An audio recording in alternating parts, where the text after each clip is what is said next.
Dr. Shepherd stood at the breakfast table, the events of the morning still heavy on his mind. Mrs. Ferrars had passed away during the night, and by the time I arrived at 8 o'clock, there was nothing to be done. The chill of the early autumn air seemed to have seeped into my bones, and I took a moment in the hall, deliberately hanging up my hat and light coat, gathering my thoughts.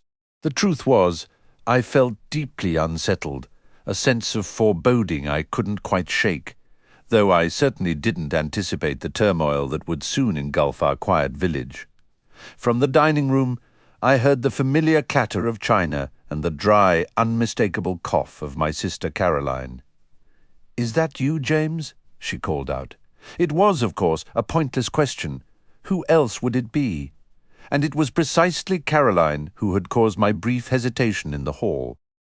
If our family ever adopted a motto for her, it would be discover and disseminate. Caroline possesses an almost supernatural talent for uncovering information without ever leaving the house, likely through her network of servants and local shopkeepers. When she does venture out, it's not to listen, but to broadcast. This particular trait of hers was the source of my current indecision. Any detail I shared now about Mrs. Ferrars would become common village gossip before lunchtime.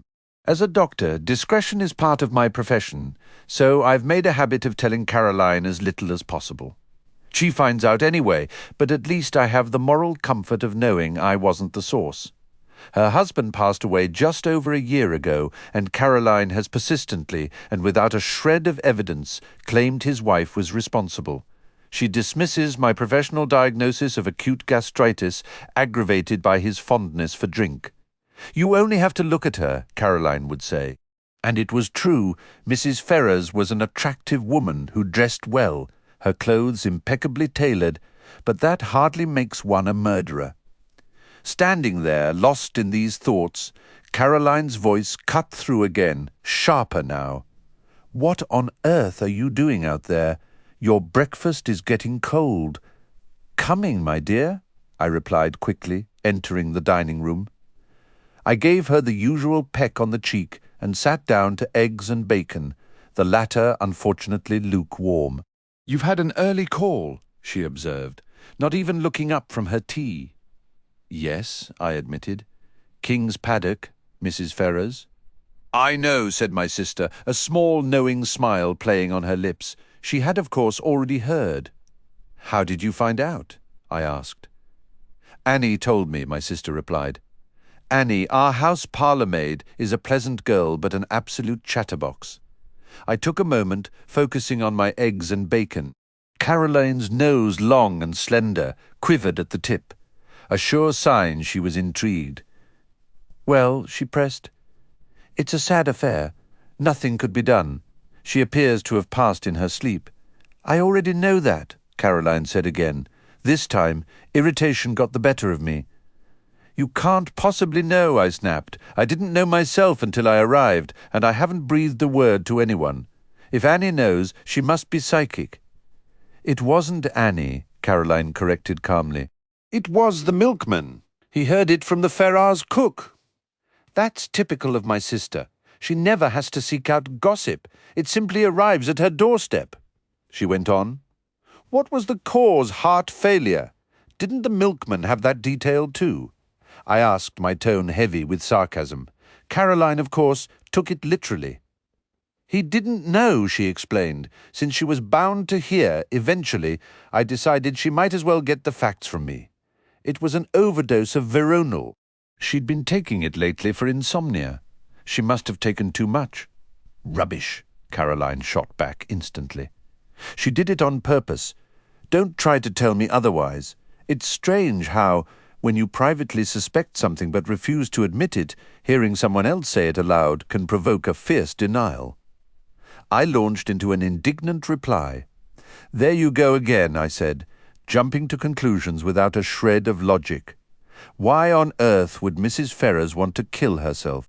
She's a widow, still relatively young, financially comfortable, in good health, with nothing to do but enjoy life. It's ridiculous. Not at all. Even you must have noticed how changed she's looked these past 6 months. She's been worn down, absolutely hag-ridden, and you just admitted she couldn't sleep." "What's your diagnosis, then?" I asked coldly. "An unfortunate romance, I suppose?" My sister shook her head. "Remorse," she announced with clear relish. "Remorse? Exactly. You never would believe me when I said she poisoned her husband. Now I'm more convinced than ever." "That isn't very logical," I objected. "If a woman committed murder, she'd likely be cold-blooded enough to enjoy the benefits without crumbling into weak-minded sentimentality like repentance." Caroline shook her head again. "There may be women like that, but Mrs. Ferrars wasn't one. She was a bundle of nerves. An overpowering impulse drove her to get rid of her husband because she simply couldn't endure suffering, and being married to a man like Ashley Ferrars undoubtedly involved a great deal of suffering."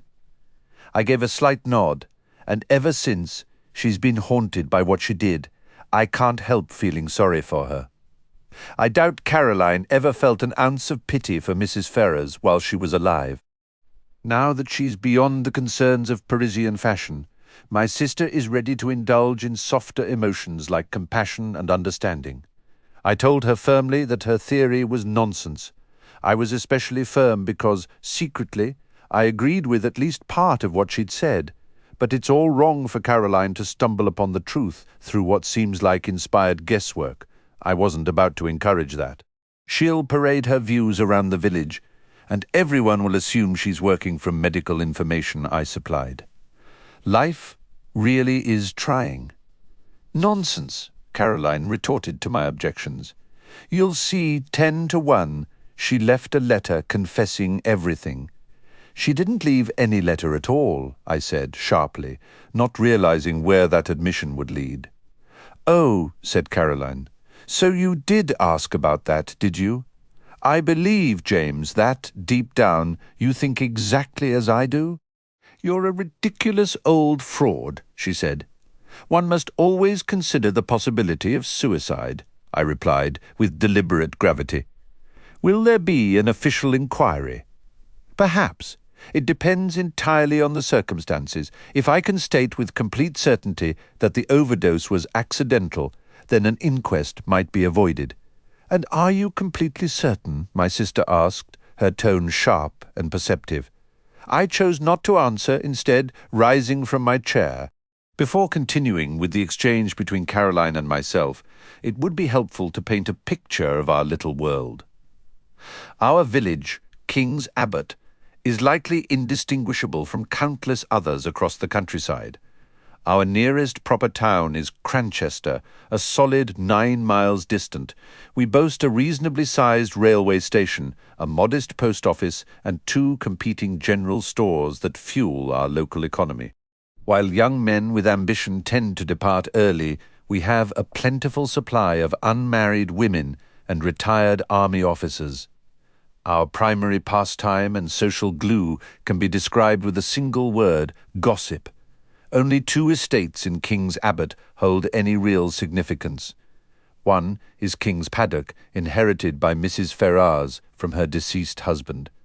The other is Fernley Park, the domain of Roger Ackroyd. Ackroyd has long fascinated me because he embodies the caricature of a country squire more perfectly than any genuine squire ever could. He brings to mind those jovial, red-faced gentlemen from the opening scenes of old musical comedies, often bursting into song about a trip to the city. Modern entertainment has moved on, leaving such figures behind, but Ackroyd persists. Of course he isn't to the manor born. He amassed his fortune, I believe, in the manufacture of carriage wheels. Nearing 50, he is rosy-cheeked and congenial. He is the vicar's closest ally, donates generously to church funds, though whispers suggest he pinches pennies in his personal life, and is a fervent patron of cricket, youth clubs, and veterans' associations. He is, without question, the vibrant heart of our tranquil King's Abbot. Now, when Roger Ackroyd was just 21, he fell headlong in love with and married a stunning widow named Peyton, who was 5 or 6 years his senior, and had a young child. The marriage was brief and tragic. To state it plainly, Mrs. Ackroyd was an alcoholic. She drank herself to death just 4 years after the wedding. In all the years since, Ackroyd never showed interest in marrying again. His wife's son from her first marriage was only 7 when she died. He is now 25. Ackroyd has always treated Ralph Peyton as his own, raising him accordingly, but the boy has been wayward and a constant source of anxiety for his stepfather. Despite this, everyone in the village is quite fond of Ralph. He is, after all, remarkably handsome. As I've indicated, our village thrives on speculation. Everyone observed from the outset that Ackroyd and Mrs. Ferrars were exceptionally close. After her husband's passing, that closeness became even more pronounced. They were constantly seen together, and common opinion held that once her mourning period ended, Mrs. Ferrars would become the second Mrs. Roger Ackroyd. There was a sense of grim appropriateness to it. Roger Ackroyd's first wife died from drink. Ashley Ferrars had been a notorious drunkard for years before he died. It seemed only fitting that these two survivors of alcoholic spouses might find solace in each other. The Ferrars had moved here just over a year ago, but a cloud of rumour had followed Ackroyd for a far longer time. As Ralph Peyton grew into a man, a succession of housekeepers managed Roger Ackroyd's household, each one becoming a fresh subject of intense speculation for Caroline and her circle of friends. For well over a decade, the village was convinced Ackroyd would eventually marry one of these women. The latest, a formidable figure named Miss Russell, has held her position unchallenged for the past 5 years. Before I continue recounting my conversation with Caroline, it's helpful to sketch the lay of our land. King's Abbot is, I suppose, much like any other English village. Our nearest significant town is Cranchester, a 9-mile journey away. We boast a sizable railway station, a modest post office, and 2 competing general stores. While young men often seek their fortunes elsewhere, our community is plentiful in retired military officers and unmarried ladies.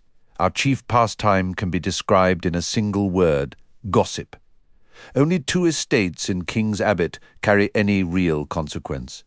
One is King's Paddock, the home of the widow Mrs. Ferrars. The other is Fernley Park, the domain of Roger Ackroyd. Ackroyd has always struck me as a caricature of a country squire, more perfect in the role than any genuine article could ever be. He brings to mind those ruddy-faced gentlemen who would appear in the first act of an old musical comedy set on the village green, usually warbling a tune about a trip to London. That theatrical type has faded from fashion, much like the revues that replaced those shows. Of course, Ackroyd isn't truly to the manor born. He amassed his fortune, I believe, in the manufacture of wagon wheels. Nearing 50, he is a man with a florid complexion and a hearty manner. He is a close friend to the vicar, a generous donor to parish causes, though whispers suggest he can be surprisingly tight-fisted in his personal spending, and a patron of cricket matches, boys' clubs, and veterans' societies. He is, in short, the very heart of our quiet village. When Roger was a young man of 21, he fell deeply in love with and married a beautiful widow named Mrs. Peyton, who was several years his senior and had a young son.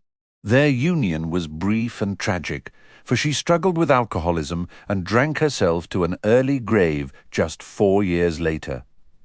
In all the years since, Ackroyd showed no interest in remarrying. His wife's son, Ralph, was only 7 when his mother died. Ackroyd raised the boy as his own, though Ralph's rebellious and troublesome nature has been a persistent worry. Despite this, everyone in King's Abbot is quite fond of Ralph Peyton. He is, for one thing, remarkably handsome. Our village gossip, ever active, quickly noted how well Ackroyd and Mrs. Ferrars got along. After her husband's death, their closeness became even more apparent. They were constantly seen together, and the general assumption was that once her mourning period ended, Mrs. Ferrars would become the next Mrs. Ackroyd. There was a darkly ironic fitness to the idea, really. Ackroyd's first wife died from drink, and Ashley Ferrars had been a notorious drunkard for years. It seemed almost poetic that these 2 survivors of miserable marriages might find solace together. The Ferrers had only moved here a little over a year ago, yet Ackroyd has been at the centre of village talk for a much longer time. As Ralph Peyton grew into a man, a succession of housekeepers managed Roger Ackroyd's home, each one becoming a fresh subject of intense speculation for Caroline and her circle of friends. For a solid 15 years, the village of King's Abbot was convinced that Ackroyd would eventually marry one of these women. The most recent, a formidable woman named Miss Russell, had held her position for 5 years, twice as long as any before her. The general feeling was that, had it not been for Mrs. Ferrers entering the picture, Ackroyd would have been firmly ensnared. There was, however, another complicating factor: the unexpected arrival from Canada of his widowed sister-in-law, Mrs. Cecil Ackroyd, and her daughter, who took up residence at Fernley Park. According to Caroline, Mrs. Cecil Ackroyd had swiftly put Miss Russell in her proper place. I've never been entirely sure what that phrase entails. It sounds rather bleak and uncomfortable, but I observed that Miss Russell began to move about with tightly pressed lips and what I can only describe as a sour smile. She would often express profound sympathy for poor Mrs. Ackroyd, who was dependent on her brother-in-law's charity. "The bread of charity is so bitter, is it not?" she would remark. "I should be utterly wretched if I did not work for my living." I often wondered what Mrs. Cecil Ackroyd truly thought when the matter of Mrs. Ferrers came to light. It was plainly in her interest for Roger to remain a bachelor. In public, she was always exceedingly gracious, even effusive, toward Mrs. Ferrers whenever they met, though Caroline insisted this meant absolutely nothing. Such were the preoccupations that had consumed our little community for years. We had dissected Ackroyd and his domestic affairs from every conceivable angle, with Mrs. Ferrers neatly slotting into the village's ongoing narrative. Now, however, the entire picture had been violently shaken. Our mild conjectures about potential wedding gifts were brutally interrupted by stark tragedy. Turning these thoughts over in my mind, I continued my medical rounds almost by habit. Fortunately, I had no particularly demanding cases that day, which allowed my attention to drift repeatedly back to the unsettling mystery of Mrs. Ferrers's death. Could she really have ended her own life? If she had, it seemed strange that she left no note, no final explanation. In my professional experience, women who reach such a desperate decision usually wish to make some statement, to have their final motives understood. They seem to crave a sort of grim spotlight. When had I last spoken with her? Over a week ago. Her demeanour then had seemed normal, all things considered. Then I remembered I had seen her just yesterday, though we hadn't spoken. She was walking with Ralph Peyton, which surprised me, as I had no idea he was even in King's Abbot. I had thought, in fact, that he and his stepfather had fallen out for good. He hadn't been seen in the village for nearly half a year. They were strolling close together, heads nearly touching, and she was speaking with intense earnestness. It was at that precise moment, I believe, that a cold sense of foreboding first touched me. Nothing concrete yet, just a vague, unsettling intuition about how events were aligning, the image of that intimate, serious conversation between Ralph Peyton and Mrs. Ferrers the day before her death sat with me most disagreeably. I was still pondering it when I nearly collided with Roger Ackroyd himself on the lane. "Shepherd!" he exclaimed. "You're exactly the man I was hoping to find. This is a dreadful business you've heard, then?" I asked. He nodded, the strain evident on his face. His normally robust, cheerful countenance seemed to have collapsed. His ruddy cheeks were sunken, and he looked utterly drained. "It's even worse than you know," he said, his voice low. "Listen, I must speak with you. Can you come back to the house now?" "I'm afraid not," I replied.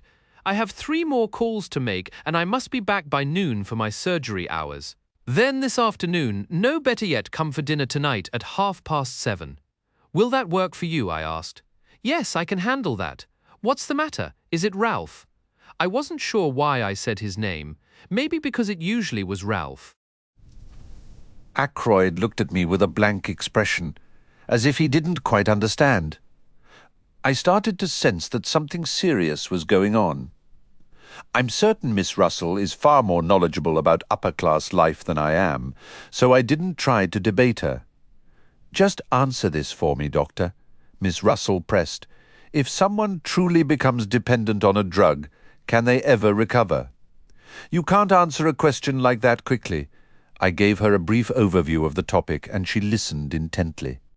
I still had a feeling she was fishing for details about Mrs. Ferrars.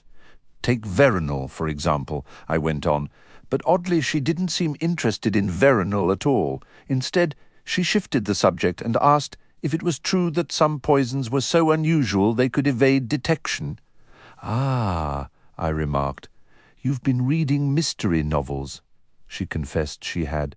"The key to a good detective story," I explained, "is to feature a rare poison, preferably something from South America that nobody's heard of, something a remote tribe uses on their arrows, instant death, and modern science can't trace it. Is that what you mean?" "Yes. Does such a thing actually exist?" I shook my head with regret. "I'm afraid not. There's curare, of course." I shared quite a bit about curare, but she seemed to lose interest again. She asked if I kept any in my poison cabinet, and when I said no, I think I dropped a notch in her opinion. She mentioned she needed to get back, and I walked her to the surgery door just as the lunch gong sounded. I never would have guessed Miss Russell had a taste for detective stories. It amuses me to picture her stepping out of the housekeeper's room to scold a careless maid, then returning to cozy up with a book like The Secret of the Seventh Victim or something similar. Chapter 4. The Man Who Grew Vegetable Marrows. At lunch, I mentioned to Caroline that I'd be dining at Fernley that evening. She didn't object. In fact, she seemed pleased. "Perfect," she said. "You'll get the full story. By the way, what's going on with Ralph?" "With Ralph?" I replied, caught off guard. "Nothing's wrong? Then why is he staying at the Three Boars instead of at Fernley Park?" I didn't doubt Caroline's claim for a second. If she said Ralph Peyton was at the local inn, it was good enough for me. Ackroyd told me he was in London. I said, momentarily forgetting my own rule about not sharing information too freely. "Oh." Caroline's nose practically twitched as she processed this.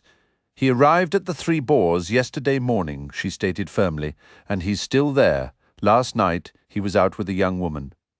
"That didn't shock me. Ralph, I'd say, is out with a girl most nights." But I did wonder why he'd choose to pursue that pastime here in King's Abbot rather than in the lively city. "One of the barmaids?" I inquired. "No."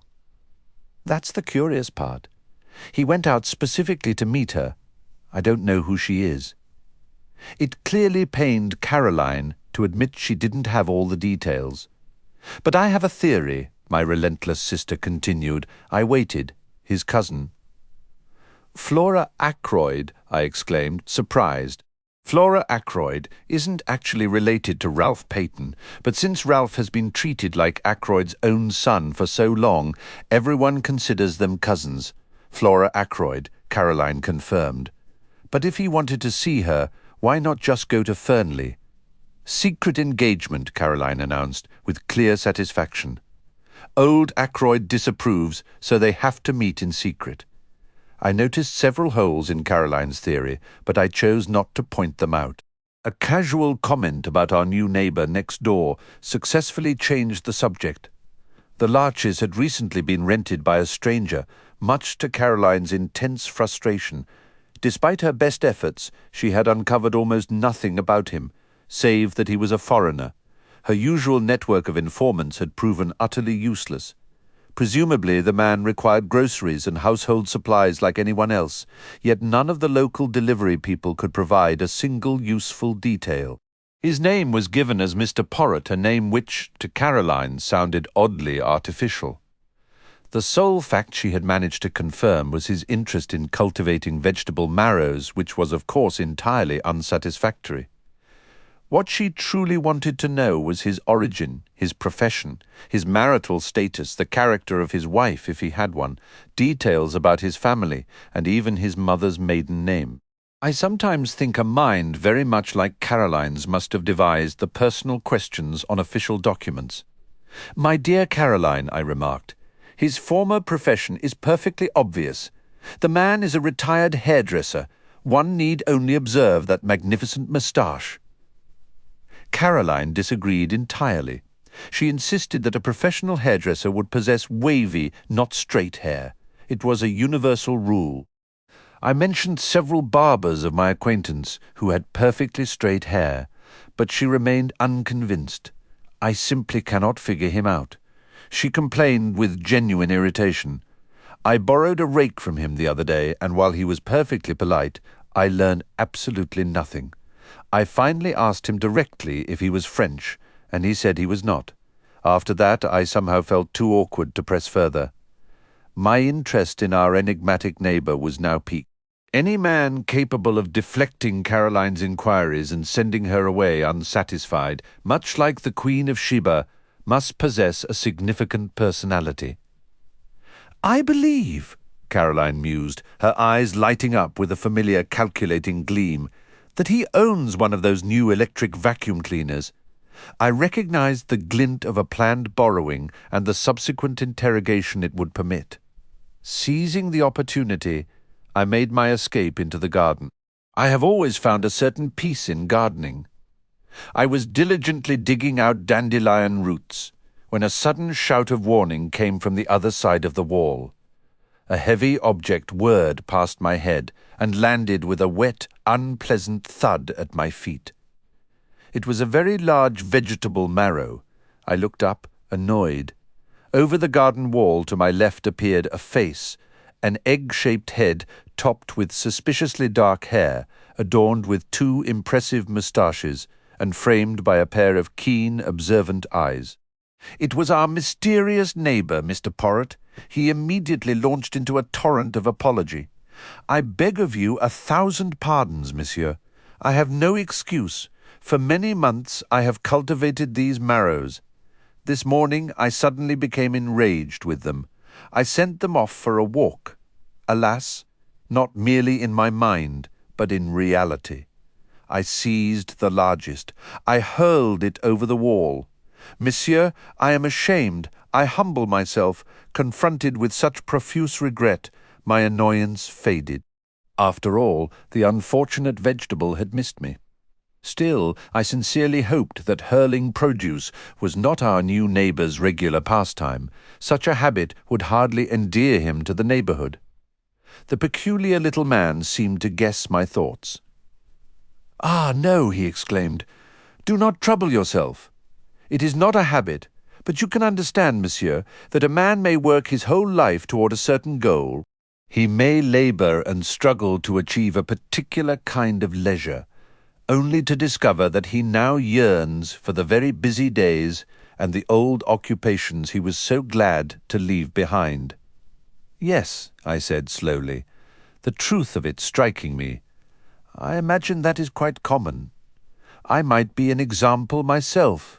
A year ago I came into a modest inheritance, enough, I thought, to fulfill a dream. I have always wanted to travel, to see distant parts of the world, and yet here I am still in this very garden." My little neighbour nodded sagely. "The chains of habit," he said, "are too light to be felt until they are too heavy to be broken." He gave a small, almost imperceptible sigh, as if recalling a memory from a life now closed to him, a fleeting image of a bustling city street, perhaps, or the familiar weight of a different set of tools in his hands. We labour to achieve a goal, yet once it is reached, we often discover it is the daily effort itself we long for. And let me tell you, my work was fascinating, the most fascinating work in the world, in my opinion. I offered an encouraging, feeling a sudden kinship with Caroline's inquisitive nature. "The study of human character," he declared. "Quite," I replied kindly. He was undoubtedly a retired barber who understands people's hidden depths better than someone in that trade. I also had a companion, he continued, a friend who stayed by my side for years. Though his simplicity could sometimes be startling, I held him very dear. Imagine, I even miss his foolishness now, his innocence, his straightforward view of the world, the joy of amazing him with my own cleverness. I miss it all more than I can say. Did he pass away? I asked with sympathy. Not at all. He is alive and well, but he is on the other side of the globe. He resides in Argentina now. Argentina, I said, a touch of envy in my voice. South America had always been a dream of mine. I sighed, and when I looked up, I found Mr. Poirot studying me with a knowing expression. He seemed a perceptive little fellow. "You wish to travel there, yes?" he inquired. I shook my head regretfully. "I had the chance once about a year ago. But I was foolish, greedy even. I risked what was solid for a mere possibility." "I understand," said Mr. Poirot. "You invested unwisely?" I gave a sorrowful nod, though privately I was amused. This absurd little man was so dreadfully serious. "Not by any chance in the Porcupine oil fields?" he asked abruptly. I stared. "I considered them, actually, but I ultimately chose a gold mine in Western Australia." My neighbour looked at me with an odd, unreadable expression. "It is fate," he stated finally. "What is fate?" I asked, somewhat annoyed. "That I should live beside a man who gave serious thought to both Porcupine oil fields and West Australian gold mines. Tell me, do you also have a particular fondness for red hair?" My mouth fell open in surprise, and he burst out laughing. "No, no, I am not suffering from madness. Put your mind at ease. That was a silly question, for you see, my friend was a young man, a man who believed all women were good and most were beautiful. But you are a man of middle age, a doctor, someone who recognizes the folly and vanity of much in this life. Ah, well, we are neighbors. Please accept this as a gift for your excellent sister, my finest marrow." With a flourish, he bent down and presented an enormous vegetable, which I accepted in the friendly spirit it was offered. "This has not been a wasted morning," the little man said cheerfully. "I have made the acquaintance of someone who in certain ways reminds me of my distant friend. By the way, may I ask you a question? You surely know everyone in this small village. Who is the young man with very dark hair and eyes and the handsome face? He walks with his head held high and a careless smile." The description was unmistakable. "That would be Captain Ralph Peyton," I said slowly. "I have not seen him around here before. No, he hasn't been here for some time, but he is the son, the adopted son, rather, of Mr. Ackroyd of Fernley Park." My neighbour made a slight, impatient gesture. "Of course I should have guessed. Mr. Ackroyd has mentioned him often." "You know Mr. Ackroyd?" I asked, slightly surprised. "Mr. Ackroyd knew me in London when I was working there.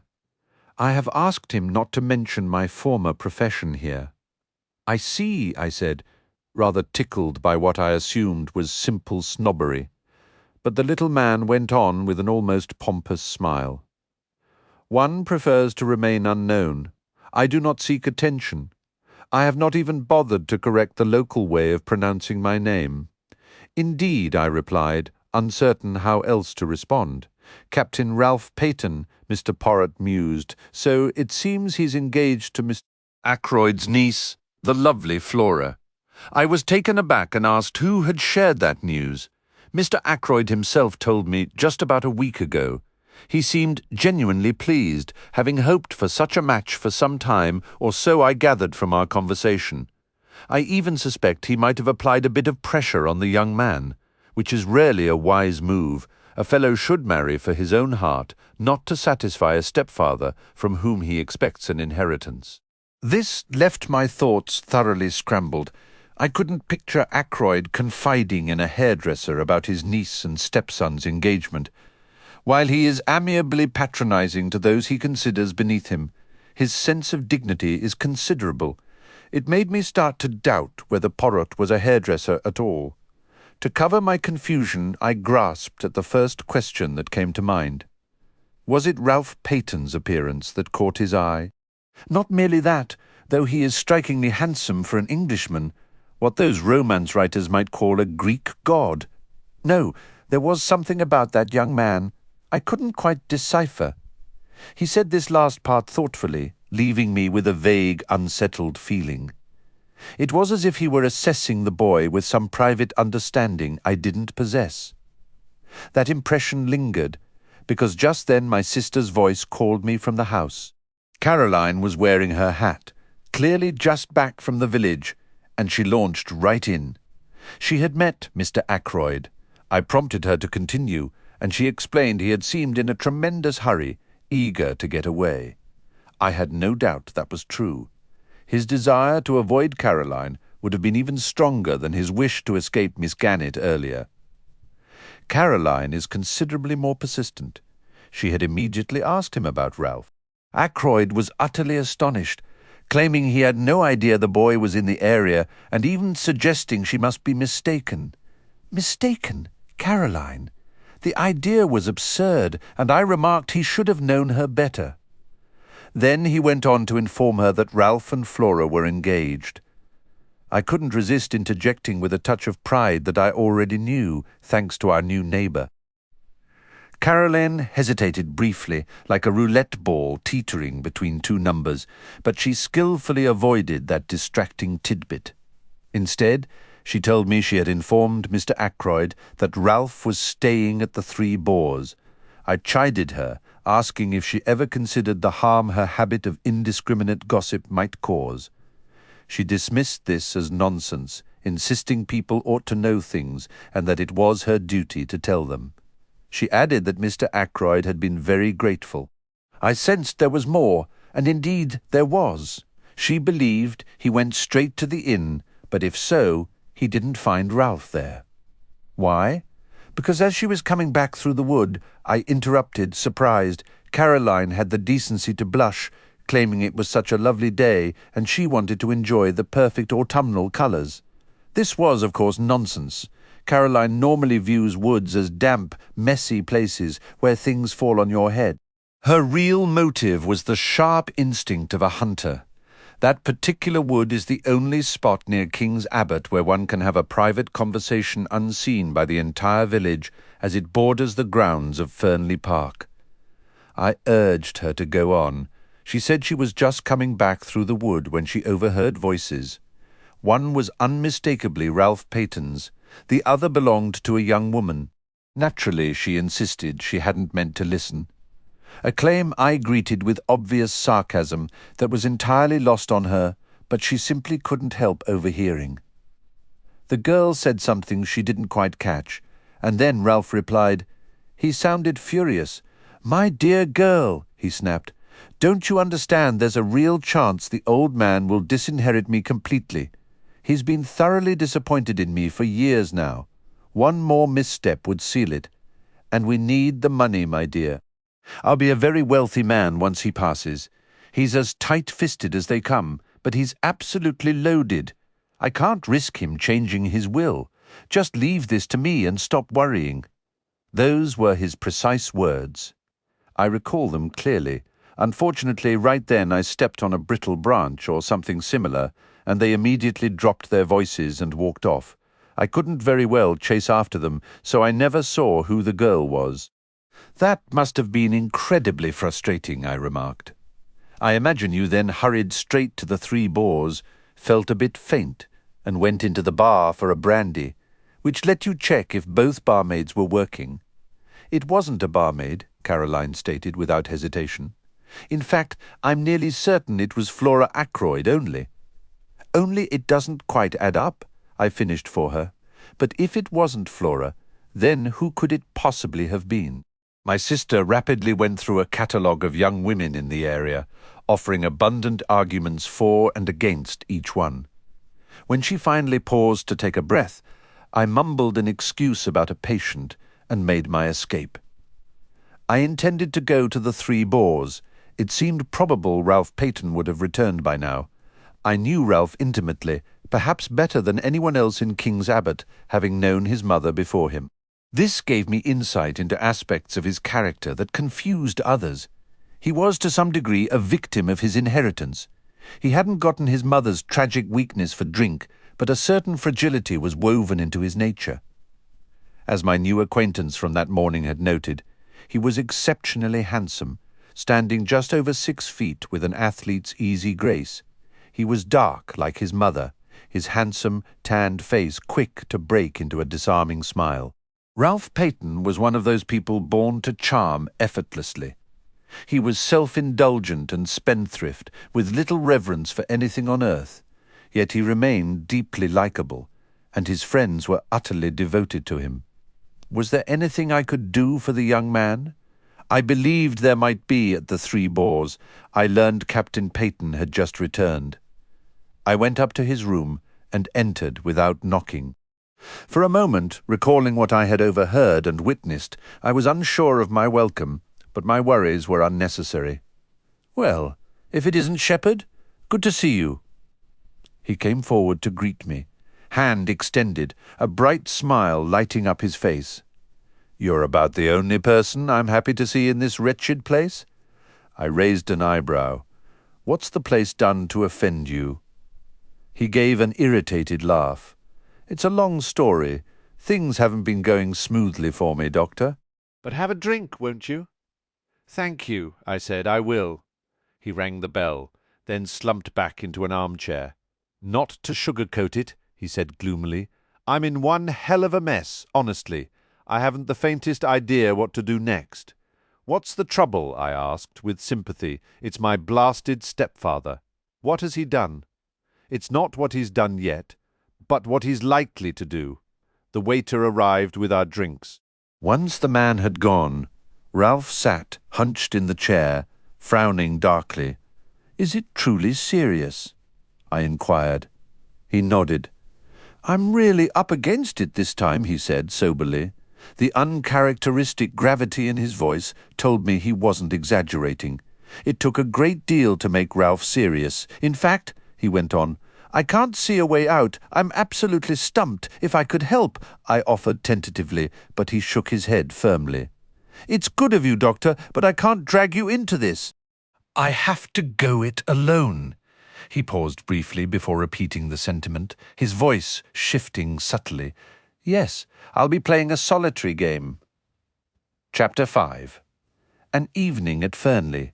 It was nearly 7:30 when I arrived at Fernley Park. The butler, Parker, opened the grand door promptly. Having enjoyed the clear night air, I had walked over. I entered the spacious hall, and Parker took my coat. Just then, Ackroyd's secretary, Raymond, a likeable young man, crossed the hall toward the study, his arms full of documents. "Good evening, Doctor. Joining us for dinner? Or is this a professional visit?" He nodded toward my medical bag, which I'd placed on a chest. I explained I was on standby for a delivery and had come prepared. Raymond gave a quick nod. "Go on, into the drawing room. You know where it is. The others will be down shortly. I'll just drop these with Miss Ackroyd and let him know you're here," with Raymond gone. Parker had also withdrawn, leaving me alone. I adjusted my tie in the large hall mirror, then moved toward the drawing-room door. As I reached for the handle, I heard a sound from inside, a soft, decisive click, like a window being secured. I noted it absently, without any real thought. Pushing the door open, I nearly bumped into Miss Russell on her way out. We exchanged apologies. For the first time, I really looked at the housekeeper, considering how striking she must have been in her youth, and, in truth, still was. Her dark hair showed no grey, and with the flush in her cheeks at that moment, her usually severe expression softened. Almost without thinking, I wondered if she had just come in from outside. Her breathing was quick, as if she'd been hurrying. "I hope I'm not too early," I said. "Oh, no. It's past 7:30, Dr. Shepherd." She hesitated. "I wasn't aware you were dining here tonight. Mr. Ackroyd didn't mention it." I sensed a faint disapproval, though I couldn't fathom why.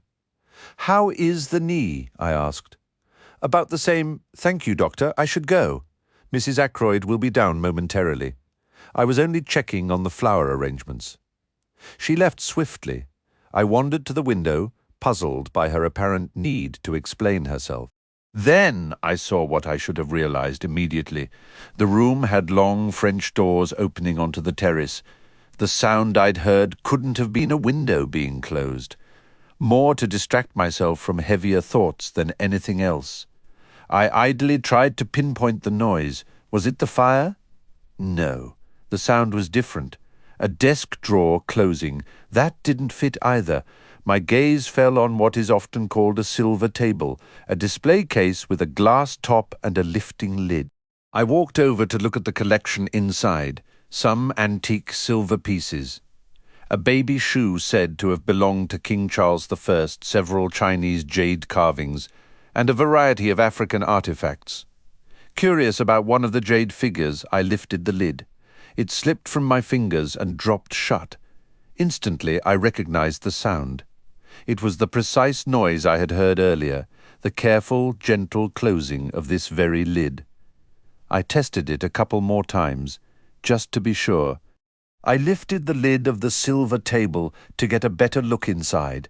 I was still leaning over it when Flora Ackroyd walked into the room.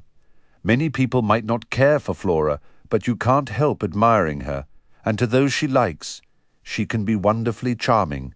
The first thing you notice is her remarkable fairness, that real Scandinavian pale gold hair.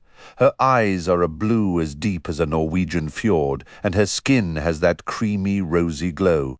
With her square, boyish shoulders and slim hips, she radiates perfect health, which is a refreshing sight for a tired doctor. She's a straightforward English girl, and if I'm old-fashioned, I still think the genuine article is hard to beat. Flora came over to stand beside me at the silver table and voiced some heretical doubts about whether King Charles I had ever actually worn the tiny baby shoe displayed there. And honestly, she went on, all this fuss over objects, just because someone famous once used them, seemed like nonsense to me. They aren't using them now. Take the pen George Eliot wrote, The Mill on the Floss. It's still just a pen. If you truly admire her, why not buy a cheap copy of the book and actually read it? I suppose you never read such old-fashioned things, Miss Flora? I asked. You're wrong, Dr. Shepherd, she replied with a smile. I love The Mill on the Floss. I was rather pleased to hear that. Some of the things young women claim to enjoy these days positively alarm me. You haven't congratulated me yet, Dr. Shepherd, Flora said then, extending her left hand. On her third finger was an exquisitely set single pearl. I'm going to marry Ralph, you know, she continued. Uncle is delighted. It keeps me in the family, you see. I took both her hands in mine. My dear, I said, I hope you'll be very happy. We've been engaged for about a month, Flora went on in her cool, composed voice. But it was only announced yesterday. Uncle is going to renovate Crossstones and give it to us to live in. We'll pretend to farm, but really we'll hunt all winter, spend the season in town, and then go yachting. I adore the sea, and of course I'll take a great interest in parish affairs and attend all the mothers' meetings. Just then Mrs. Ackroyd rustled into the room, full of apologies for being late. I'm sorry to say I detest Mrs. Ackroyd. She is all angles, bones, and clattering jewellery, a most unpleasant woman. Her eyes are small, pale, and flinty blue, and no matter how gushing her words, those eyes remain coldly speculative. I went over to her, leaving Flora by the window. She thrust a handful of knuckles and rings at me to squeeze, and began talking rapidly.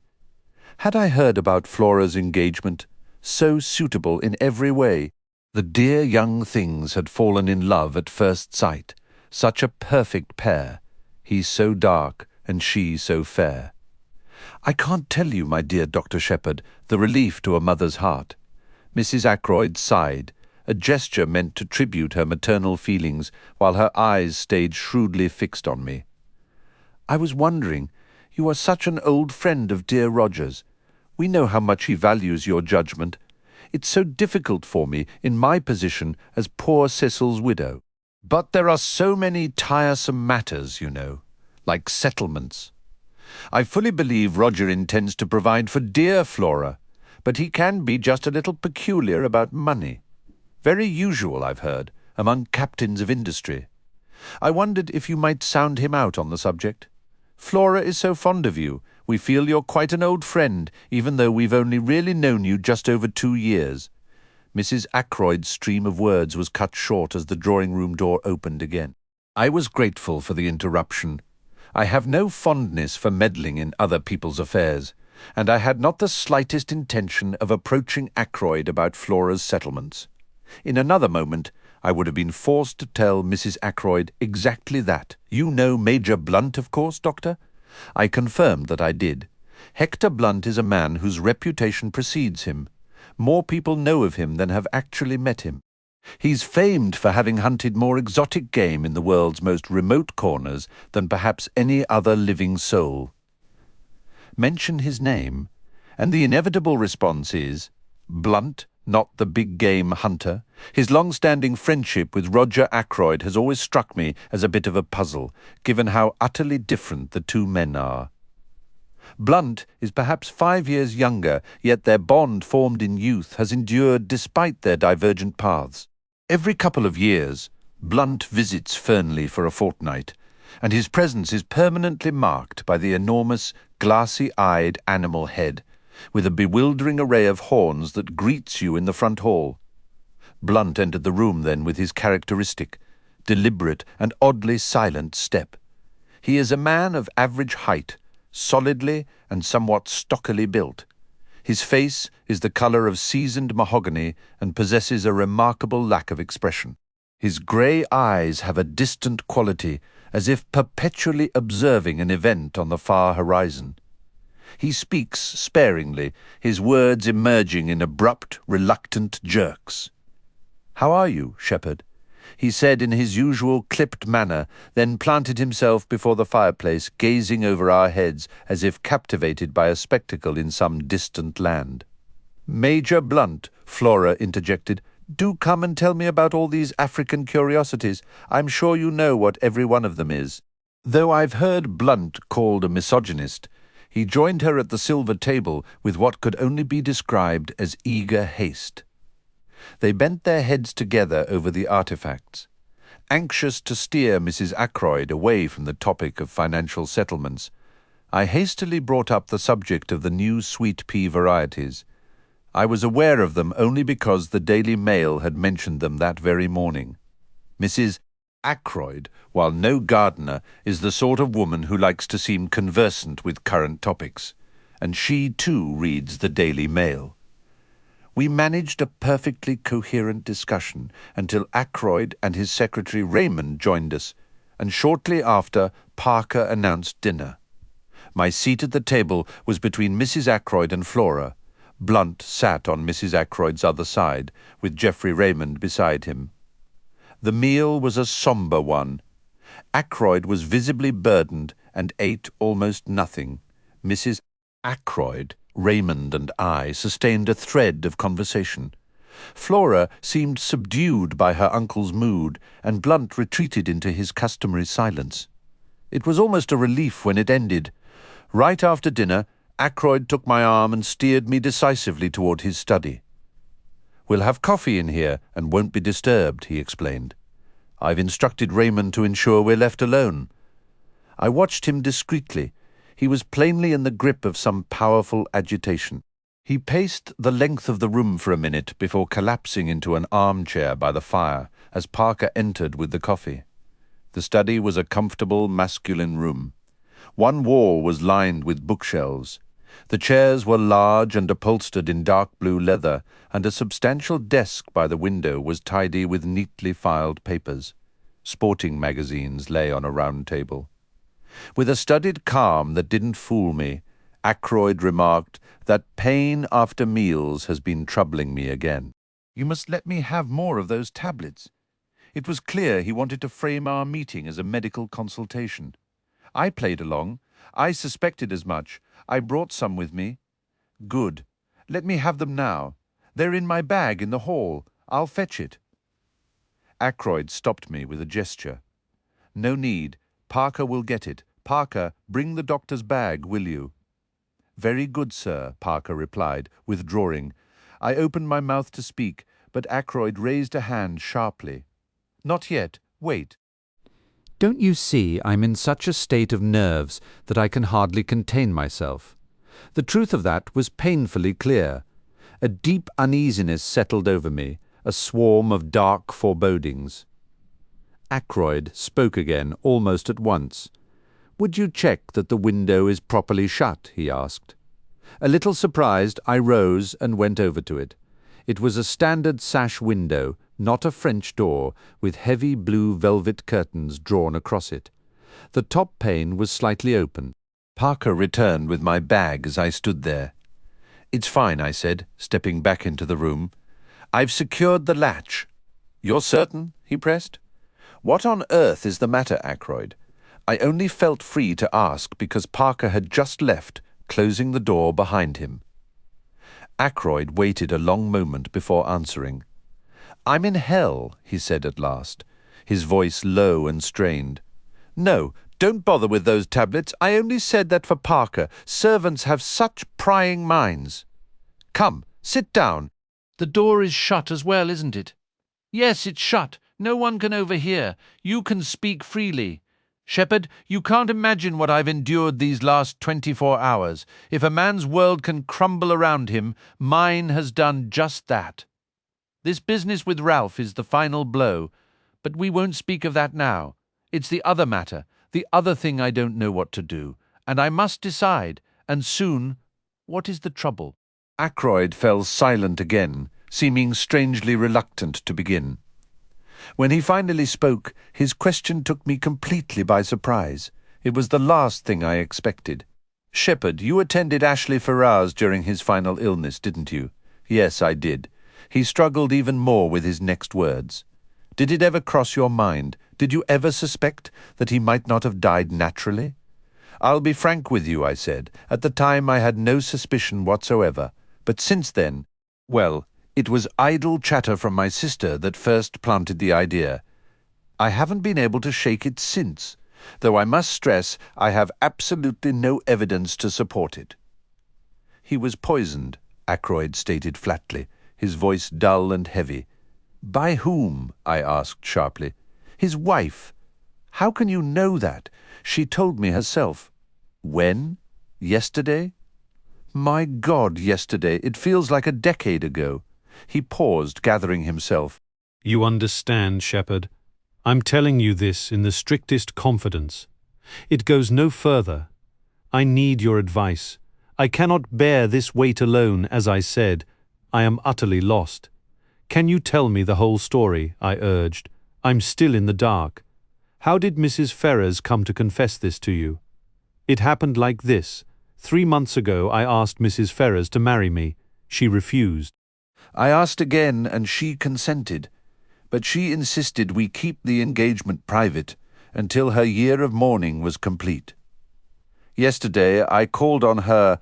I pointed out that a year and 3 weeks had now passed since her husband's death, and there could be no further objection to making our engagement public.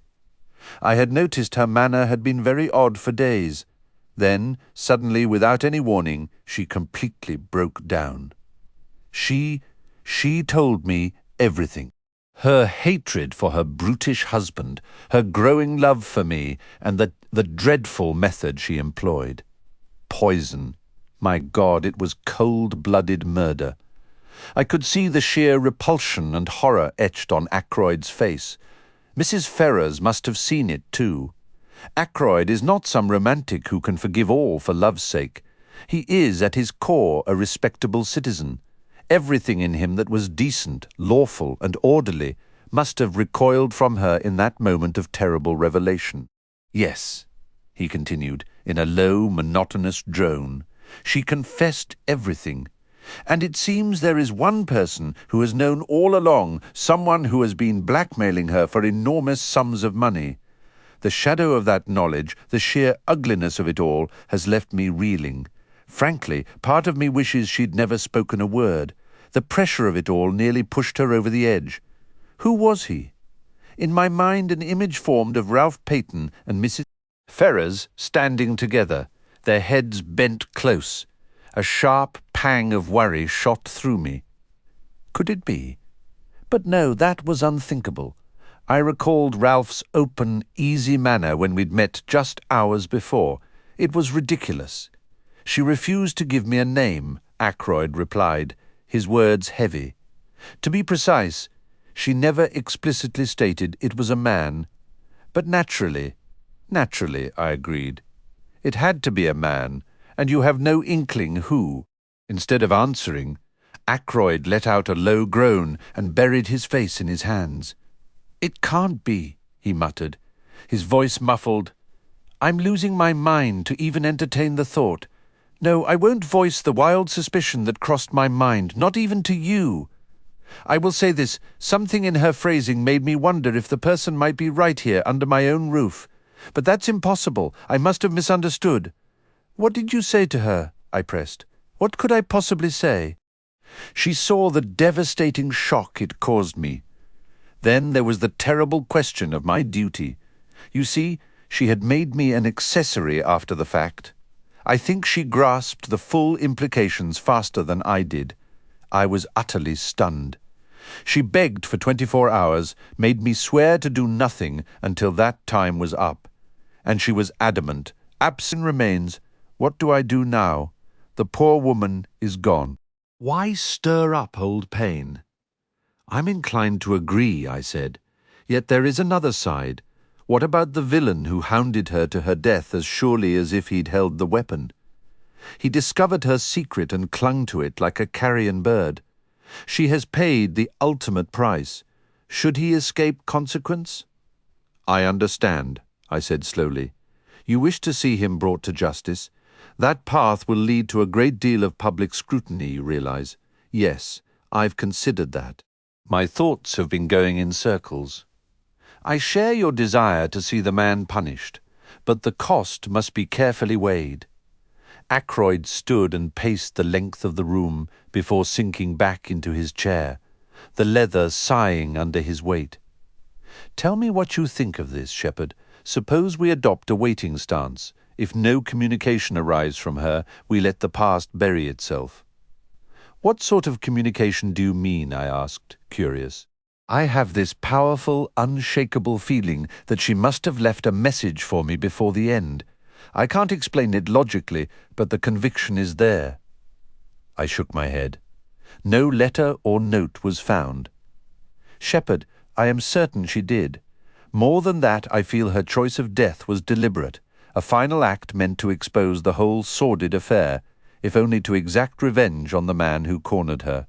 I believe if I could have spoken to her in those final moments, she would have whispered his name and urged me to pursue him with everything I have. He fixed his eyes on me. You don't put stock in such feelings?" "On the contrary, I do, to an extent, if, as you say, word should come from her." I trailed off as the door opened silently. Parker entered, bearing a silver tray with the evening's mail. "The post, sir," he said, presenting the tray to Ackroyd before gathering the coffee service and gliding out. My attention, briefly diverted, returned to my friend. He was frozen, staring at a long blue envelope as if he'd seen a ghost. The other letters had fallen, forgotten, to the carpet. "Her handwriting," he breathed, his voice barely audible. "She must have gone out and mailed it last night, just before she—" He tore the envelope open and pulled out a thick sheaf of papers. Then his gaze snapped up to meet mine, sharp and urgent. "Are you absolutely certain you closed the window?" he asked. "Completely certain," I replied, a bit taken aback. "Why do you ask all evening? I've had this strange sensation of being observed, as if someone were watching me. What was that?" He spun around abruptly. "I did the same. We both thought we heard the door's latch shift, just the tiniest bit. I walked over and pulled it open. The hallway was empty." "Just nerves," Ackroyd muttered to himself. He smoothed out the heavy sheets of paper and began to read quietly. My dear, my very dear Roger, a life demands a life in return. I understand that now. I saw it in your expression earlier today. Therefore, I am choosing the only path left to me. I leave it to you to bring justice to the person who has turned my existence into a living nightmare this past year. I could not bring myself to speak the name this afternoon, but I will write it for you now. I have no children or close family to protect, so do not worry about scandal. If you can, Roger, my dearest friend, find it in your heart to forgive me for the harm I intended, for when the moment arrived, I simply could not go through with it. Ackroyd paused, his finger resting on the page, ready to turn it. "Shepherd, you must excuse me, but I need to read the rest alone," he said, his voice unsteady. "These words were meant for me, and me only." He placed the letter back into its envelope and set it on the table. "I'll finish it later, when I'm by myself." "No," I exclaimed suddenly. "Read it now." Ackroyd looked at me, clearly surprised. "I apologize," I said, feeling my face grow warm. "I don't mean read it out loud, but please read it through while I'm still here with you." Ackroyd shook his head. "No, I'd prefer to wait." Yet for some reason I couldn't quite explain. I kept pressing him. "At the very least, read the name of the man she mentions," I insisted. Now, Ackroyd has a famously stubborn streak. The harder you push him to do something, the more he digs in his heels. All my reasoning was useless. The letter had been delivered at 20 minutes before 9. It was nearly 10 minutes to 9 when I finally left him, the letter still unopened. My hand on the doorknob, I hesitated, glancing back and wondering if I had forgotten anything. Nothing came to mind. With a resigned shake of my head, I stepped out and shut the door. I was startled to find Parker standing unnervingly close in the corridor. He looked flustered, and it struck me that he might have been eavesdropping. What a plump, self-satisfied, unctuous face the man had, and wasn't there something distinctly shifty in his eyes? "Mr. Ackroyd has given explicit instructions not to be disturbed," I said coolly. "He asked me to tell you so, of course, sir. I thought I heard the bell ring. The lie was so obvious I didn't even bother to respond." Leading the way to the front hall, Parker helped me into my overcoat, and I stepped out into the night. The moon was hidden behind clouds, leaving everything dark and eerily quiet. As I walked through the estate gates, the village church clock began to chime 9 times. I turned left toward the village and nearly collided with a man coming the other way. "Is this the way to Fernley Park, mister?" the stranger asked in a rough, husky voice. I studied him. His hat was pulled low, and his coat collar was turned up against the chill. I could hardly make out his face, but he seemed young. His accent was coarse, unrefined. "These are the gates right here," I told him. "Thank you, mister." He hesitated, then added, pointlessly, "I'm not from around here, you see." He moved on, passing through the gates, as I turned to watch him go. The odd thing was, his voice reminded me of someone I knew, but I couldn't place who it was. 10 minutes later, I was back home. Caroline was brimming with curiosity about my early return. I had to invent a slightly fictionalized version of the evening to satisfy her, all the while feeling uneasy that she saw right through my flimsy story. At 10 o'clock, I stood up, stretched, and suggested we head to bed. Caroline agreed. It was Friday night, and on Friday nights, I wind all the clocks I went through my usual evening routine, as Caroline checked to make sure the kitchen was properly secured by the staff. It was 10:15 when we headed upstairs. I had just reached the landing when the telephone began ringing in the hall below. "That will be Mrs. Bates," Caroline said at once. "I expect you're right," I replied with a sigh. I hurried back down and picked up the receiver. "Yes," I said. "What? Of course." "I'll be there immediately." I raced back up, grabbed my medical bag, and shoved a few additional bandages inside. It was Parker on the telephone. I called out to Caroline, calling from Fernley Park. They've just discovered Roger Ackroyd has been murdered.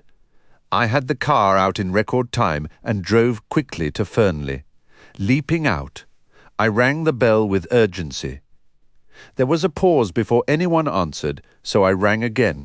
Finally, I heard the chain rattle, and Parker appeared, his expression as composed as ever. I stepped past him into the entrance hall. "Where is he?" I asked abruptly. "I beg your pardon, sir. Your employer, Mr. Ackroyd. Don't just stand there looking at me. Have you informed the police?" "The police, sir? Did you mention the police?"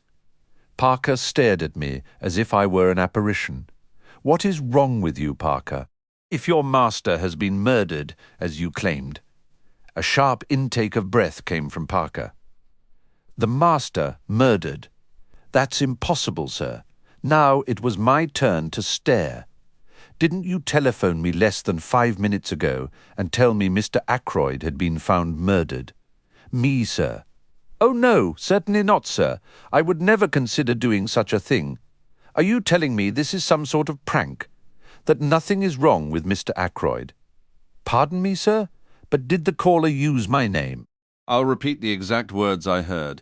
"Is that Dr. Shepherd, Parker, the butler at Fernley, speaking? Will you please come at once, sir? Mr. Ackroyd has been murdered." Parker and I exchanged bewildered looks. "A very cruel joke to play, sir," he said finally, sounding genuinely offended. "To say a thing like that." "Where is Mr. Ackroyd now?" I asked abruptly. "I believe he is still in the study, sir. The ladies have retired, and Major Blunt and Mr. Raymond are in the billiard room." "I think I'll just look in on him for a moment," I said. I know he wished not to be disturbed again, but this strange hoax has left me unsettled.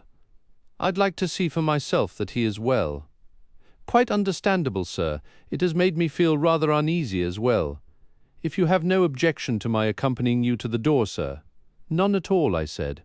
"Come along." I went through the door on the right, Parker following closely. We crossed the small anteroom where a short staircase led up to Ackroyd's bedroom, and I knocked on the study door. There was no response. I tried the handle, but the door was locked. "Allow me, sir," said Parker. With surprising agility for a man of his stature, he knelt and put his eye to the keyhole. "The key is in the lock, sir," he reported, standing up. On the inside, Mr. Ackroyd must have locked himself in and perhaps simply fallen asleep. I bent down to confirm what Parker had said. "Everything seems in order," I said, "but even so, Parker, I am going to rouse your master. I won't be satisfied to leave without hearing from him directly that he is perfectly all right."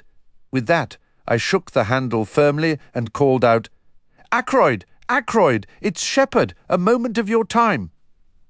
Still there was no answer. I looked back at Parker. "I don't wish to alarm the entire house," I said uncertainly. Parker crossed to shut the door, leading to the main hall we had come through. "That should suffice, sir. The billiard room is on the far side of the house, as are the kitchen areas and the ladies' rooms." I nodded in understanding. Then I banged on the door once more, desperately, and crouching down, I practically shouted through the keyhole, "Ackroyd, Ackroyd, it's Shepherd, let me in!" And still, only silence, not the slightest sound of life came from within the locked room. Parker and I looked at one another. "Listen, Parker," I said. "I am going to break this door down, or rather, we are going to. I'll take full responsibility for this," I stated firmly. Parker, the butler, responded with a hesitant, "If you insist, sir," his tone laced with uncertainty. "I do insist. My concern for Mr. Ackroyd is profound," I replied. Surveying the small entryway, I selected a solid oak chair. Together, Parker and I lifted it, positioning ourselves before the study door. We heaved it against the lock once, twice, and on the third powerful thrust, the wood gave way, sending us stumbling into the room. Ackroyd remained in the armchair by the fireplace, precisely as I had left him. His head was tilted to one side. Just below his coat collar, a glint of intricately twisted metal caught the light. Parker and I approached the still form. I heard the butler's sharp, indrawn breath. "Stabbed from behind," he whispered, a tremor in his voice. "It's dreadful." He mopped his forehead with a handkerchief, his hand trembling as he reached tentatively toward the dagger's hilt. "Don't touch that," I commanded immediately. "Go to the telephone at once. Call the police station and report what has occurred. After that, inform Mr. Raymond and Major Blunt." "Right away, sir," Parker said, hurrying off while still dabbing at his perspiring brow. I attended to the necessary minimal tasks, careful not to alter the body's position or handle the weapon. Moving it served no purpose. Ackroyd had clearly been deceased for some time. Moments later, Geoffrey Raymond's voice, choked with horror and disbelief, echoed from the hall. "What are you saying? It can't be! Where is the doctor?" He burst into the doorway, but halted abruptly, his face draining of colour. A hand moved him aside, and Hector Blunt stepped past him into the study. "My God!" Raymond uttered from behind, his voice hollow. "So it's true." Blunt walked directly to the chair and leaned over the body. For a second, I thought, he, like Parker, might reach for the dagger. I caught his arm, pulling him back. "Nothing can be moved," I explained. "The police must see everything exactly as it is." Blunt gave a quick, understanding nod. His face was its usual impassive mask, yet I sensed a storm of emotion churning beneath that stolid exterior. Raymond joined us, peering over Blunt's shoulder. "This is terrible," he murmured, having regained some composure. But as he removed his customary pince-nez and began polishing the lenses, I noticed his hand was unsteady. "A robbery, I assume?" he said. "How did the intruder get in? Through the window? Is anything missing?" He moved toward the desk. "You believe it was burglary?" I asked, my words measured. "What else could it be?" Raymond countered. "Suicide is out of the question, surely? No one could inflict such a wound upon themselves," I stated with certainty. "This is murder." "But what was the motive?" "Roger didn't have an enemy in the world," Blunt said quietly. Almost as an afterthought, he added, with a trace of grim irony, "Though I did see him get into a rather heated debate about municipal tax rates with the postmaster just last week. Hardly a motive for murder." He shook his head. "It must have been thieves. But what were they after? Nothing seems disturbed." His gaze swept the room. Raymond was sifting through the papers on the desk. "Nothing appears to be missing, and none of the drawers look tampered with," the secretary concluded. "It's all very puzzling." Blunt gestured slightly with his head. "There are some letters on the floor here," he noted. "I looked down. 3 or 4 envelopes lay where Ackroyd had dropped them earlier, but the distinctive blue envelope containing Mrs. Ferrars's letter was gone." I started to speak, but at that moment the front doorbell chimed loudly through the house. A murmur of voices rose in the hall, and then Parker reappeared, accompanied by our local police inspector and a constable. "Good evening, gentlemen," said the inspector. "This is a dreadful business. A fine man like Mr. Ackroyd. The butler reports it as murder. No chance of an accident or suicide, Doctor. None whatsoever," I confirmed. "Ah, a very bad business indeed," he sighed, coming to stand by the body. "Has anything been moved?" he asked sharply. "Beyond verifying that life was extinct, which was readily apparent, I have not disturbed anything," I assured him. All evidence suggested the killer had escaped, at least for now. "All right," the inspector began. "Let's get the full story. Who discovered the body?" I recounted the events in detail. "A phone call, you say, from the butler?" "A call I never made," Parker insisted, his tone urgent. "I haven't been near the telephone all night. The others can confirm I haven't left the hall." "That is odd. Did it sound like Parker's voice, Doctor? I can't honestly say I paid attention. I simply assumed it was him. Naturally so. You arrived, forced the door, and found Mr. Ackroyd in this state. How long would you estimate he's been dead?" "At least half an hour, possibly longer," I replied. "You mentioned the door was locked from the inside. What about the window?" "I closed and latched it myself earlier this evening at Mr. Ackroyd's request."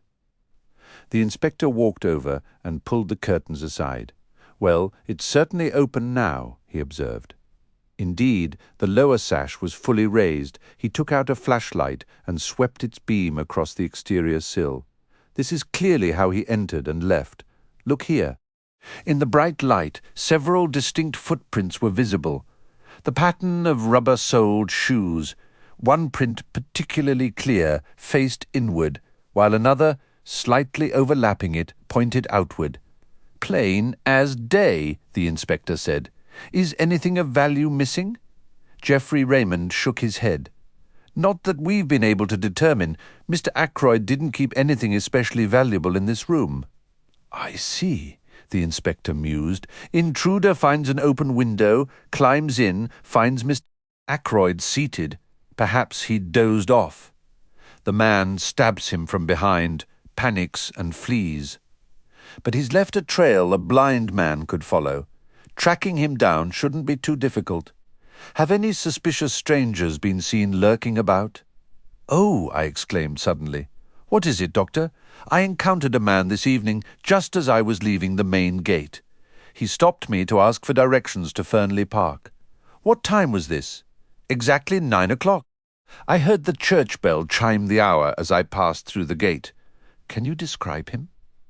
I did my best to provide a description. The inspector turned to the butler. "Did anyone matching that description come to the front door?" "No, sir. No one has called at the house this entire evening." "What about the rear entrance?" "I don't believe so, sir, but I can make inquiries." He started for the door, but the inspector raised a large hand. "No, thank you. I'll handle the inquiries myself. First, I need to pin down the timing more precisely. When was Mr. Ackroyd last seen alive?" "Most likely by me," I offered. "When I left at? Let me see, about 10 minutes to 9. He instructed me that he was not to be disturbed, and I relayed that order to Parker."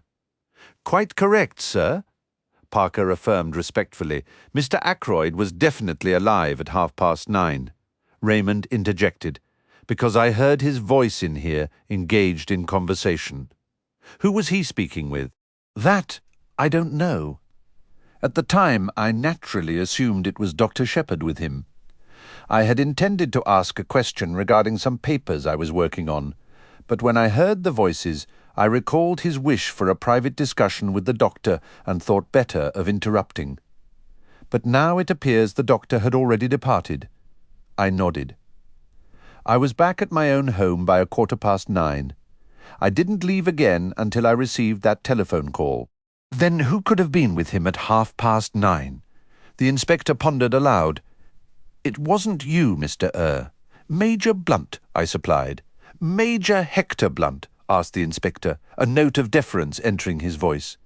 Blunt gave a single curt nod of affirmation. "I believe we've had the pleasure before, sir," the inspector continued. "I didn't recognize you immediately, but you were a guest of Mr. Ackroyd's. Wasn't it a year ago last May?" "June," Blunt corrected flatly. "Of course June it was," the inspector conceded.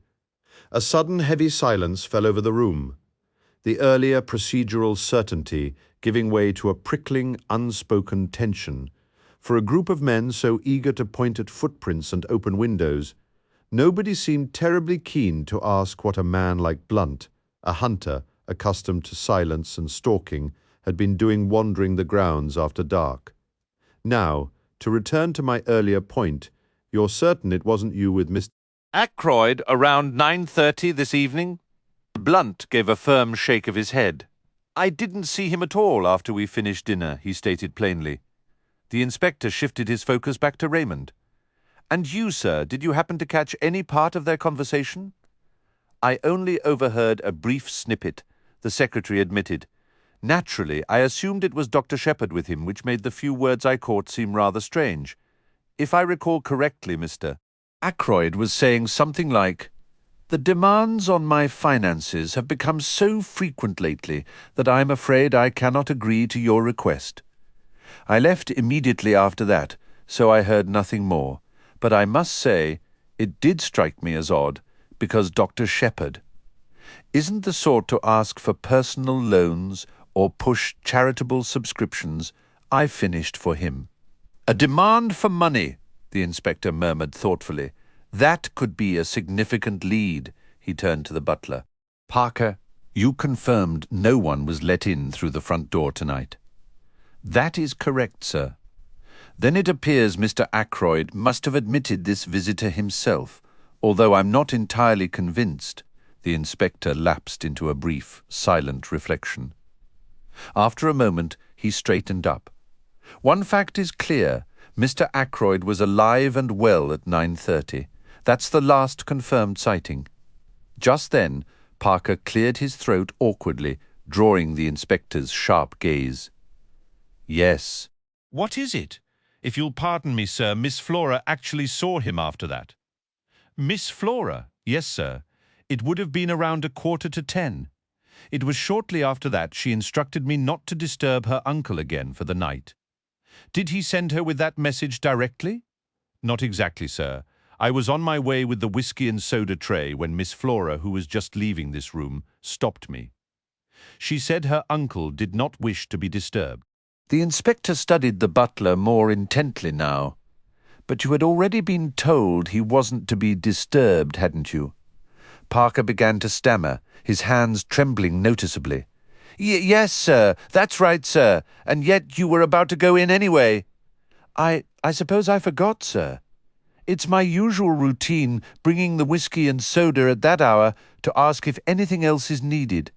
I was just acting out of habit without thinking." It was then that I started to notice how unusually agitated Parker seemed. The man was visibly shaking. "I see," said the inspector. "I'll need to speak with Miss Ackroyd immediately. For now, this room is to remain exactly as it is. I can return after hearing her account. First, I'll secure the window." After fastening the window, he led our group out into the hall. Pausing to glance up the small private staircase, he called over his shoulder to the constable. "Jones, remain here."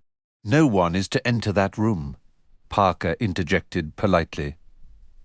"If I may, sir, if you were to lock the door leading to the main hall, access to this wing would be completely cut off.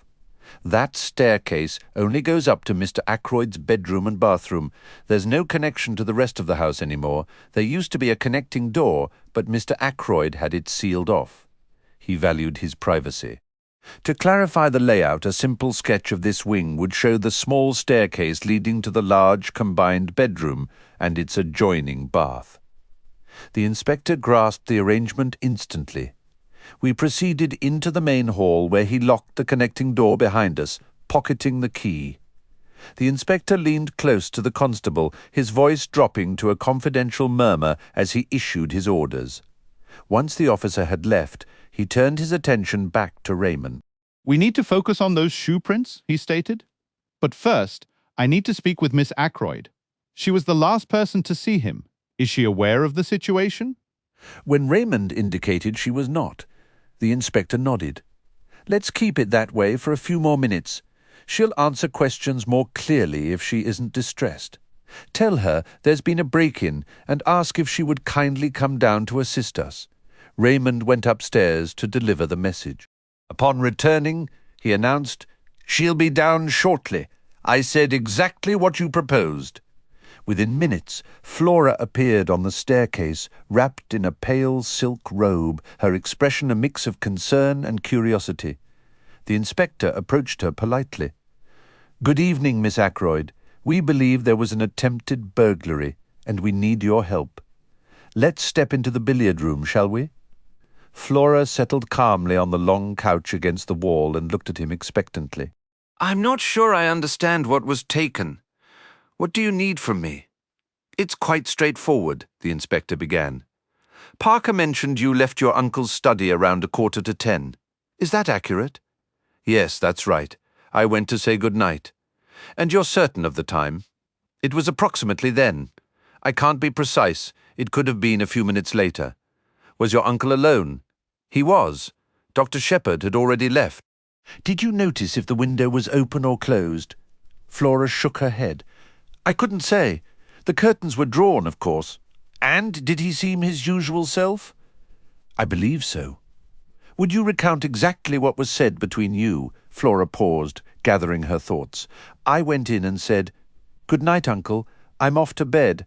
I'm rather tired this evening.' He made a sort of acknowledging sound.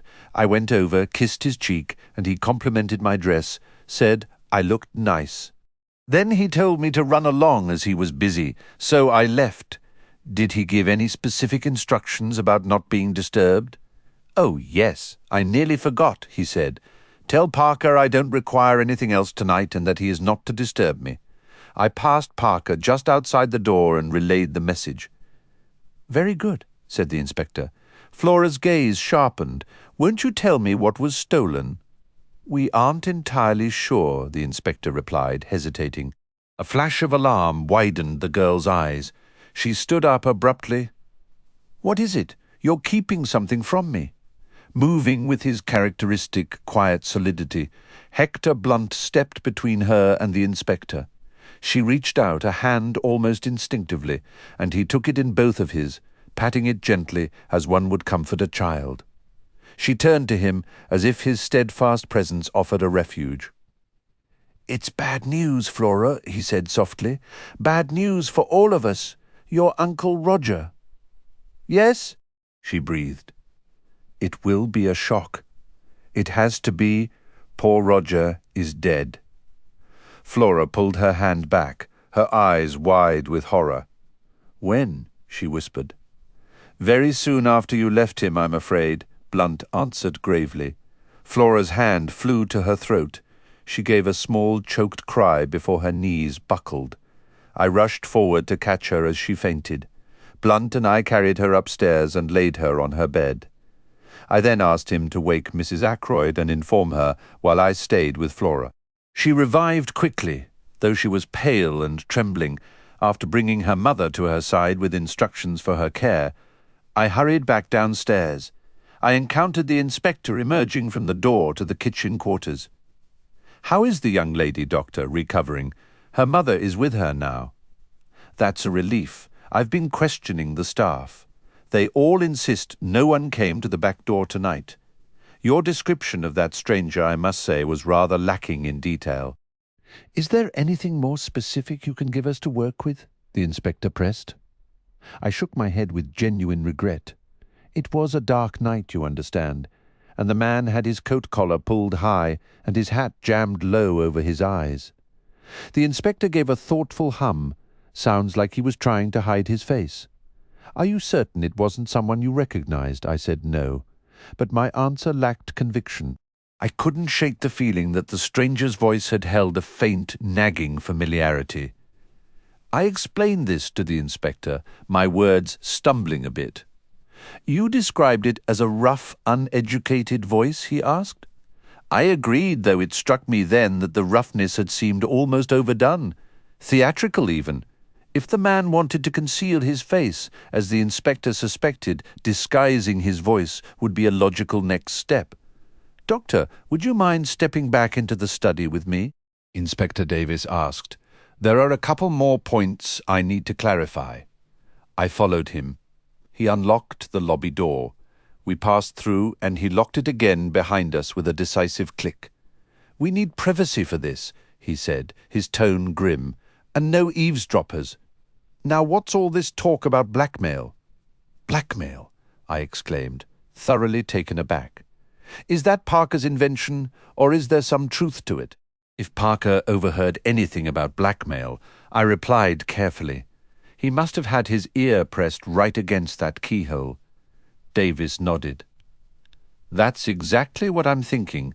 I've been making a few quiet inquiries about Parker's movements tonight. Frankly, I didn't like his demeanor. The man knows something.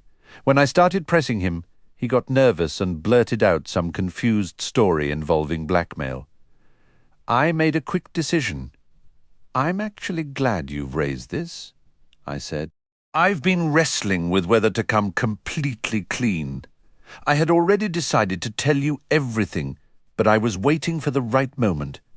You might as well hear it now, and so right there I recounted the entire sequence of the evening's events, just as I have recorded them here."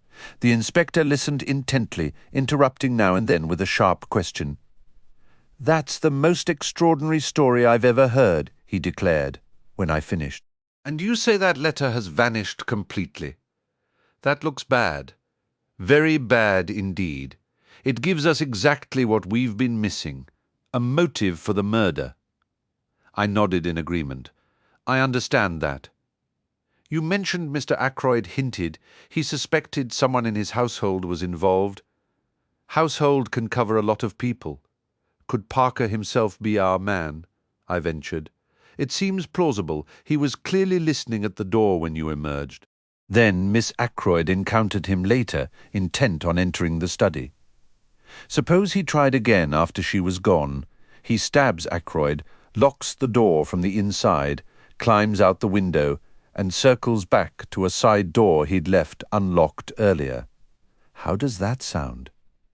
The inspector then produced the dagger. "I want to see if Mr. Raymond can tell us anything about this," he explained. After relocking the outer door, we headed to the billiard room, where we found Geoffrey Raymond. The inspector held up the weapon. "Have you ever seen this before, Mr. Raymond?" "Why, I believe so," Raymond said, leaning in for a closer look. "I'm almost positive that's a curio Major Blunt gave to Mr. Ackroyd. It's from Tunisia, if I recall correctly. So the crime was committed with that? How bizarre, it seems almost unbelievable. Yet it's too unique to be a coincidence. Shall I fetch Major Blunt?" Without waiting for a reply, he hurried off. "Pleasant young man," the inspector remarked. "Seems honest and straightforward." I agreed. In the 2 years Geoffrey Raymond had served as Ackroyd's secretary, I'd never seen him lose his composure or his temper, and by all accounts he was exceedingly competent. A moment later, Raymond returned with Blunt in tow. "I was right," Raymond said, a note of excitement in his voice. "It's the Tunisian dagger," Major Blunt stated calmly. Inspector Davis frowned. "You haven't examined it yet." Blunt replied. "I noticed it the moment I entered the study." The inspector pressed. "And you recognized it immediately?" Blunt gave a firm nod. "Yet you said nothing," Davis remarked, suspicion colouring his tone. "Wrong moment for announcements," Blunt countered evenly. "Speaking out of turn can cause unnecessary complications." He held the inspector's gaze without flinching. Davis finally grunted and turned away, lifting the dagger toward Blunt. "You're absolutely certain about this identification, sir? No room for error?" "None whatsoever," Blunt affirmed. "Where was this particular item usually kept?" Davis inquired. It was the secretary, Raymond, who answered, "In the silver table in the drawing-room." "What?" I couldn't help exclaiming. All eyes turned to me. "Yes, Doctor," Inspector Davis prompted, his tone encouraging. "It's nothing really," I said, feeling somewhat foolish. "Just a trivial detail. When I arrived for dinner last night, I distinctly heard the lid of that silver table being closed in the drawing-room. I saw a flicker of profound skepticism, mixed with a trace of suspicion, cross the inspector's face. "How could you be sure it was that specific lid?" he asked. I was forced into a long, tedious explanation, one I would have much preferred to avoid. The inspector listened patiently until I finished. "Was the dagger in its place when you observed the table's contents earlier?" he asked. "I don't know," I admitted. "I can't recall noticing it specifically, though it might have been there all along." "We should speak with the housekeeper," the inspector decided, ringing the bell. Minutes later, Miss Russell entered, summoned by Parker. After hearing the question, she replied, "I don't believe I went near the silver table. I was checking the flowers. Oh, wait, I do remember the lid was open, which it shouldn't have been, so I closed it as I passed." She met the inspector's look with a hint of defiance. "I see," said Davis. "Can you recall if this dagger was in its place at that time?" Miss Russell examined the weapon coolly. "I can't be sure. I didn't stop to look. The family was due downstairs any moment, and I wished to leave promptly." "Thank you," said the inspector, though a slight hesitation in his manner suggested he wanted to ask more. Miss Russell, however, clearly took it as a dismissal and glided from the room. "Quite a formidable woman, I imagine." Davis commented, watching her go. Now this silver table is before one of the windows. Correct, Doctor. Raymond answered for me. The left-hand window. And the window was open? Both were slightly ajar. Well, I don't think we need to dwell on this further, Davis concluded. I'll just say, someone could have retrieved that dagger at any convenient time. The exact moment isn't crucial. I'll return in the morning with the Chief Constable, Mr. Raymond. Until then, I'll keep the key to this room. I want Colonel Melrose to see everything exactly as it is. I believe he's dining across the county tonight and staying over. We watched as the inspector carefully lifted the jar. This will require careful packing, he observed. It's going to be a significant piece of evidence in more ways than one. A short while later, as Raymond and I left the billiard room, he gave a low, amused chuckle. Feeling his hand on my arm, I followed his gaze. Inspector Davis appeared to be soliciting Parker's opinion on a small pocket diary he held. "A little obvious, don't you think?" Raymond murmured. "So Parker is the chosen suspect, is he? Shall we provide Inspector Davis with a set of our fingerprints as well?" He took 2 cards from the tray, polished them meticulously with his silk handkerchief, handed one to me, and kept the other. Then, with a mischievous grin, he presented them to the police inspector. "Souvenirs," he announced. "Number 1, Dr. Shepherd. Number 2 on the list, which is me. Major Blunt's statement will arrive tomorrow. Youth has a way of bouncing back. Even the savage killing of his friend and employer couldn't keep Geoffrey Raymond's spirits down for very long. Maybe that's how it ought to be. I wouldn't know. I lost that kind of resilience myself a long time ago. It was terribly late when I finally returned home, and I'd hoped Caroline would already be in bed. I should have known better.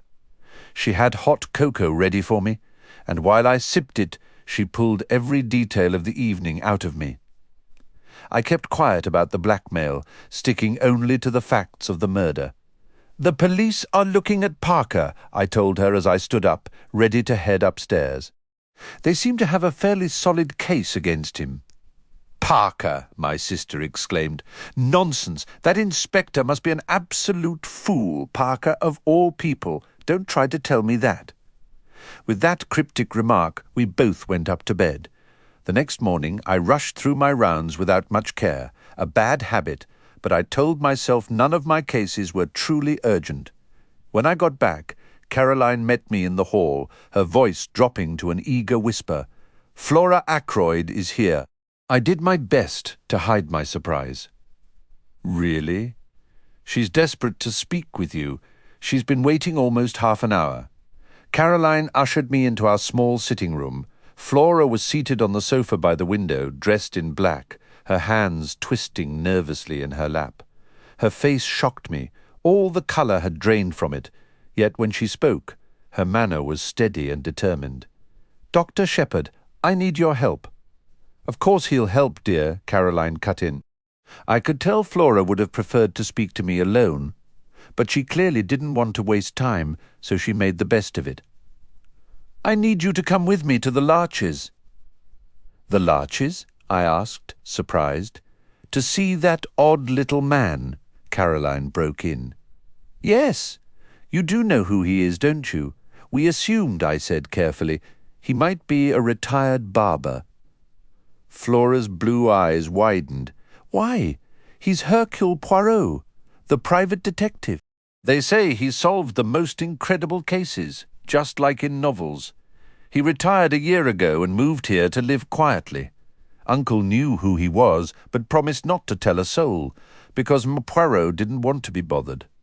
So that's who he is," I said slowly. "You've heard of him, I suppose?"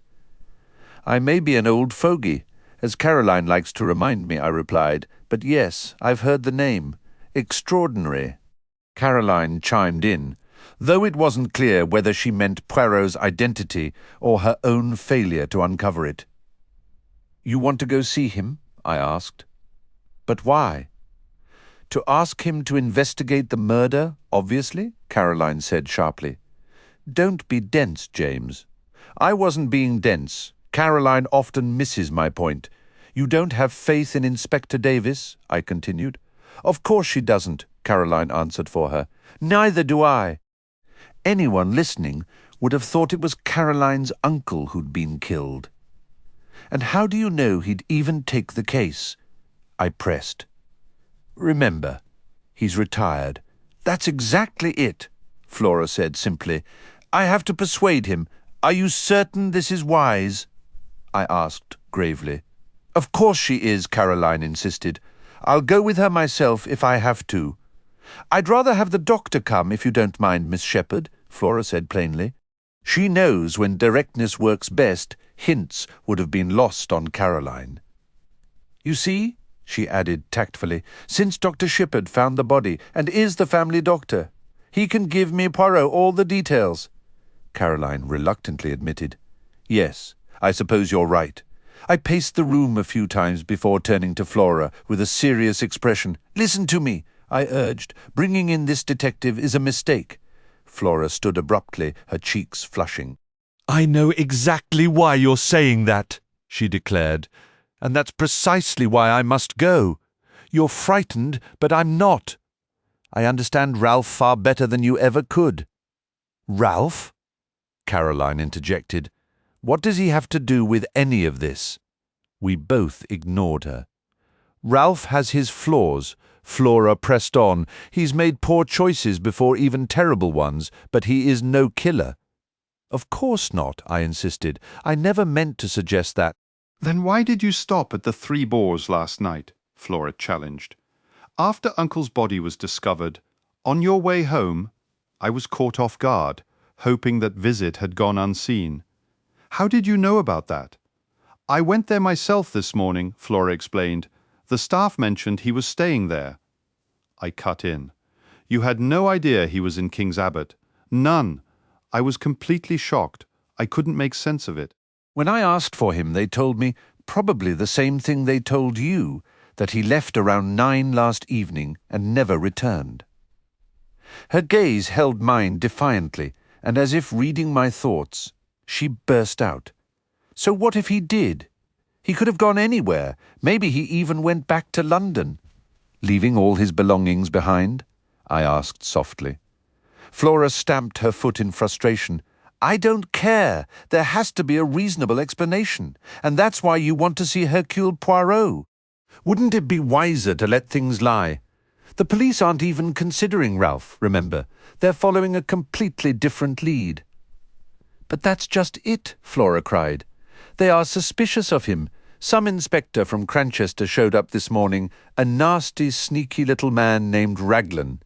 I found out he'd been to the inn before me, asking all sorts of questions. He must think Ralph is guilty. If that's true, it's quite a shift from last night, I said slowly. So he doesn't believe Davis's theory about Parker anymore. Parker, indeed, my sister snorted with disdain. Flora stepped closer and placed her hand on my arm. Please, Dr. Shepherd, let's go see this M. Poirot now. He'll uncover the truth. My dear Flora, I said, gently covering her hand with mine, are you certain it's the truth we're after? She studied my face and nodded solemnly. You have your doubts. I don't. I know Ralph better. Obviously, he didn't do it. Caroline chimed in, having struggled to stay quiet. Ralph may be reckless with money, but he's a lovely boy with impeccable manners. I nearly pointed out that many murderers have had impeccable manners, but Flora's presence stopped me. Since she was so resolved, I had no choice but to agree, and we left quickly before my sister could launch into another of her pronouncements, starting with her favourite phrase, obviously. An elderly woman, wearing a large Breton cap, answered the door at the Larches. Ma'am Poirot, it seemed, was at home. We were shown into a small, meticulously arranged sitting room, and after a brief wait, the man I had met the previous day joined us. Doctor, he said with a smile, then bowed to Flora. Mademoiselle. Perhaps you've heard about last night's terrible event, I began. His expression turned solemn. Indeed, I have. It is dreadful. You have my deepest sympathy, mademoiselle. How may I be of service, Miss Ackroyd? I started. Wishes for you to find the murderer, Flora stated clearly. I understand, the little man replied. But is that not a matter for the police? They could be wrong, Flora insisted. I believe they are heading in the wrong direction even now.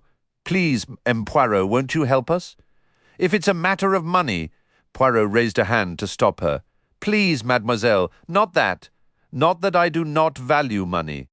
His eyes held a brief, knowing sparkle. Money has always meant a great deal to me, and it still does. But if I take this on, you must understand one thing clearly. I will see it through to the very end. The good dog does not abandon the scent. Remember? You may yet wish you had left it all to the local police. I want the truth, Flora said, meeting his gaze directly. The whole truth. The whole truth. Then I accept, the little man replied quietly. And I hope you will not come to regret those words now. Please, recount all the circumstances to me. Dr. Shepherd should tell you, Flora said. He knows more than I do. So instructed, I launched into a detailed account covering every fact I had recorded earlier. Poirot listened intently, occasionally interjecting a question, but for the most part he sat in silence, his eyes fixed thoughtfully on the ceiling. I concluded my story with Inspector Davis and me leaving Fernley Park the previous evening. And now, Flora urged as I finished, tell him about Ralph. I hesitated, but her commanding look compelled me to continue. You visited this inn, the Three Boars, last night on your way home? Poirot asked when I had finished. What, precisely, was your reason for going there? I took a moment to choose my words with care. It occurred to me after leaving Fernley that someone ought to inform the young man of his uncle's death. I realized that, aside from Mr. Ackroyd and myself, possibly no one else knew he was staying in the village. Poirot gave a slow nod. Quite so. That was your only motive in going, eh?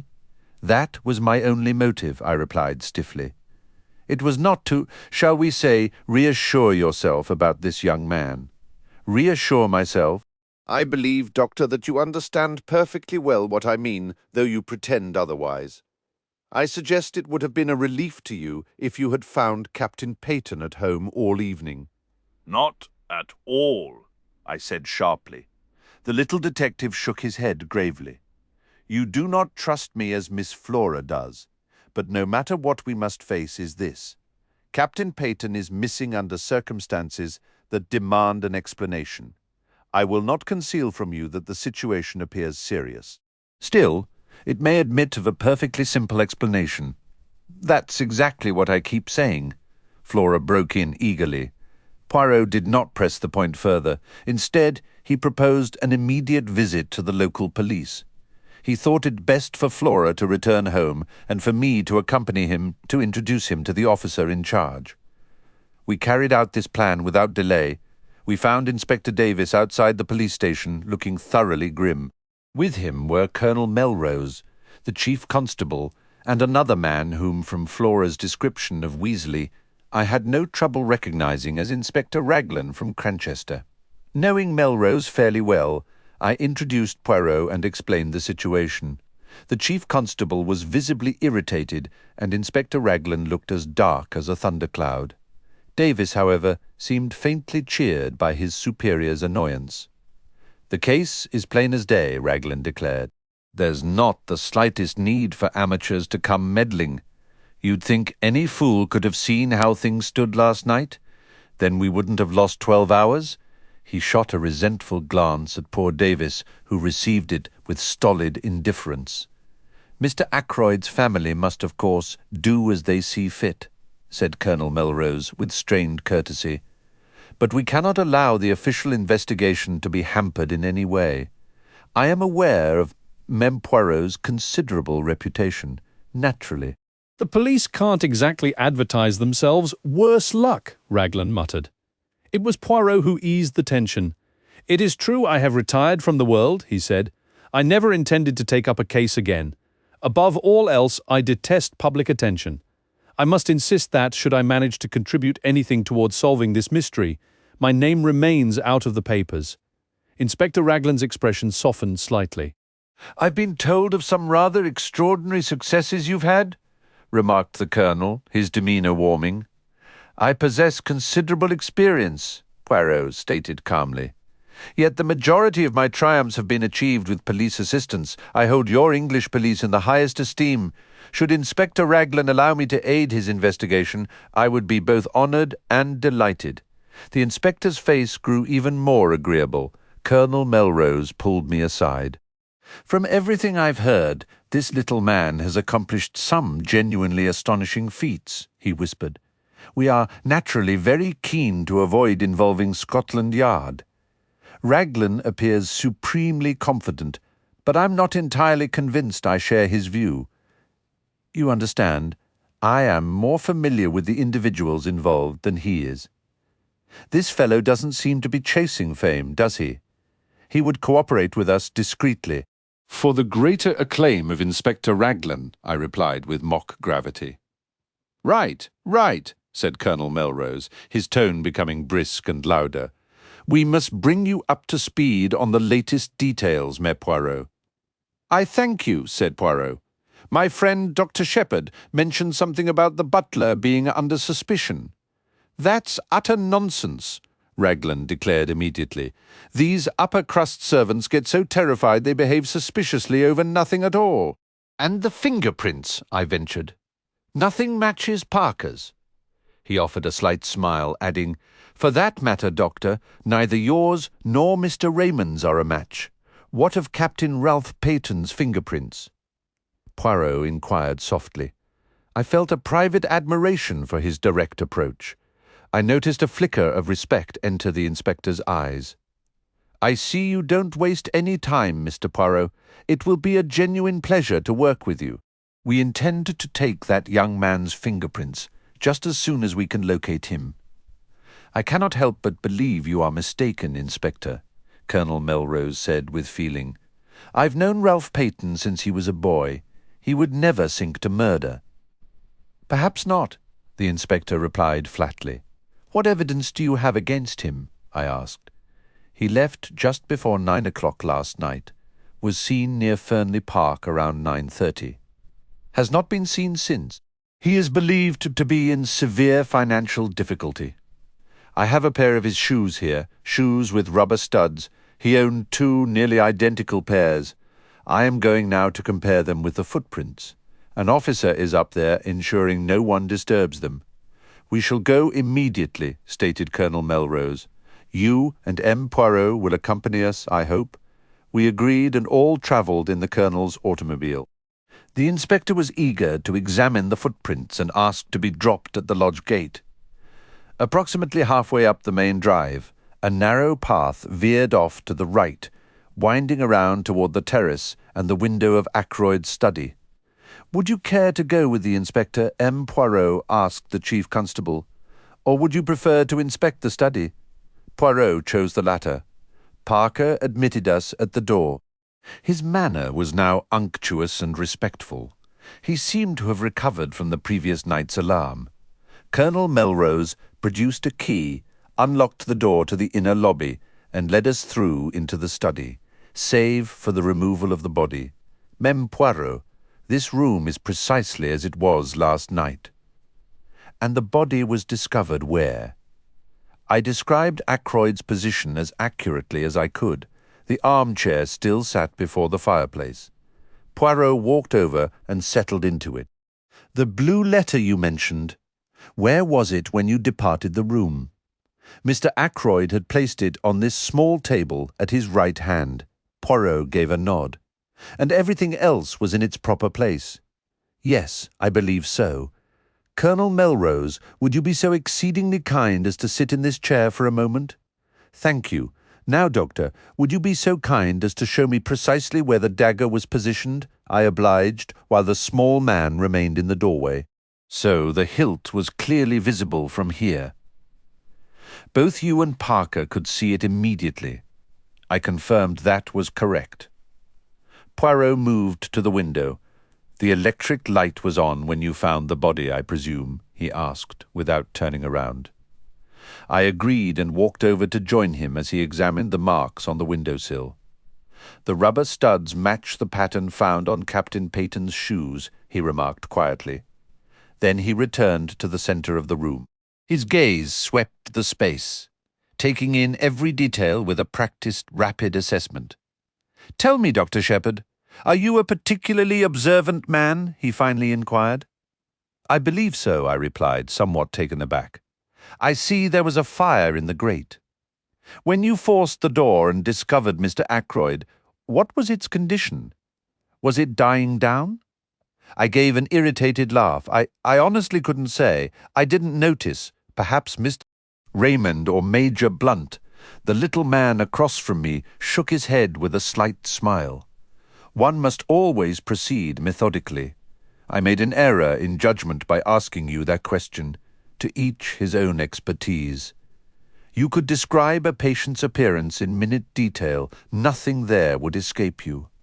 If I wished to know about the papers on that desk, Mr. Raymond would have noticed all there was to see. To learn about the fire, I must ask the man whose business it is to observe such things. You permit? He moved swiftly to the fireplace and rang the bell. After a brief wait, Parker appeared. You rang, sir? He said hesitantly. "Come in, Parker," said Colonel Melrose. "This gentleman has a question for you." Parker turned a respectful attention toward Poirot. "Parker," said the little man, "when you broke down the door with Dr. Shepherd last night and found your master, what was the state of the fire?" Parker answered without hesitation. "It had burned very low, sir. It was nearly out." "Ah," said Poirot. The exclamation sounded almost triumphant. He continued, "Look around carefully, my good Parker. Is this room exactly as it was then?" The butler's eyes travelled the room. They settled on the windows. "The curtains were drawn, sir, and the electric light was on." Poirot nodded approval. "Anything else?" "Yes, sir. This chair was pulled out a bit farther." He indicated a large grandfather chair to the left of the door, between it and the window. "Just show me," said Poirot.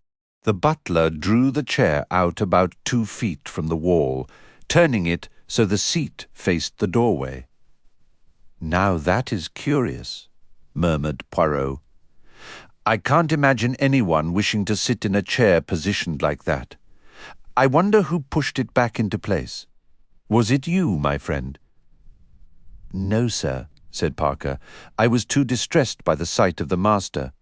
Poirot looked across at me. "Did you, Doctor?" I shook my head.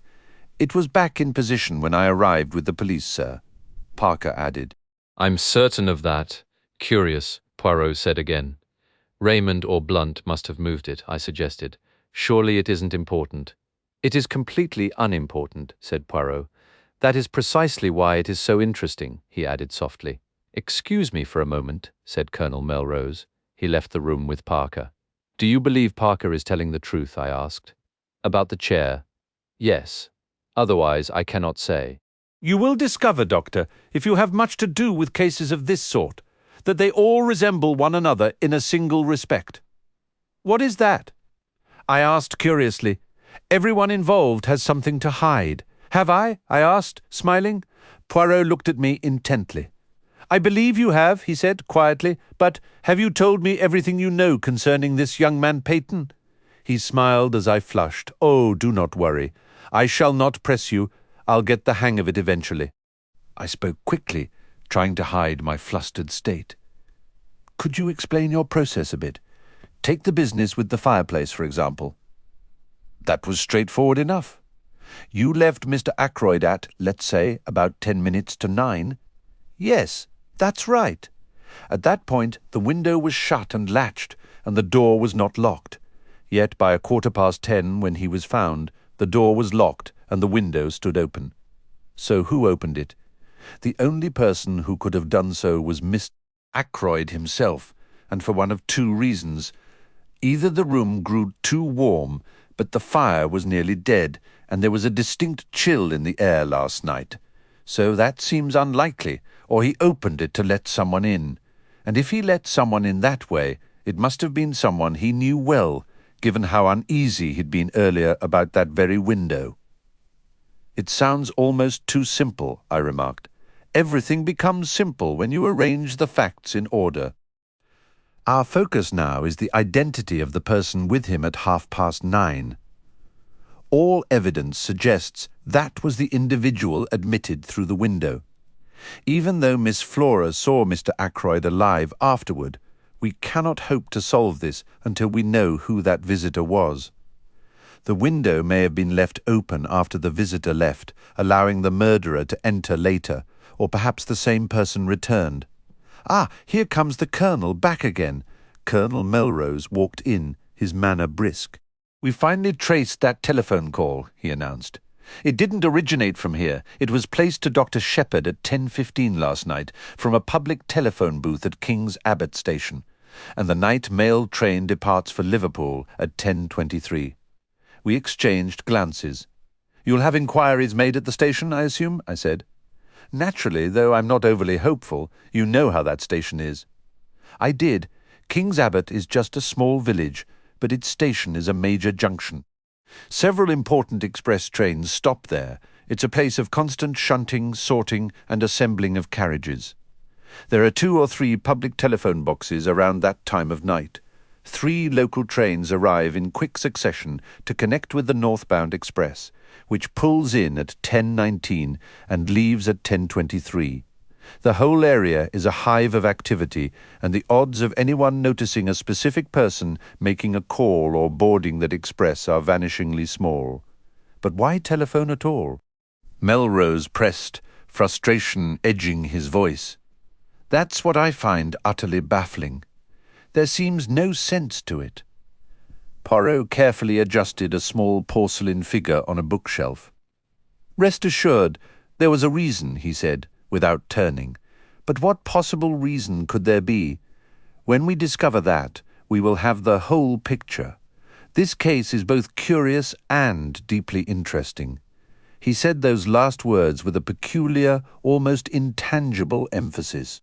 I had the distinct impression he was viewing the situation from an angle entirely his own, one I couldn't quite perceive.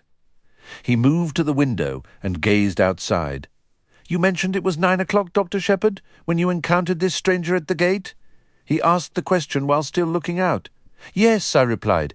"I heard the church clock strike the hour. How long would it take him to reach the house, to reach this window, for instance? 5 minutes at most. Only 2 or 3 if he took the path to the right of the drive and came directly here. But to do that, he would need to know the layout. How shall I put it? It would imply he had been here before, that he was familiar with the grounds." "That's a valid point," Colonel Melrose agreed. "We could determine whether Mr. Ackroyd had received any unfamiliar visitors during the past week. Young Raymond would know," I suggested. "Or Parker," added Colonel Melrose. Poirot turned, a faint smile on his lips. "Or perhaps both," he said. Cullen Melrose departed to fetch Raymond, and I rang the bell again for Parker. The Colonel returned promptly with the young secretary in tow, introducing him to Poirot. Geoffrey Raymond appeared as crisp and cheerful as ever, expressing a pleased surprise at meeting the detective. "I had no idea you were residing here incognito, Monsieur Poirot," he remarked. "It will be quite an education to observe your methods." "But I say, what's all this?" Poirot, who had been positioned just left of the doorway, stepped aside abruptly. I realized then that while my attention was elsewhere, he must have quietly drawn the armchair forward to the exact spot Parker had described earlier. "Would you like me to take a seat for some sort of experiment?" Raymond asked with a light laugh. "What's the purpose?" "Monsieur Raymond, this chair was pulled out precisely so last night when Mr. Ackroyd was discovered. Someone later pushed it back." "Was that you?" The secretary's answer was immediate. "Certainly not. I don't even recall it being in that position. But if you say it was, then it must have been. Someone else must have returned it. A pity if they've muddled a clue." "It is of no importance," Poirot dismissed. "No importance at all. My real question is this. Can you recall any unfamiliar person calling upon Mr. Ackroyd within the last week?" The secretary paused, his brow furrowed in thought. just as Parker entered in response to the bell. "No," Raymond concluded after a moment. "I don't remember anyone. Can you, Parker?" "Sir, did any stranger visit Mr. Ackroyd this past week?" The butler considered. "There was the young gentleman on Wednesday, sir, from the firm of Curtis and Trout, I believe." Raymond waved this aside impatiently. "Yes, yes, but that's not the sort of stranger Monsieur Poirot means." He turned to explain. Mr. Ackroyd was contemplating the purchase of a dictaphone to improve our efficiency. A representative came to demonstrate, but no decision was made. Poirot addressed the butler. "Describe this young man for me, if you please, Parker."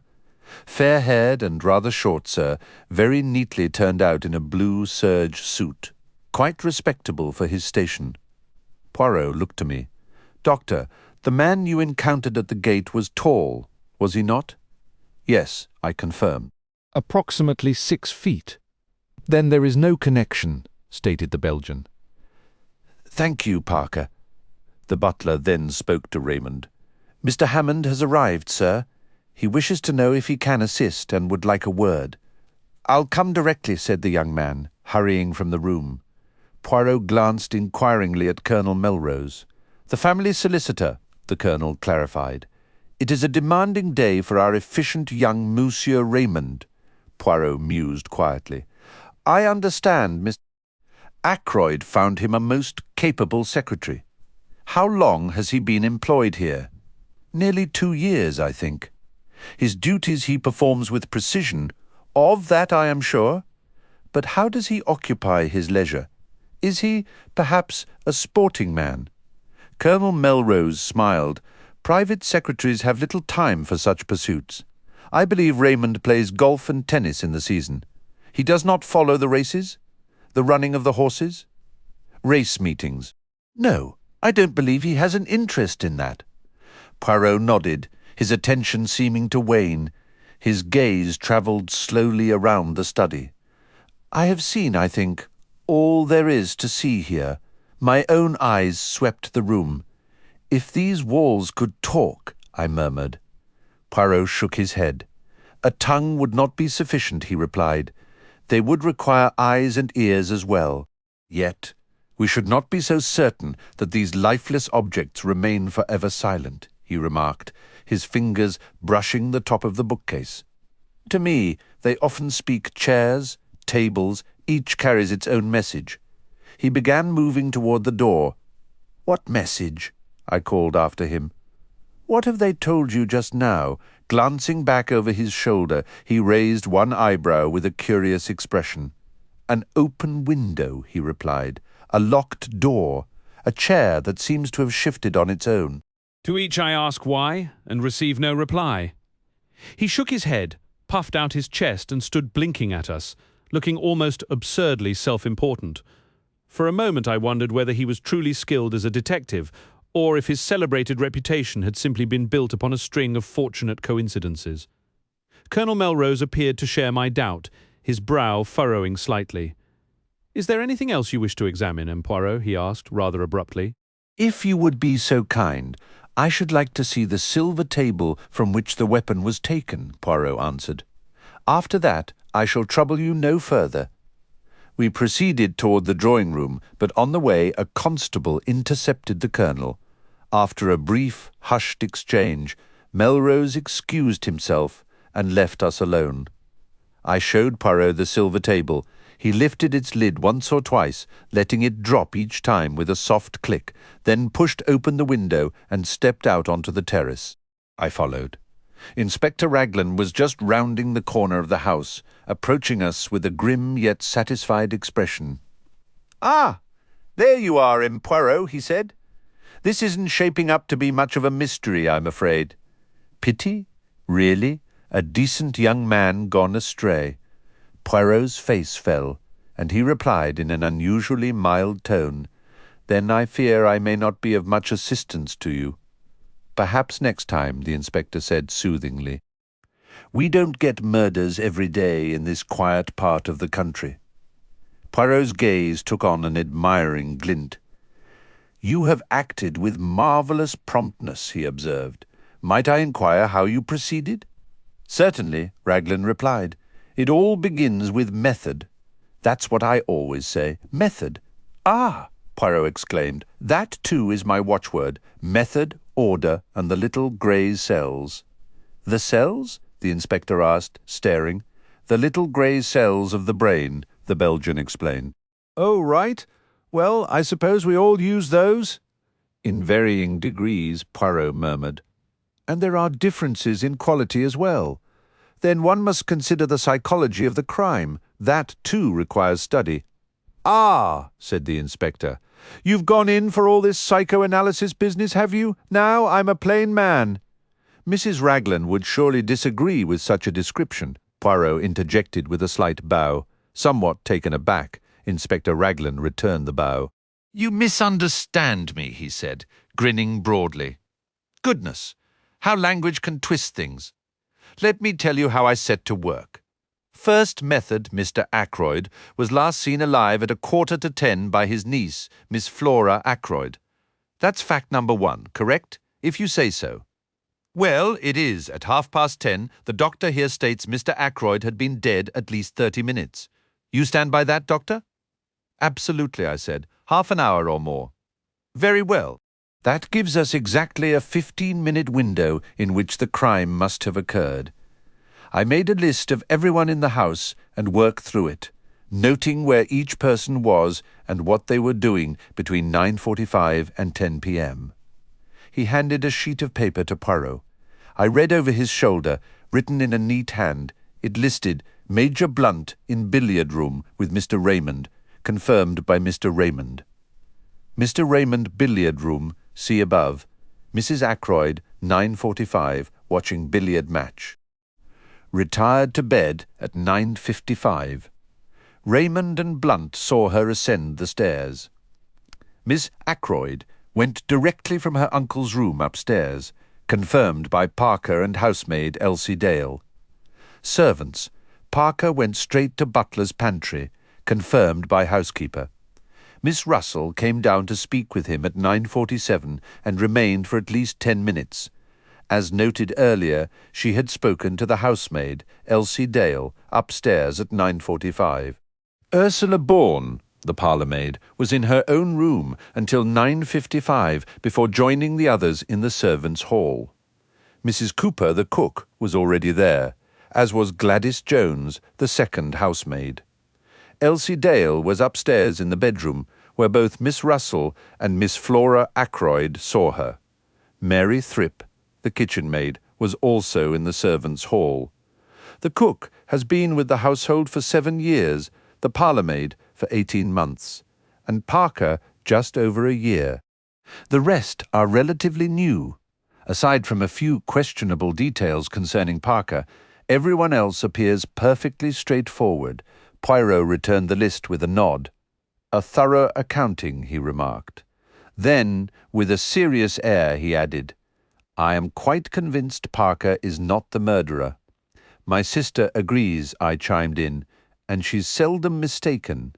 No one acknowledged my comment. That effectively clears the household, the inspector continued.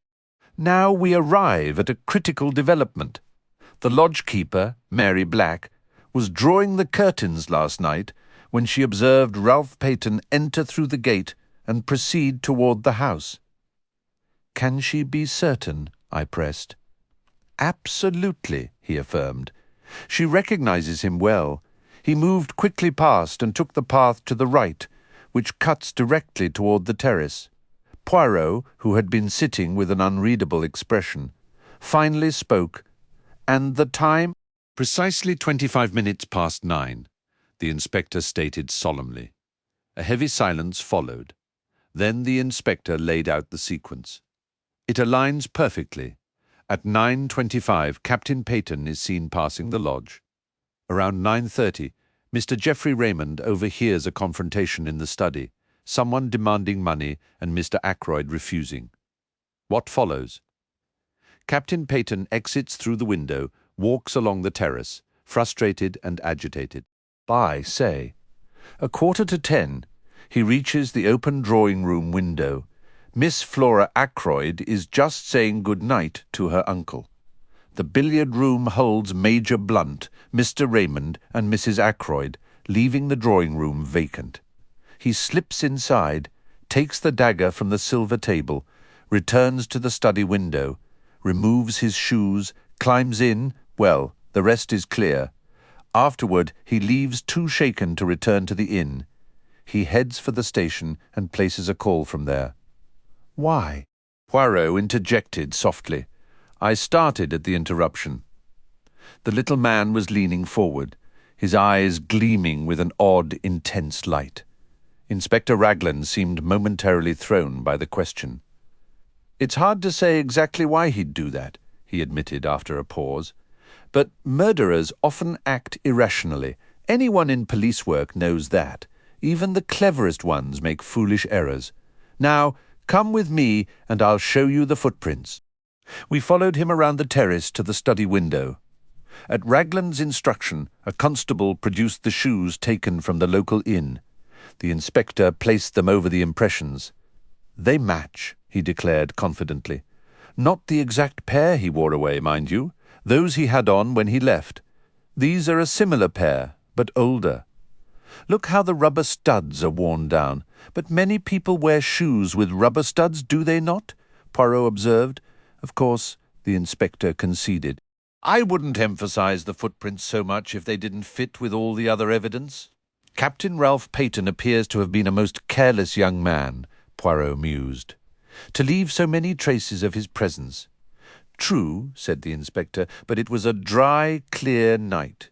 He left no marks on the terrace or the main gravel path. Unfortunately for him, however, a spring seems to have surfaced recently where the side path meets the drive. Look here. A narrow gravel path branched off the terrace a short distance away. A few yards from its end, the ground was soft and muddy. Navigating the damp ground, we once more encountered a variety of footprints, including those with the distinctive rubber-studded soles. Poirot continued along the path a short distance, the inspector accompanying him. You observed the women's prints, of course? Poirot inquired abruptly. The inspector chuckled. Naturally. But several different women have used this route, men too. It's a popular shortcut to the main house. Trying to sort through every impression would be pointless. The truly significant marks are the ones on the windowsill. Poirot gave a nod of agreement. No use going farther, the inspector declared, as the gravel drive came into view. The surface here is packed far too hard to show anything useful. Again, Poirot nodded, but his attention was captured by a small, well-constructed garden pavilion, situated slightly to the left of our path, accessible by its own gravel walk. He lingered until the inspector had started back toward the house, then turned to me with a gleam in his eye. You truly must be heaven-sent to take the place of my friend Hastings, he remarked. I note you have not left my side. What do you say, Dr. Shepherd? Shall we satisfy my curiosity about that summer house? He approached and opened the door. Inside, the light was dim, revealing a few rustic benches, a croquet set, and some folded deck chairs. To my surprise, my new acquaintance immediately dropped to his hands and knees, meticulously crawling across the floorboards. He shook his head several times, seeming dissatisfied. Finally, he settled back on his heels. Nothing, he murmured, almost to himself. Perhaps it was too much to hope for, yet it would have clarified so much. He stopped abruptly, his body going rigid. Then his hand darted to the side of one of the wooden chairs, deftly plucking something from it. "What is it?" I exclaimed. "What have you found?" With a smile, he opened his palm to reveal a small, stiff piece of white cambric. I took it, examined it with curiosity, and handed it back. "What is your assessment, my friend?" he asked, watching me intently.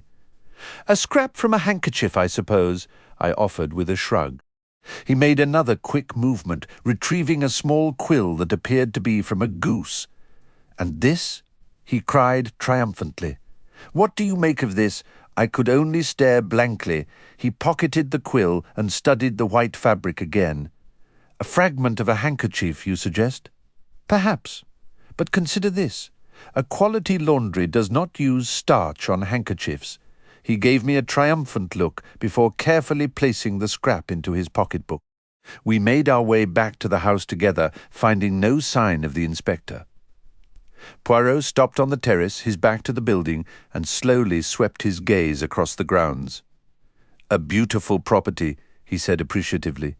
"Who stands to inherit it?" The question struck me with unexpected force. Strangely, the matter of inheritance had not once entered my mind until that moment. Poirot observed my reaction keenly. "This is a new idea for you," he stated. "You had not considered it before?" "Yes." "No," I admitted truthfully. "I rather wish I had." He studied me with renewed curiosity. "I wonder precisely what you mean by that," he mused thoughtfully. Then, as I began to speak, he waved a hand. "Do not trouble yourself. You would not tell me your genuine thought." "Everyone has something to conceal," I quoted with a smile. "Exactly. You still hold to that belief." "More strongly than ever, my friend. But concealing things from Hercule Poirot is no simple task. He has a particular talent for discovery." As he spoke, he descended the steps into the Dutch garden. "Let us walk a little," he said over his shoulder. "The air is quite pleasant today." I followed him down a path to the left, enclosed by tall yew hedges. The walkway was bordered on both sides by formal flower beds, leading to a circular paved area at the end which held a bench and a pond of goldfish. Instead of proceeding to the end, however, Poirot chose a different path that wound its way up a wooded slope. The shift in scenery brought an unexpected lightness to the moment. After the intense focus of the investigation, the simple act of walking among the trees felt almost sarcastically mundane. Here we were pondering a possible fortune and a scrap of fabric, while the birds chirped obliviously overhead. The path opened into a small clearing where a simple stone bench had been placed. From this vantage point, the view across the estate was magnificent, looking directly down upon the paved terrace and the circular goldfish pond. "England is truly beautiful," Poirot murmured, his gaze sweeping the landscape. Then, with a softer tone, he added, "And so are her young women. Quiet, my friend, and observe the charming scene below." It was then I noticed Flora. She was walking along the very path we had recently used, humming a light tune to herself. Her step was almost a dance, and despite her morning dress, her entire being radiated a carefree joy. She performed a quick, spontaneous spin, her dark skirts flaring out around her. Tipping her head back, she laughed aloud, a clear, bright sound. At that moment, a man emerged from the tree line. It was Hector Blunt. The girl started slightly, her expression shifting. "You gave me a fright. I didn't see you there." Blunt remained silent for a long moment, just looking at her. "What I appreciate about you," Flora said, a hint of teasing in her voice, "is your wonderfully lively conversation." I suspect Blunt flushed beneath his weathered skin. When he finally spoke, his voice was uncharacteristically gentle, almost hesitant. "Never was much good with words, not even as a younger man. That must have been a terribly long time ago, I imagine," Flora said with mock solemnity. I could hear the laughter she was holding back, though Blunt seemed to miss it entirely. "Yes," he replied simply. "It was. And how does it feel to be a modern Methuselah?" she asked. This time her amusement was clearer, but Blunt was pursuing his own train of thought. "Remember the fellow who sold his soul to be young again? There's an opera about it. You mean Faust? That's the one strange tale. Reckon some of us would make the trade if we could?" "Listening to you, anyone would think your joints were rusting shut," Flora cried, caught between irritation and amusement. Blunt was quiet for a bit. He looked past Flora, focusing on some distant point, and addressed his remark to a nearby oak. "High time I got back to Africa. Are you planning another expedition? To hunt things? Expect so. That's what I usually do after all. You shot that antelope head in the hall, didn't you?" Blunt gave a single nod. Then, his face colouring again, he said abruptly, "If you'd ever like some proper hides, I could arrange it for you." "Oh, would you?" Flora exclaimed. "Promise you won't forget." "I won't forget," Hector Blunt stated. He seemed to overcome a natural reserve, adding in a burst of candour, "I ought to go. This sort of life isn't for me. I haven't the manners for it. I'm a rough sort, no use in drawing-rooms, never remember the right things to say. Yes, it's time I left." "But you're not going immediately," Flora protested quickly. "Not while we're in all this dreadful trouble? Please, if you were to go?" She turned her face away slightly. "You want me to stay?" Blunt asked. His words were measured, but utterly direct. "We all would?" "I meant you personally," Blunt clarified. Flora slowly turned back to meet his steady gaze. "I want you to stay," she said quietly. If that matters to you. It makes all the difference," Blunt said. A comfortable silence fell between them. They moved to sit on the stone bench beside the pond, as if neither was quite sure what should come next. An unexpected breeze stirred the water, scattering a few early fallen leaves across its surface. "It's such a perfect morning," Flora said at last. "I know I shouldn't, but I can't seem to help feeling happy, despite everything. Is that awful?" "Perfectly natural," Blunt assured her. "You barely knew your uncle until 2 years ago. No one expects you to pretend a grief you don't feel. Better to have no pretense about it. There's something incredibly comforting about you," Flora observed. "You make everything seem so straightforward." "Most things are straightforward," the big game hunter replied. "Not always," said Flora, her voice dropping. I saw Blunt turn his head sharply to look at her, his attention fully recalled from whatever distant horizon he had been contemplating. He clearly interpreted the shift in her tone differently, because after a brief pause he spoke in a somewhat brusque manner. "Look, you mustn't fret over that young man. The inspector is a fool. Everyone knows it's completely ridiculous to suspect him. It had to be an outsider, a burglar. That's the only logical answer." Flora turned to face him. "Do you truly believe that?" "Don't you?" Blunt responded swiftly. "Oh, yes, of course," she said. After another silence, Flora exclaimed, "I'll tell you why I was so cheerful earlier, even if you think me heartless. The lawyer, Mr. Hammond, came. He informed us about the will. Uncle Roger left me £20,000. Imagine 20,000 wonderful pounds." Blunt appeared surprised. "Does it mean that much to you?" "Mean much. It means everything. Freedom, a real life. No more scheming and pinching pennies and pretending." "Pretending?" Blunt cut in sharply. Flora seemed momentarily flustered. "You know what I mean?" she said hesitantly. "Acting grateful for every shabby hand-me-down from wealthy relatives. Last season's coats and outdated hats. I don't know much about ladies' fashion, but I always thought you were very well dressed. It came at a cost, though," Flora murmured. "Let's not talk of unpleasant things. I'm happy. I'm free to do as I please. Free not to," she broke off abruptly. "Not to what?" Blunt pressed. "Oh, nothing." "I've forgotten." Blunt, holding a walking stick, prodded at something in the pond. "What are you doing, Major Blunt?" "Something shiny down there. Looked like a gold brooch. Now I've stirred the mud and lost it."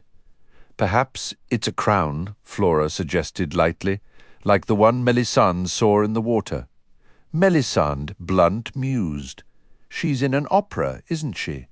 "Yes, you seem quite knowledgeable about operas. People drag me along sometimes," Blunt said gloomily. "Strange notion of pleasure. Worse noise than natives with their tom-toms." Flora laughed. "I recall Melisande," Blunt continued, "married an old man who could have been her father. He tossed a small stone into the goldfish pond. Then, his manner shifting, he turned to Flora. "Miss Ackroyd, is there anything I can do about Peyton? I know you must be terribly worried." "Thank you," Flora replied coolly, "but there's nothing to be done. Ralph will be fine.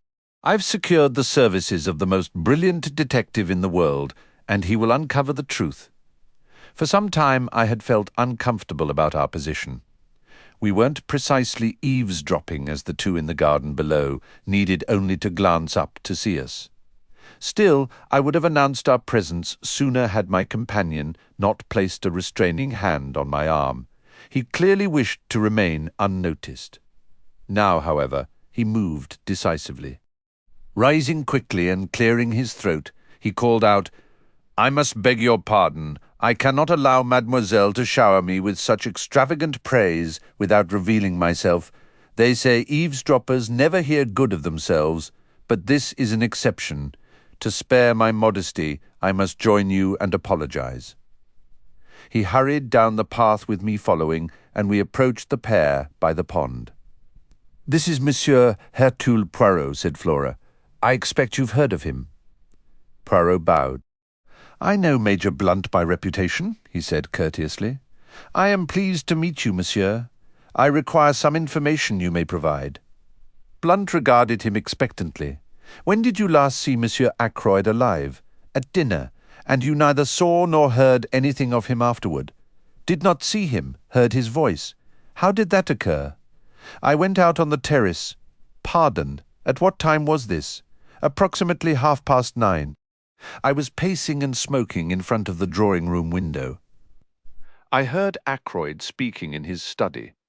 Poirot paused to pluck a tiny weed.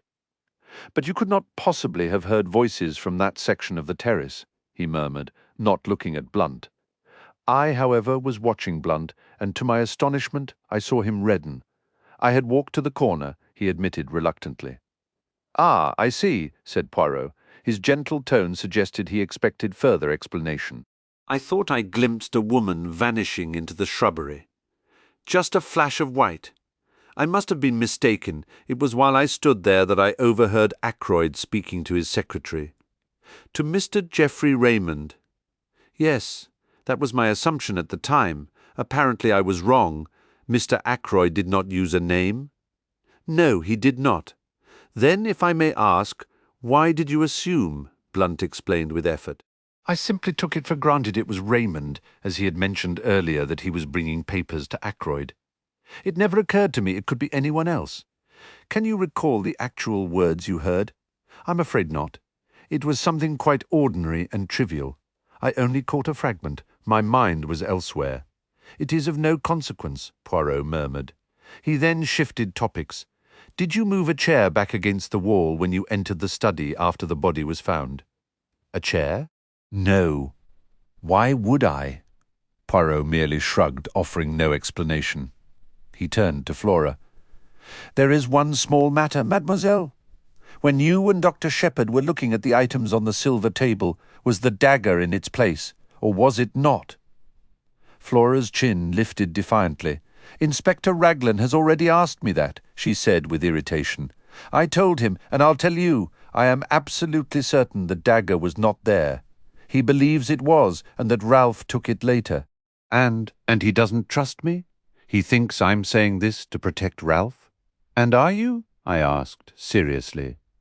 Flora stamped her foot. "You too, Dr. Shepherd. This is really too much." Poirot smoothly changed the subject, his gaze drifting toward the garden pond. "You are quite right, Major Blunt. There is something glinting in the water. Let us see if I can retrieve it." He knelt by the pond, rolled up his sleeve, and slowly lowered his arm, trying not to disturb the silt.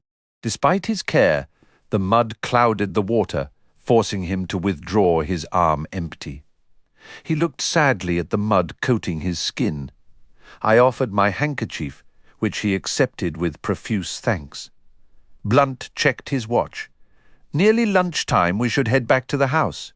"Will you join us for lunch, Poirot?" Flora asked. "I'd like you to meet my mother. She is very fond of Ralph." The little man bowed. "I would be delighted, mademoiselle. And you'll stay too, won't you, Dr. Shepherd?" I hesitated, but her urging, "Oh, please do," made me accept without further delay. We started toward the house, Flora and Blunt walking ahead. "What hair?" Poirot said to me quietly, nodding toward Flora. "True gold. They would make a striking pair, she and the dark, handsome Captain Peyton. Would they not?" I looked at him questioningly, but he was already fussing over a few nearly invisible droplets on his sleeve. The man reminded me of a fastidious cat, with his green eyes and precise habits. "And all for nothing," I said sympathetically. "I wonder what that was in the pond." "Would you like to see?" Poirot asked. I stared at him. He nodded. "My good friend," he said gently, yet with a hint of reproach, "Hercule Poirot does not risk disarranging his attire without being certain of his objective. To do otherwise would be absurd. I am never absurd." "But your hand came out empty," I objected.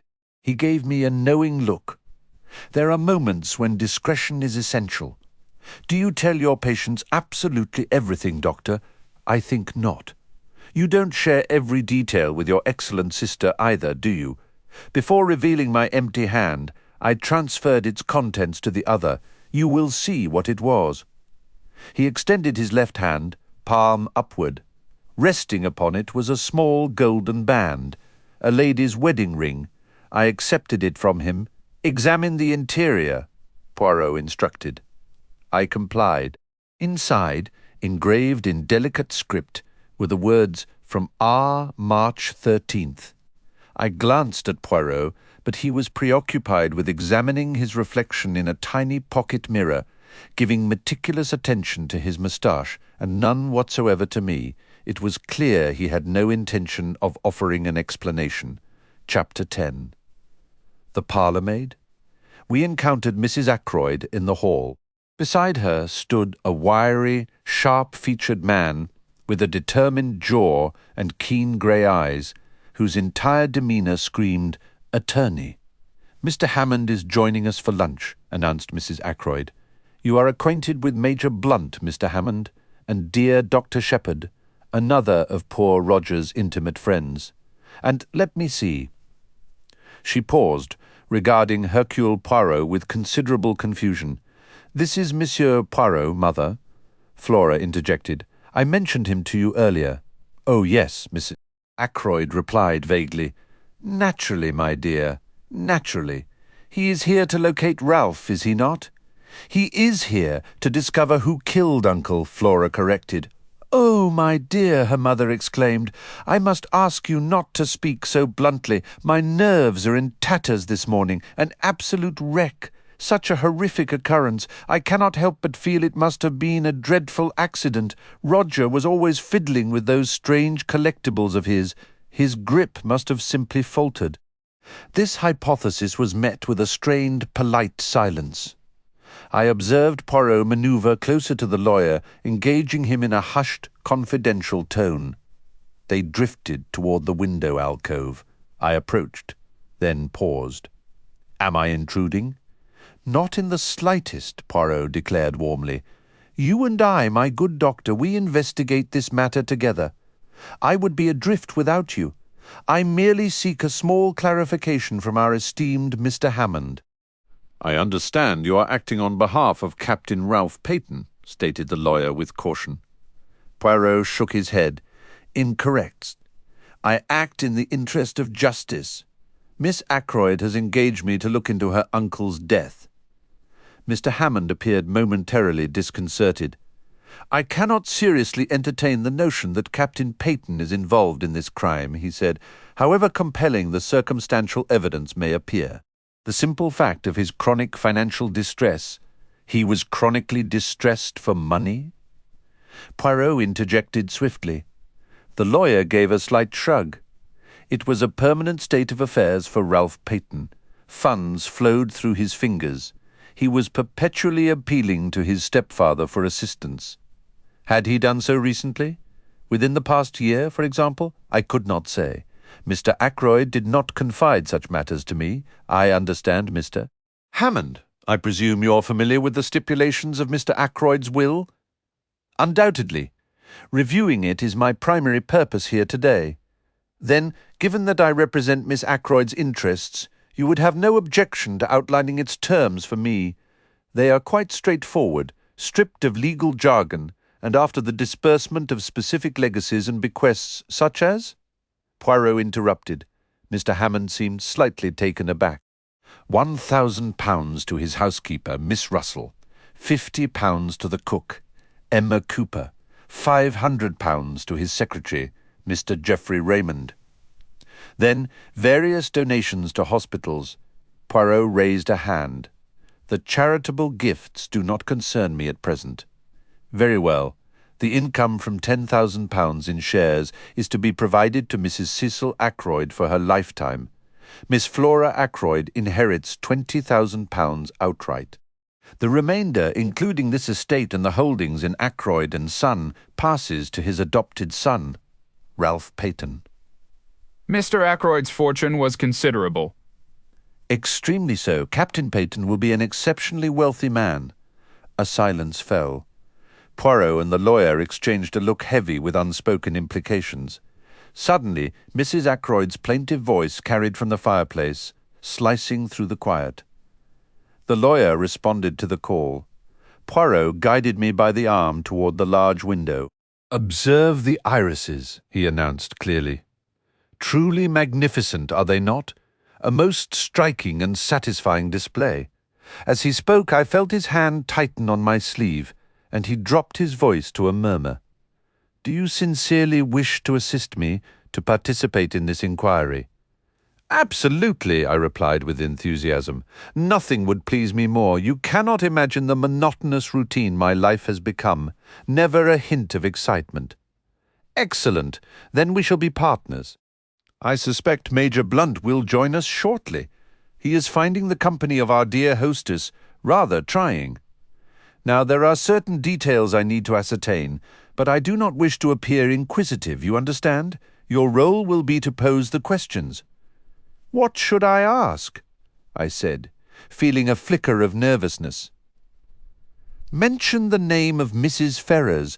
Do so casually inquire if he was staying here when her husband passed away. You grasp the tone I require. And as he answers, observe his face without making it obvious. Is that clear?" There was no time for further instruction, for at that moment, just as Poirot predicted, Blunt detached himself from the group in his brusque manner and approached us. I proposed a walk along the terrace, and he agreed. Poirot remained behind. Pausing to admire a final late-season rose, I remarked, "How dramatically circumstances can shift in mere days. I was here just last Wednesday, walking this very path with Ackroyd. He was in such high spirits, and now, 3 days later, the poor man is gone. Mrs. Ferrars is gone, too. You knew her, of course?" Blunt gave a brief nod. "Had you seen her during this visit?" "Ackroyd and I paid a call. Last Tuesday, I believe. A compelling woman. Yet there was something odd about her, quite inscrutable. One never knew what she was truly thinking. I studied his steady grey eyes. They revealed nothing." "I assume you'd met her previously." "On my last visit, she and her husband had just moved into the area." He hesitated briefly before adding, "Strange, really. She seemed a decade older." "In what way changed?" I pressed. "Looked 10 years older," he repeated flatly. "Were you down here when her husband died?" I asked, striving for a tone of idle curiosity. "No. From everything I heard, it was a case of good riddance. Harsh, perhaps, but honest." I nodded in agreement. "Ashley Ferrars was hardly a model husband," I ventured cautiously. "A thorough blackguard, in my opinion," stated Blunt. "Well, perhaps just a man corrupted by having too much money," I offered. "Money!" he exclaimed, with a short, bitter laugh. "Every trouble in the world stems from money, either an excess or a lack of it." "Which has been your particular difficulty?" I inquired. "I've had enough for my needs. Count myself among the fortunate." He paused, then admitted, "Though I'm not exactly flush at the moment. Came into a legacy a year ago and was fool enough to let someone talk me into a reckless investment." I offered my sympathies, sharing a tale of my own financial misadventure. Then the luncheon gong sounded, and we moved toward the dining room. Poirot held me back for a moment. "And so, what is your impression?" "He seemed perfectly straightforward," I insisted. "I'd swear the man is entirely square and above board." Without doubt, without doubt, Poirot soothed, as if addressing a petulant child. We filed into the dining room. It felt impossible that less than a full day had passed since I last sat at that table. After the meal, Mrs. Ackroyd drew me aside to a sofa. "I cannot help but feel somewhat wounded," she confided in a hushed tone, producing a delicate handkerchief clearly not intended for actual tears, "wounded by Roger's lack of faith in me." That £20,000 should have been left to me, not directly to Flora. A mother is naturally entrusted to protect her child's interests. This feels like a distinct lack of trust. "You must remember, Mrs. Ackroyd," I gently reminded her. "Flora was Ackroyd's own niece, a direct blood relation. It would have been a different matter entirely if you were his sister rather than his sister-in-law. As poor Cecil's widow, I do believe my feelings should have been taken into account," the lady remarked, dabbing carefully at her eyelashes with a handkerchief. "Roger, however, was always quite peculiar, not to mention downright stingy when it came to finances. It placed both Flora and me in a terribly awkward position. He wouldn't even provide the poor girl with a proper allowance. He would settle her bills, of course, but always with such reluctance, questioning why she needed all those frivolous things so typical of a man. But now I've lost my train of thought. Oh yes, we never had a penny to truly call our own. Flora resented it. I must say she resented it deeply. She was devoted to her uncle, naturally, but any young woman would have felt the same. Roger had the strangest notions about money. He refused to buy new face towels even after I pointed out the old ones were practically in shreds. Mrs. Ackroyd then leaped, as was her habit, to another subject entirely. And then, to leave all that money, £1,000, imagine, £1,000 to that woman. "What woman?" I asked. "That Russell woman. There's always been something odd about her. I've said so from the start. But Roger wouldn't hear a word against her. He insisted she was a woman of tremendous character, that he admired and respected her. He went on endlessly about her integrity, independence, and moral fibre. I think there's something suspicious there. She was certainly angling to marry him. I put a stop to that quickly enough. She's always despised me. Naturally, I saw right through her. I began to wonder if I could possibly interrupt her monologue and make my escape. Fortunately, Mr. Hammond approached to say his goodbyes, providing the perfect diversion. I seized the opportunity and stood as well. "Regarding the inquest," I said, "where would you prefer it to be held? Here, or at the Three Boars?" Mrs. Ackroyd stared at me, her jaw slack. "The inquest?" she asked, a picture of dismay. "But surely there won't need to be an inquest." Mr. Hammond gave a dry, discreet cough.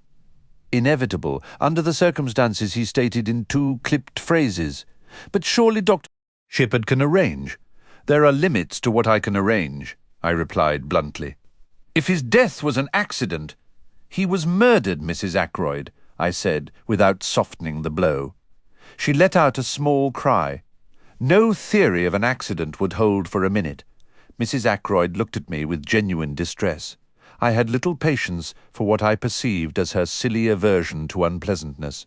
"If there's an inquest, I shan't have to answer questions and all that, shall I?" she inquired. "I can't say precisely what will be required," I answered. "I expect Mr. Raymond will shoulder most of it. He's familiar with all the details and can provide the formal identification." The lawyer nodded in agreement. "I really don't think there's anything to dread, Mrs. Ackroyd," he said. "You'll be spared the worst of it. Now on the matter of funds, do you have everything you require for the immediate future?" "I mean," he added, seeing her puzzled look, "ready, cash? If not, I can arrange for you to have whatever you need." "That should be fine," said Raymond, who was standing nearby. Mr. Ackroyd cashed a check for $100 yesterday. $100? Yes, for wages and other expenses due today. The money should still be intact. Where is it? In his desk? No, he always kept cash in his bedroom in an old collar box, to be precise. An odd habit, wasn't it? I think, said the lawyer, we ought to verify the money is there before I depart. Certainly, the secretary agreed. I'll take you up now. Oh, I forgot. The door is locked. A question to Parker revealed that Inspector Raglan was in the housekeeper's room, asking a few follow-up questions. A short while later, the inspector joined us in the hall, the key in his hand. He turned the key, and we stepped into the entryway, climbing the narrow stairs. The door to Ackroyd's bedroom at the top was ajar. Inside, the room was dim, curtains still drawn, the bed turned down exactly as it had been the previous evening. The inspector pulled back the drapes, flooding the space with morning light, and Geoffrey Raymond moved to a rosewood bureau. He opened the top drawer. He just left his cash in here, unlocked. Hard to believe, the inspector remarked. The secretary's cheeks coloured. Mr. Ackroyd trusted every member of the staff completely, he replied sharply. Of course, the inspector said quickly. Raymond reached into the drawer, retrieved a round leather collar box from the rear, and lifted the lid to pull out a thick wallet. The money is right here, he stated, extracting a bulky roll of bills. It should be the full 100.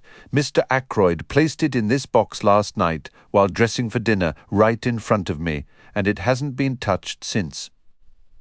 Mr. Hammond took the roll and counted it. His expression turned sharp. You mentioned £100. I only count 60. Raymond stared in disbelief. That can't be, he exclaimed, stepping forward. He took the notes and counted them aloud himself. Mr. Hammond was correct. The total came to only £60. But I don't understand, the secretary murmured, utterly confused. Poirot posed a question.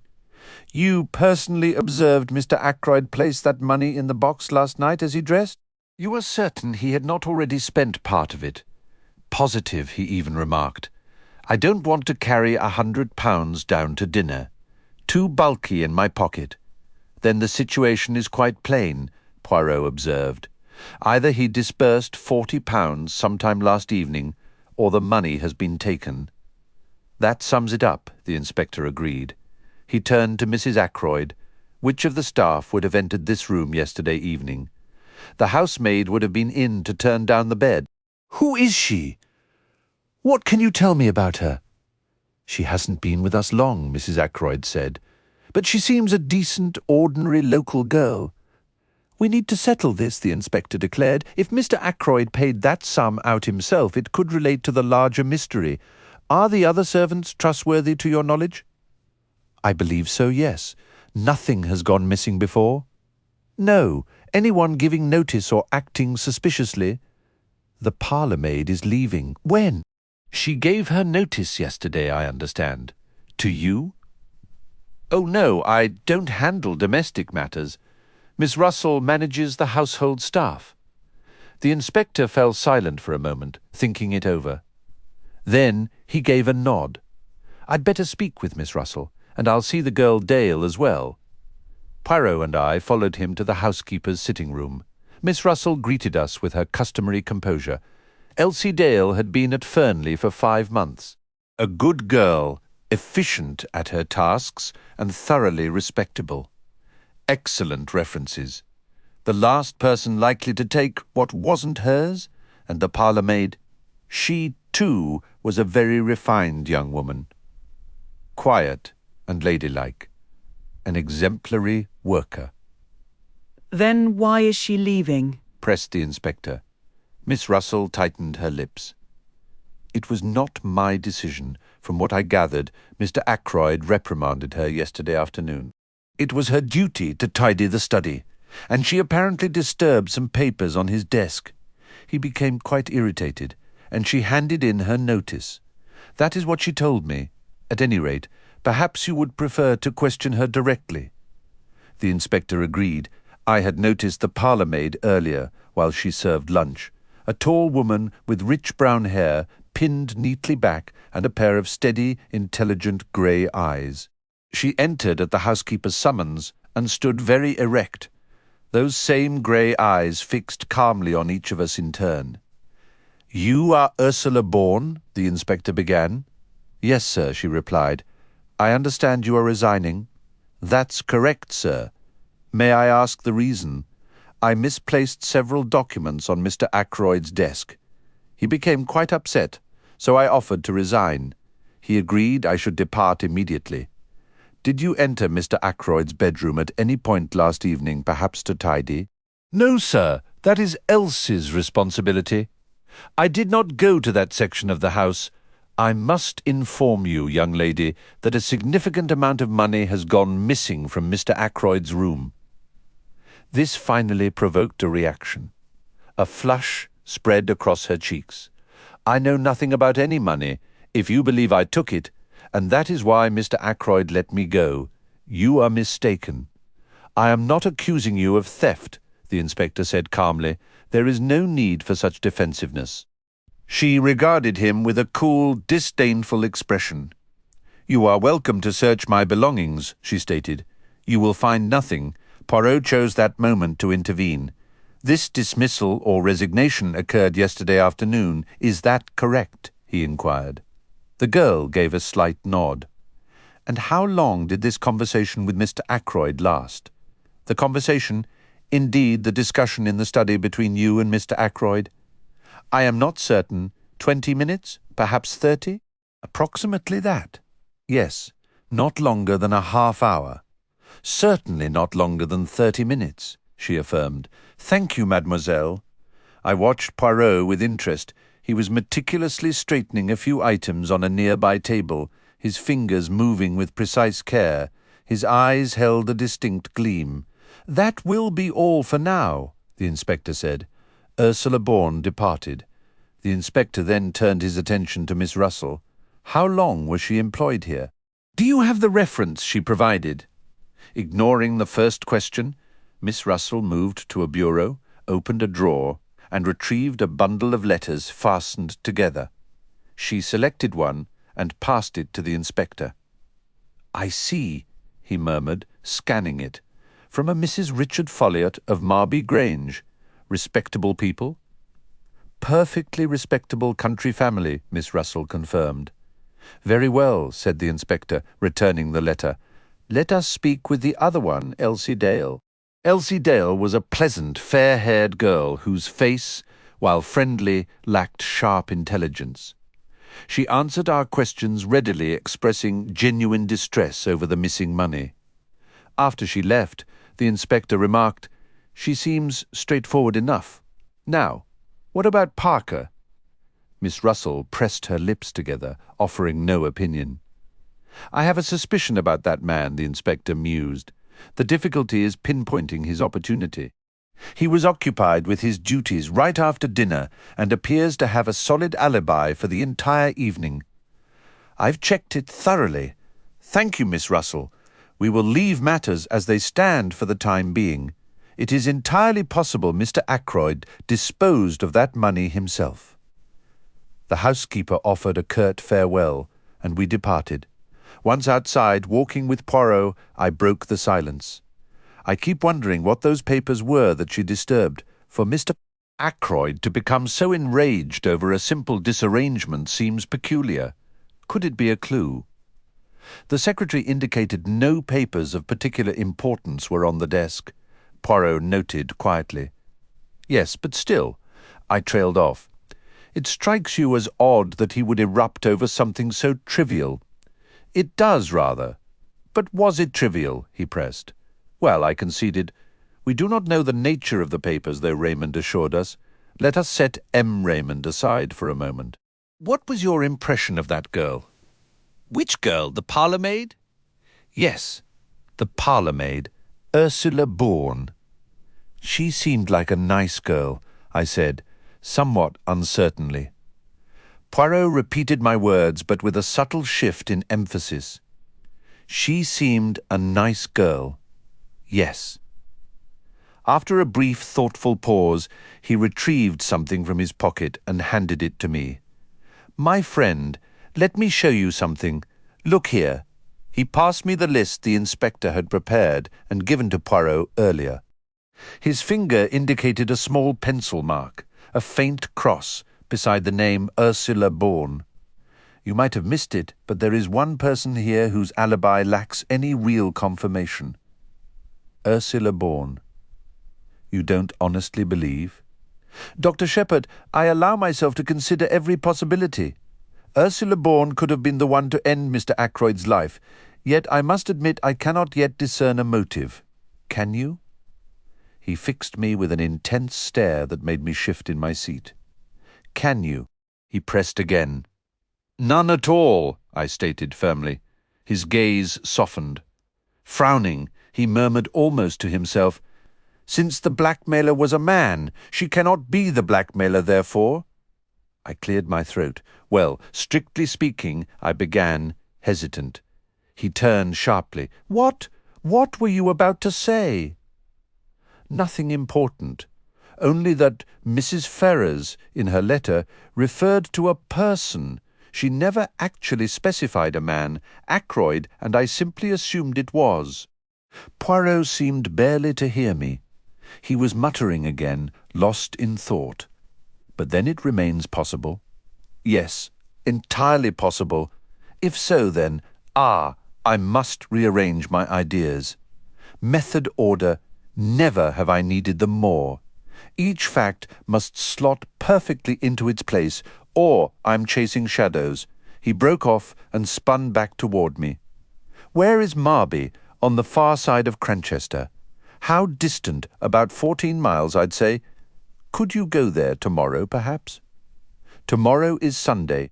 "Yes, I could manage." "What would you have me do?" "Visit this, Mrs. Folliot. Discover everything you can regarding Ursula Bourne." "Very well, though I'm not entirely comfortable with the task. This is no moment for reluctance. A man's life may depend on it." "Poor Ralph," I sighed. "You still believe him innocent?" Poirot studied me gravely. "Do you wish to know the truth?" "Naturally."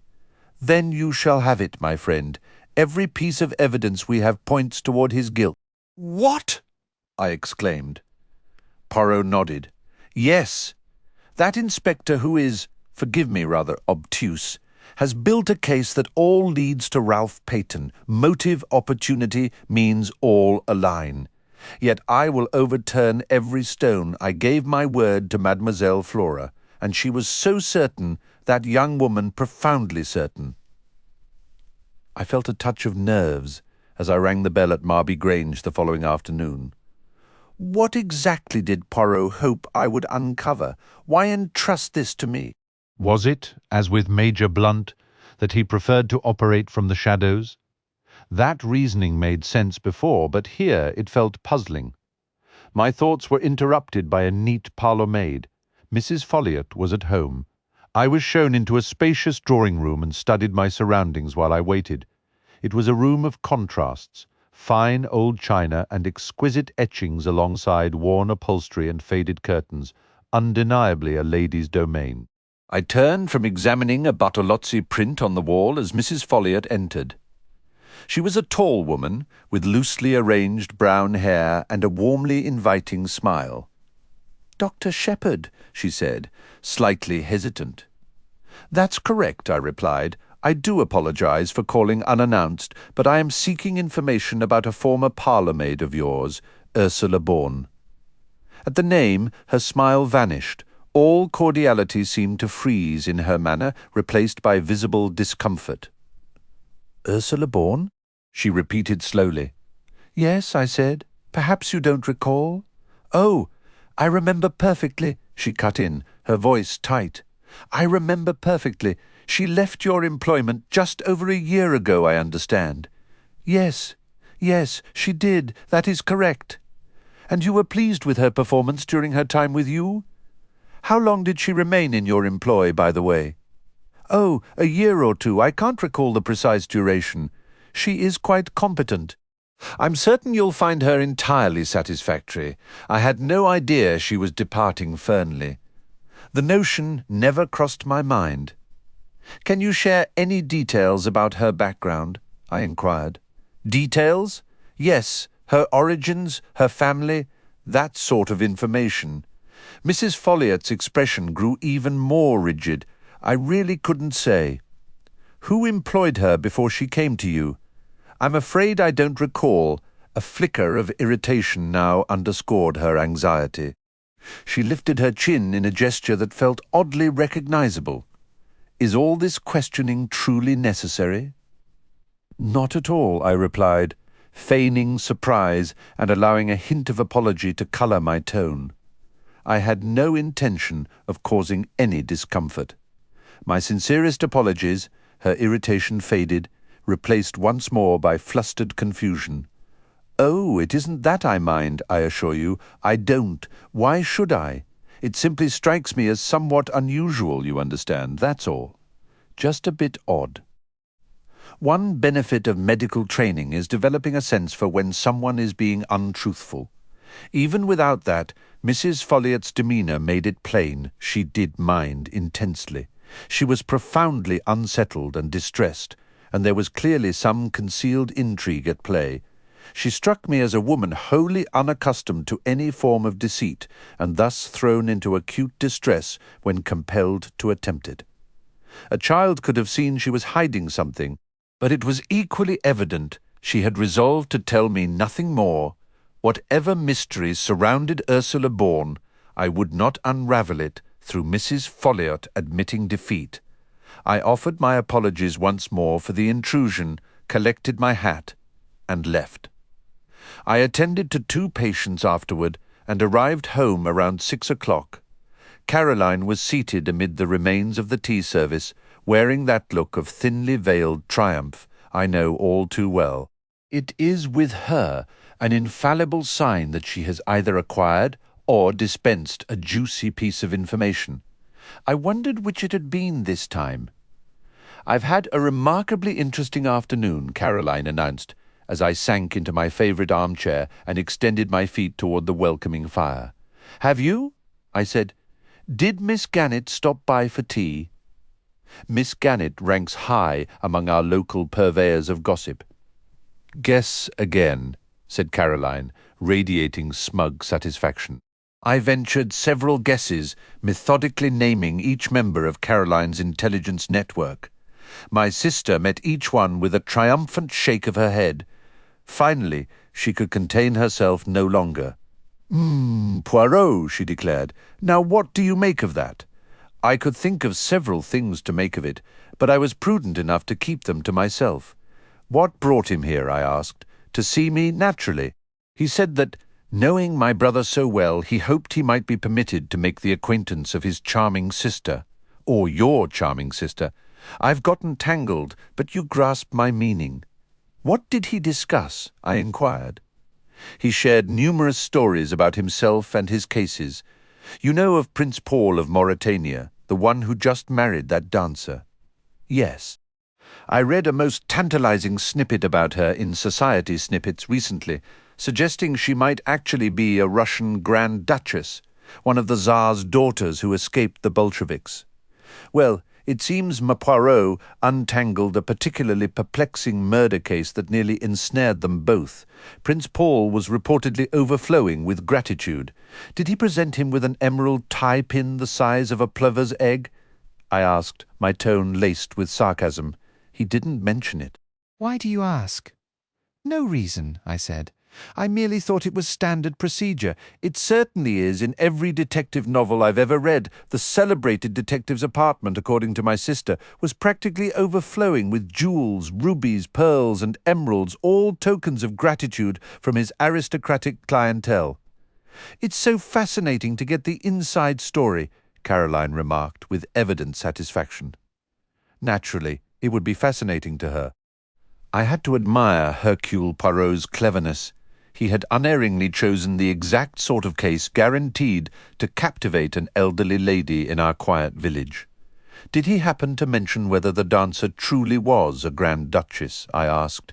He was not at liberty to disclose that. Caroline replied with great importance. I wondered just how much Poirot had embellished the truth for her benefit. Probably not at all. He likely conveyed everything through a masterful use of raised eyebrows and expressive shrugs. After all that, I said, I imagine you were practically ready to worship the ground he walks on. Don't be crude, James. I have no idea where you pick up these vulgar phrases. Probably from my sole connection to the wider world, my patients. Sadly, my practice does not include royal princes or intriguing Russian émigrés. Caroline adjusted her spectacles and gave me a look. You seem particularly irritable, James. It must be your liver. A blue pill tonight, I think. Anyone observing me in my own home would never guess I was a medical doctor. Caroline handles all domestic prescriptions for both of us. Plus my liver, I snapped. Did the conversation turn to the murder at all? Well, naturally, James. What else is there to discuss locally? I was able to correct M. Poirot on several points, and he was most appreciative. He told me I possessed the instincts of a born detective and a remarkable psychological insight into human nature. Caroline resembled a cat that had just finished a bowl of the richest cream. She was practically purring. He spoke at length about the little grey cells of the brain and their functions. He claims his own are of the highest quality. He would claim that, I muttered. Modesty is decidedly not his strong suit. I do wish you wouldn't be so horribly American, James. He believes it is crucial that Ralph be located immediately and persuaded to come forward with an account of his movements. He says Ralph's absence will create a very poor impression at the inquest. And what did you say to that? I agreed with him entirely, Caroline stated importantly, and I was able to inform him of the gossip that's already circulating.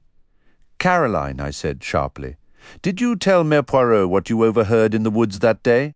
I did, she answered, utterly complacent. I stood up and began to pace the room. Do you have any idea what you've done? I burst out. You might as well have placed the noose around Ralph Peyton's neck yourself. Not at all, Caroline replied, completely unruffled. I was surprised you hadn't told him. I was very careful not to, I said. I'm fond of that young man. So am I, which is precisely why you're talking nonsense. I don't believe Ralph is guilty, so the truth cannot harm him. We should give M. Poirot every assistance. Think about it. Ralph might very well have been with that young woman on the night of the murder. If that's the case, he has a perfect alibi. If he has a perfect alibi, I retorted, why doesn't he come forward and say so?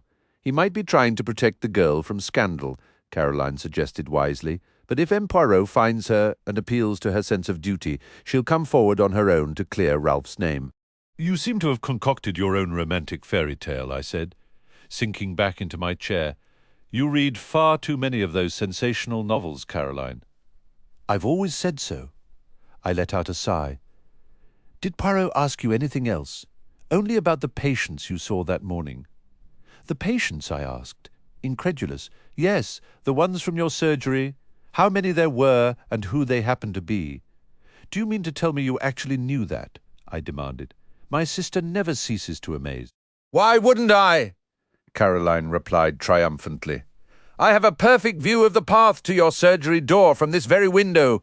My memory is quite sharp, James. Far sharper than yours, I assure you, I murmured a vague agreement, my mind elsewhere. Caroline continued counting off names on her fingers. First, there was old Mrs. Bennet, then that farmhand with the infected thumb. Dolly Grice needed a splinter removed, and that steward from the American cruise ship. Let me think, that makes 4, then. Old George Evans and his stomach ulcer. And finally, she paused for dramatic effect. Well, I asked. She leaned forward, her voice dropping to a conspiratorial hiss, perfectly suited to the sibilant name. Miss Russell. She settled back into her chair, fixing me with one of her famously meaningful stares, the kind that's impossible to ignore. I don't understand, I lied. Why shouldn't she consult me about her knee? Her knee, Caroline scoffed. Rubbish! That knee is as sound as yours or mine. She was after something else entirely. What then? Caroline had to concede. She didn't know. But mark my words, that's what our Belgian friend was digging for. There's something off about that woman, and he knows it. Mrs. Ackroyd said almost the exact same thing to me yesterday, I remarked, that there was something fishy about Miss Russell. Ah, Caroline intoned darkly. Mrs. Ackroyd, there's another one for you. Another what? She refused to elaborate, merely shaking her head knowingly as she bundled her knitting away and headed upstairs to change into what she grandly calls dinner attire, the high-necked mauve blouse and her gold locket. Left alone, I stared into the fire, turning Caroline's words over. Had Poirot truly been fishing for information about Miss Russell, or was this just my sister's habit of twisting every event to fit her own elaborate theories? Miss Russell's manner that morning had given nothing away, yet I did recall her pointed conversation drifting from the misuse of medicines to poisons and their effects. It was peculiar, even if Ackroyd hadn't been poisoned. The whole topic felt unnervingly deliberate. Caroline's voice, sharp with impatience, carried down the stairs. "James, you'll make us late for dinner." I added a lump of coal to the grate and went up obediently.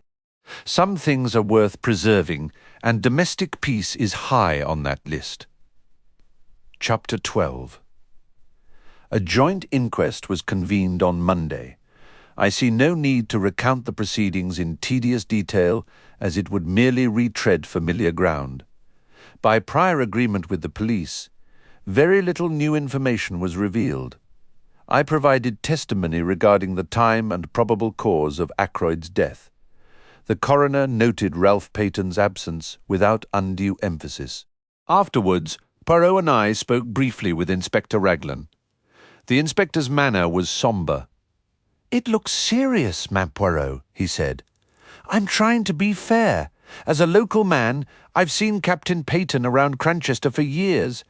I don't want him to be guilty, but the situation is troubling no matter how you view it. If he's innocent, why doesn't he come forward? We have evidence pointing his way. Evidence that might perhaps be explained. So why doesn't he offer that explanation?" There was more weight behind his words than I fully grasped at the time. Ralph's description had been telegraphed to every major port and railway station in the country. Police nationwide were alert. His London rooms were under watch, along with any places he was known to visit. With such a net cast, it seemed impossible he could remain hidden. He had no luggage, and as far as anyone knew, no ready funds. "I can't find a soul who saw him at the station that night," the inspector continued. "And he's a familiar face here. You'd think someone would have noticed. There's been no word from Liverpool either." "You believe he went to Liverpool?" Poirot asked. "It's a possibility we're considering," Raglan replied. The call from the station, arriving just minutes before the Liverpool express departed, must hold some significance. The inspector mused aloud, unless, of course, it was a deliberate ruse to misdirect the investigation. That could very well be the entire purpose behind it. "An interesting notion," Poirot agreed with a thoughtful nod. "But I will tell you this, my friend. I am convinced the explanation for that telephone call and the explanation for the murder are one and the same. I always return to it." I glanced at him, recalling a similar statement from earlier. "It still seems utterly irrelevant to me," I declared. "I wouldn't go that far," Inspector Raglan countered, though he shifted in his seat. "But I must admit, you do fixate on it, Mr. Poirot. We have more tangible clues. The fingerprints on the dagger, for instance." At this, Poirot's manner became distinctly more animated, a sign he was deeply engaged. "Monsieur l'Inspecteur," he said, his accent thickening, "beware of the blind. How do you say, the little street with no exit?" "You mean a blind alley?" I supplied. "Precisely. The street that leads nowhere. And so it may be with those fingerprints you cherish. They may guide you to a brick wall." The inspector looked sceptical. "I can't see how that's possible. I suppose you're implying they're forged. I've read of such tricks, though I've never encountered one, but forged or genuine, they must lead us to someone. Poirot responded with an elaborate, dismissive shrug. Undeterred, the inspector produced enlarged photographs and launched into a technical lecture on loops and halls. Finally, exasperated by Poirot's detached air, he challenged him. You must admit those prints were made by someone in the house that night. But of course, Poirot conceded. Well, I've taken the prints of every single person in the household, the inspector stated fussily. Everyone from Mrs. Ackroyd down to the kitchen maid. I noted privately that Mrs. Ackroyd, with her considerable investment in cosmetics, would hardly appreciate being called the old lady. Everyone's Raglan repeated, including the doctor's here. And none matched, I said dryly. Correct. That leaves us two possibilities. Ralph Peyton or the mysterious stranger the doctor mentioned. Once we locate them, much valuable time may already be lost, Poirot interjected softly. I don't follow, you said. You took the prints of everyone in the house, Poirot murmured. Is that the exact truth you're telling me? Certainly, without overlooking anyone? Without overlooking anyone. The quick or the dead? Poirot inquired. The inspector looked momentarily bewildered by what he took for a philosophical remark. Then his expression cleared slowly. You mean the dead, Monsieur l'Inspecteur, Poirot said placidly. I am suggesting the fingerprints on the dagger are those of Mr. Ackroyd himself, a simple matter to verify, as his body is still available. It would be a grim but telling experiment. But why? What possible point could that serve? You're surely not suggesting suicide. Ah, no! My theory is that the murderer wore gloves. After delivering the blow, he lifted the victim's lifeless hand and pressed it firmly around the handle of the dagger. The inspector was baffled. But why? Poirot offered another eloquent shrug. To make a puzzling case profoundly more perplexing, to send you chasing down that blind alley with great confidence. Well, the inspector said, a new wariness in his tone. I'll have it looked into. What put the idea in your head? When you were so kind as to show me the dagger, Poirot explained. I confess I know little of your loops and halls, but it occurred to me that the position of those prints was awkward. It is not how one would naturally grip a dagger to strike a blow. It was the grip of a man arranging a prop, not wielding a weapon. Inspector Raglan fixed his gaze on the diminutive man. Poirot, with an air of supreme indifference, flicked an invisible speck from his sleeve. An interesting theory, the inspector conceded. I'll certainly examine the possibility, though I wouldn't hold out too much hope. His tone was carefully crafted to be both dismissive and patronizing. Poirot observed his departure before turning to me, his eyes gleaming. In the future, I must take greater care with his professional pride. Now, left to our own resources, what would you say to a small gathering of the principal players? This small gathering, as Poirot termed it, convened in the Fernley Park dining room half an hour later. With the staff dismissed, we were 6, Mrs. Ackroyd, Flora, Major Blunt, Geoffrey Raymond, Poirot and myself. Poirot presided at the head of the table like the director of some grim corporate meeting. Once assembled, he rose. Ladies and gentlemen, I have asked you here for a specific reason, he began. He paused, letting the silence settle. First, I wish to address a most earnest appeal to Miss Flora. Flora looked up, startled. You are engaged to Captain Ralph Peyton. If anyone holds his confidence, it is you. I implore you, if you have any knowledge of his whereabouts, to urge him to present himself. Wait, he said, raising a hand as she started to speak. Consider carefully before you reply. His situation becomes more perilous with each passing day. An immediate appearance, however suspicious the circumstances, might have allowed for an explanation. This continued silence, this disappearance, what else can it signify but a consciousness of guilt? If you truly believe in his innocence, persuade him to come forward before it is irrevocably too late. Flora's face lost all its colour. Too late, she whispered. Poirot leaned forward, his manner softening. See here, my child, it is Papa Poirot who asks you, the old one who has seen much. I do not seek to trap you. Will you not place your trust in me and tell me where Ralph Peyton is concealed?"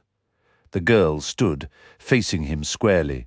"Monsieur Poirot," she said, her voice clear and steady, "I swear to you, I swear solemnly, that I have no idea where Ralph is. I have neither seen him nor heard from him since the day of the murder." She resumed her seat. Poirot studied her for a long moment, then brought his hand down sharply upon the table. "Good, that is settled." His expression hardened, turning businesslike. "Now I appeal to the rest of you seated here, Mrs. Ackroyd, Major Blunt, Dr. Shepherd, Mr. Raymond. You are all close to the missing man. If any of you know his hiding place, speak now." A heavy silence filled the room. Poirot's eyes travelled from one face to another. "I beg you," he urged, his voice low, "speak out." The silence persisted, broken finally by Mrs. Ackroyd's plaintive tones. "I must say," she observed, "Ralph's behaviour is exceedingly odd. Not to come forward at a time like this. It certainly suggests there is something he wishes to hide. I can't help feeling, Flora dear, that it was a most fortunate circumstance your engagement was never formally announced in the papers." "Mother!" Flora exclaimed, a flash of anger in her eyes. "It is Providence," Mrs. Ackroyd declared with conviction. "I have a devout belief in Providence, a divinity that shapes our ends, as the poet so beautifully says. Why? Just last week, I was reading a similar sentiment in a magazine at the dentist's office, which made the entire weight quite bearable. Surely you don't credit the Almighty with being directly concerned with society columns and gossip, Mrs. Ackroyd?" Geoffrey Raymond interjected, his light laugh cutting through the tension. His intent was to diffuse the atmosphere, but Mrs. Ackroyd shot him a look of profound reproach and retrieved her handkerchief. "Flora has been spared a dreadful amount of scandal and unpleasantness," she finished, dabbing at her eyes.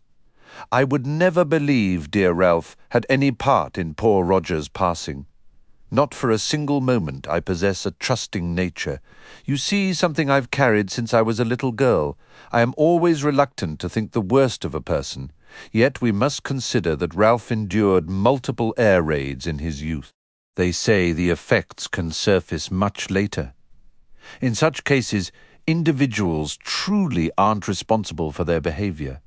They can lose all control, completely helpless against it." "Mother," Flora exclaimed, "you cannot possibly believe Ralph is guilty." "Now, Mrs. Ackroyd," Major Blunt interjected. "I simply don't know what to think," Mrs. Ackroyd replied, her voice trembling. "This is all so distressing. What would become of the estate, I wonder, if Ralph were convicted?" Raymond shoved his chair back from the table abruptly. Major Blunt stayed silent, observing her with a thoughtful expression. "It's like shell shock," Mrs. Ackroyd insisted stubbornly, "and I've no doubt Roger kept him on a very tight allowance, with the best intentions. Naturally, I can see everyone is against me, but I find it exceedingly strange that Ralph hasn't appeared, and I must say I'm grateful Flora's engagement was never formally announced." "It will be announced tomorrow," Flora declared, her voice ringing clear. "Flora!" her mother cried, horrified. Flora turned to the secretary. "Will you please send the announcement to the Morning Post and the Times, Mr. Raymond? If you are certain it is wise, Miss Ackroyd," he responded gravely. She then turned impulsively to Blunt. "You understand why I must do this, don't you? Given the circumstances, I have to stand by Ralph. Can't you see that?" She searched his face intently, and after a long moment he gave a sharp, abrupt nod. Mrs. Ackroyd erupted into frantic protests, but Flora remained steadfast. Then Raymond spoke. "I respect your motives, Miss Ackroyd, but don't you think you're acting rather hastily? Perhaps wait a day or two?" "Tomorrow," Flora repeated firmly. "It's no use, Mother, however I may be judged. I am not disloyal to my friends." "Monsieur Poirot," Mrs. Ackroyd appealed tearfully, "can you not say anything?" There's nothing to be said, Blunt cut in. She's doing the right thing. I'll stand by her, no matter what. Flora extended her hand to him. Thank you, Major Blunt. Mademoiselle, said Poirot, allow an old man to commend your courage and loyalty, and will you not misunderstand me if I ask you most solemnly to delay this announcement for at least 2 more days? Flora hesitated. I ask this for Ralph Peyton's sake as much as for your own. You look doubtful. You do not see how that can be. But I assure you it is so. No jokes. You placed the case in my hands. You must not hinder me now. Flora was quiet for several minutes. I do not like it, she said finally. But I will do as you ask. She resumed her seat at the table. And now, ladies and gentlemen, Poirot continued swiftly, I will proceed. Understand this. I intend to uncover the truth. The truth, however unpleasant, is always curious and beautiful to one who seeks it. I am old. My powers may not be what they once were. Here he paused, clearly expecting a protest. This will likely be the final case I ever undertake, but Hercule Poirot does not end with failure. I tell you, I mean to know, and I shall know in spite of every one of you. He delivered these last words provocatively, almost hurling them at us. I believe we all recoiled slightly, except for Geoffrey Raymond, who maintained his usual good-humoured composure. What do you mean in spite of us all? He inquired, his eyebrows slightly raised. Precisely that, monsieur. Every person in this room is concealing something from me. He raised a hand as a murmur of objection began. Yes, I know what I'm saying. It may be something minor, trivial, deemed irrelevant to the case, but it is there. Every one of you is concealing something. Am I not correct? His gaze, sharp and demanding, moved across the room, and every eye looked away. Mine included. I see, Poirot said, with a peculiar chuckle. He rose from his chair. I ask each of you to speak honestly, to hold nothing back. Silence followed. Will no one answer? He gave that same brief laugh once more. A pity, he murmured before leaving. Later that evening, at Poirot's invitation, I visited his home after supper. Caroline watched me go with clear disappointment. I suspect she would have gladly joined me. Poirot welcomed me warmly. On a side table, he had set out a bottle of Irish whiskey, a drink I've never cared for, along with a siphon of soda water and a glass. He himself was preparing a cup of hot chocolate, a beverage I later learned he favoured. He asked, politely after my sister, calling her a most fascinating woman. You'll have given her quite the ego, I remarked flatly. What about last Sunday afternoon? He chuckled, eyes gleaming. One should always consult an expert, he said cryptically, offering no further explanation. You certainly gathered every local rumour, I noted. Both the factual and the fictional, he replied. And a good deal of useful intelligence, he added softly. Such as... He shook his head. Why did you not tell me the truth yourself? He returned. In a community like ours, Ralph Peyton's activities were sure to be noticed. Had your sister not walked through the woods that day, someone else would have. I suppose so, I muttered, annoyed. And what of this sudden curiosity about my patients? Again, his eyes twinkled. Only one patient, Doctor. Just one. The most recent, I ventured. He handed me a small quill. I examined it with interest, and a faint recollection stirred. Poirot, observing my expression, nodded. Yes, heroin, what some call snow.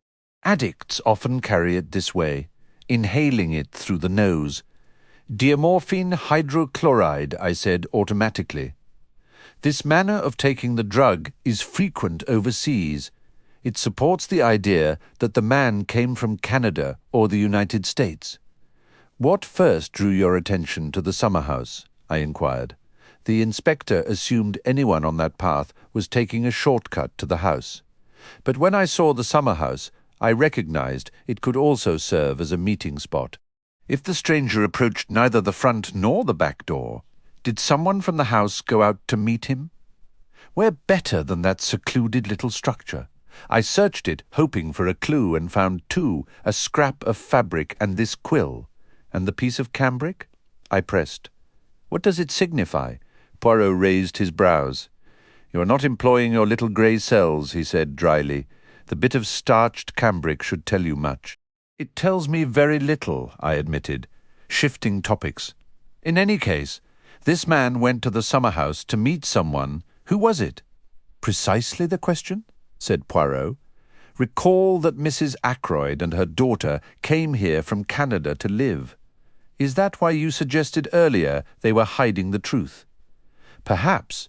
Now consider another detail. What did you make of the parlour maid's account? Which account? Her story about being dismissed. Does it truly take half an hour to let a servant go? Were those important papers a believable excuse? And remember, though she claims she was in her room from 9:30 until 10, no one can verify it. You've lost me, I confessed. To me it grows clearer, but share your own thoughts. What theories have you formed? I pulled a folded paper from my pocket. I jotted down a few ideas, I said, somewhat sheepishly. Excellent, Poirot replied. You show method. Let's hear them, he said. I read the points aloud, feeling a bit self-conscious. First, we must approach this logically. Ah, logic, Poirot interrupted with a sigh. My dear friend Hastings always insisted on it, yet he so rarely applied it himself. I continued. Point 1. Mr. Ackroyd was heard speaking with someone at 9:30. Point 2. Sometime that evening, Ralph Peyton must have entered through the window, as his shoe prints outside indicate. Point 3. Mr. Ackroyd was anxious that night, and would only have opened the door to a familiar face. Point 4. The visitor at 9:30 was demanding money, and we know Ralph was in serious financial trouble. I paused, gathering my thoughts. These 4 details strongly suggest Ralph Peyton was with his uncle at that time. Yet we also know Mr. Ackroyd was alive at 9:45, so Ralph could not have been the killer. He likely left the window open, and the real murderer entered later by that same route. And who might that murderer be? Poirot inquired. The American stranger, I proposed. He could have been working with Parker. Perhaps Parker was the one blackmailing Mrs. Ferrars, and when he sensed the scheme was unravelling, he informed his accomplice. The American then committed the crime using the dagger Parker supplied. It is a theory, Poirot conceded. You have a certain narrative flair. Yet it leaves several matters unexplained. Such as? The telephone call the chair pulled out from the desk. Do you truly consider the chair important? I interrupted. Perhaps not, my friend allowed. It may have been moved by accident, and Raymond or Blunt could have pushed it back without thought during the shock of discovery. Then there is the missing $40. Ackroyd might have given it to Ralph after all, I suggested. He could have changed his mind about an earlier refusal. That still leaves one detail unaddressed. What is that? Why was Blunt so convinced it was Raymond with Mr. Ackroyd at 9:30? He explained his reasoning, I said. Did he? Poirot mused. I will not press the point. Instead, tell me, what reasons might Ralph Peyton have for vanishing so completely? That is harder to say, I replied slowly, slipping into my medical perspective. His nerves may have shattered. Imagine learning his uncle was murdered just minutes after a tense conversation. He might have panicked and fled. It happens. Innocent men sometimes act guilty out of sheer terror. Yes, that is possible, Poirot agreed, but we must not overlook one crucial element. I know what you're thinking, I said. Motive. Ralph stands to inherit a fortune from his uncle's death. That is one motive. Poirot nodded. One. But look, we have 3 separate motives right before us. Someone stole the blue envelope and its contents. That suggests blackmail. Ralph Peyton could have been blackmailing Mrs. Ferrars. Consider, as far as the lawyer Hammond knew, Ralph had not recently asked his uncle for funds. That implies he was getting money from another source. Then there is the trouble he was in, some scrape he feared his uncle would discover. And finally, the inheritance you mentioned. Good heavens, I said, taken aback. The evidence does seem to stack up against him. Does it? Said Poirot. Here we disagree. 3 motives. It is almost too many. I am beginning to suspect that Ralph Peyton may, in fact, be innocent. After that evening's discussion, the entire affair seemed to shift into a new phase. The case now split clearly into 2 distinct parts. The first covers the period from Ackroyd's death on Friday evening through Monday night, a straightforward account of events as presented to Hercule Poirot. I was at his side throughout, observing everything he observed, striving to decipher his thoughts. As I would later understand, my attempts to read his mind fell short. Poirot shared his findings with me, the gold wedding ring, for example, but he kept his most crucial and logical deductions to himself. I would later learn this secrecy was typical of his methods. He would drop hints and suggestions, never revealing the full picture.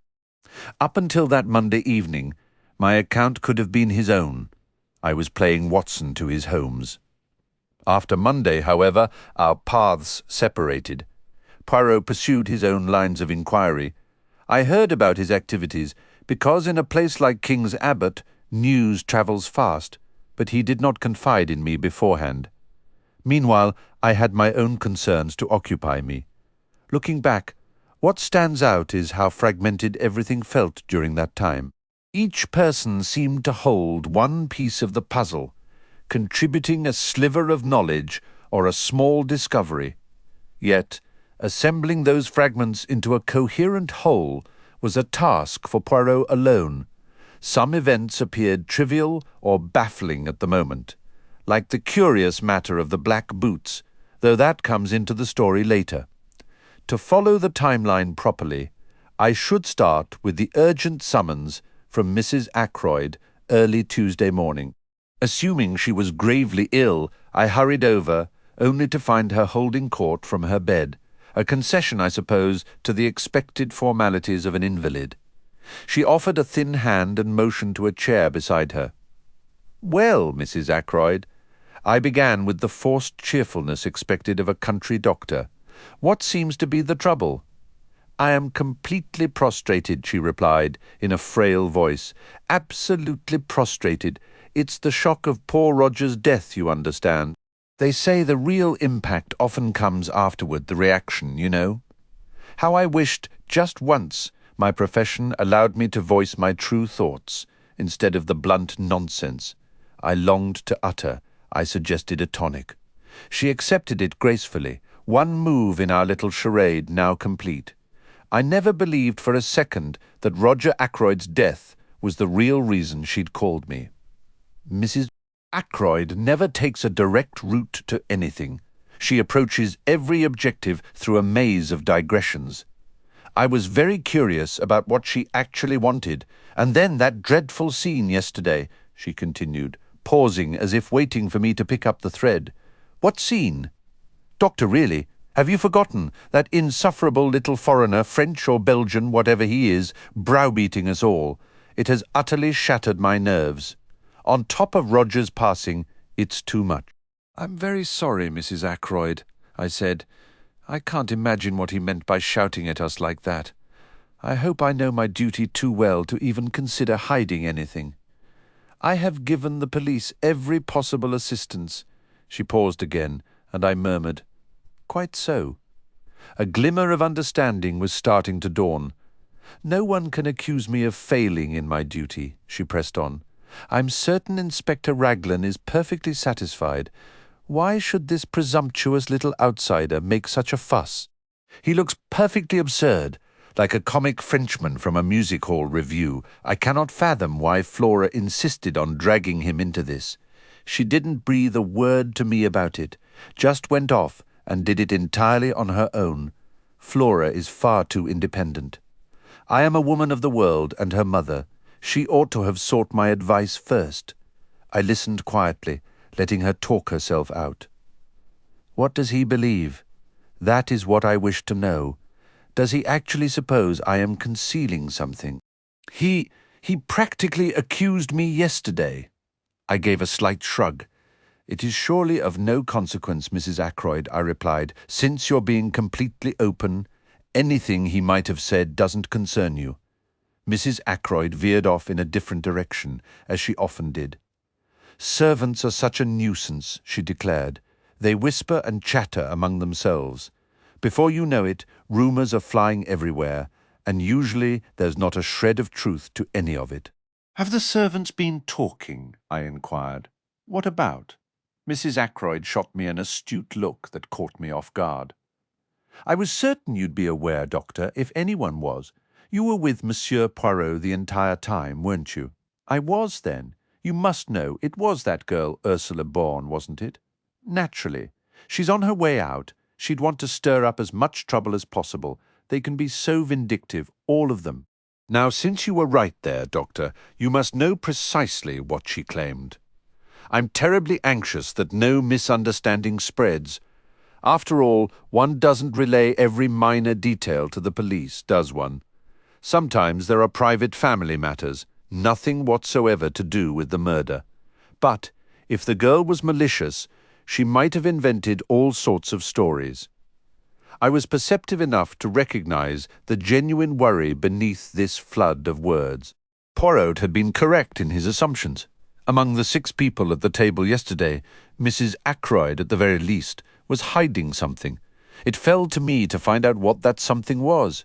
If I were in your position, Mrs. Ackroyd, I said bluntly, I'd come out with the whole truth. She let out a small gasp. Oh, Doctor, how can you be so direct? It sounds almost as if, and I can explain everything perfectly simply. Then why not do just that, I suggested. Mrs. Ackroyd produced a lace-trimmed handkerchief and grew teary. I had hoped, Doctor, that you might explain it to Monsieur Poirot. You understand, because it's so hard for a foreigner to grasp our perspective. And you have no idea, no one could, what I've endured. A martyrdom, a prolonged martyrdom, that's what my life has been. I don't wish to speak ill of the departed, but there it is. Not a single bill, however small, escaped his scrutiny, as if Roger had a paltry few hundred a year instead of being, as Mr. Hammond informed me just yesterday, one of the wealthiest men in the county. She paused to dab her eyes. Yes, I said, urging her on. You were speaking about the bills, those dreadful bills, and some I was too embarrassed to even show Roger. They were for things a man simply wouldn't understand. He would have said they weren't necessary. And of course, they piled up. You know, they just kept arriving. She looked at me pleadingly, as if expecting sympathy for this universal trait of bills. It seems to be their nature, I agreed. Her tone shifted then, turning almost resentful. I assure you, Doctor, I was becoming a nervous wreck. I couldn't sleep at night. I had this awful fluttering sensation around my heart. Then I received a letter, actually 2 letters, from Scottish gentlemen. A Mr. Bruce Macpherson was one, and the other was a Colin MacDonald. Quite a coincidence. Hardly a coincidence, I remarked dryly. They are usually Scottish gentlemen, though I often suspect a Semitic lineage in their background. £10 to 10,000 on a mere promissory note, Mrs. Ackroyd murmured, lost in recollection. I wrote to one of them, but it appeared there were complications. She hesitated. I sensed we were approaching delicate territory. I have never encountered anyone more challenging to steer to the point. You see, Mrs. Ackroyd whispered, it all comes down to expectations, doesn't it? Testamentary expectations. And while I naturally assumed Roger would provide for me, I didn't know. I thought if I could just glimpse a copy of his will, not out of vulgar curiosity, but simply so I could manage my own affairs. She gave me a sidelong glance. The situation was now exceedingly delicate. Fortunately, carefully chosen words can often cloak the starkness of plain facts. I can only confide this in you, Dr. Shepherd, Mrs. Ackroyd said in a rush. I trust you not to think poorly of me and to explain the situation properly to Monsieur Poirot. It was Friday afternoon. She paused, swallowing nervously. Go on. I prompted. Friday afternoon. What happened? I believed everyone was out. I went into Roger's study. I had a perfectly legitimate reason, nothing sneaky about it. Seeing all those papers piled on his desk, a thought struck me like lightning. I wonder if Roger keeps his will in one of these desk drawers. I've always been impulsive, even as a child. I act on whims. He'd left his keys right in the lock of the top drawer. Very careless of him. I understand, I said, trying to sound supportive. So you looked through the desk. Did you find it? Mrs. Ackroyd let out a small gasp, and I realized my phrasing had been too blunt. That makes it sound so dreadful. It wasn't like that at all. Of course not, I said quickly. Forgive my clumsy choice of words. Naturally, men can be so peculiar. If I were in dear Roger's position, I wouldn't mind sharing the details of my will. But men are so secretive. Sometimes a woman is forced to resort to little manoeuvres simply in self-defense. And what was the result of this manoeuvre, I asked. That's just what I'm telling you. Just as I reached the bottom drawer, Bourne walked in. It was terribly awkward. I shut the drawer immediately and stood up, drawing her attention to some dust on the desk. But I didn't like her expression, perfectly respectful on the surface, yet there was a nasty glint in her eyes, almost contemptuous, if you know what I mean. I've never cared much for that girl. She's an adequate servant, she says, ma'am. Doesn't fuss about wearing a cap and apron, which, I declare, so many of them do these days, and she can say not at home without a qualm if she has to answer the door instead of Parker. She also lacks those peculiar internal gurgles so many parlourmaids seem to develop while serving. Now, where was I? You were saying that despite her qualities, you never liked Bourne. No, I never have. She's odd. There's something different about her. Too well educated, in my opinion.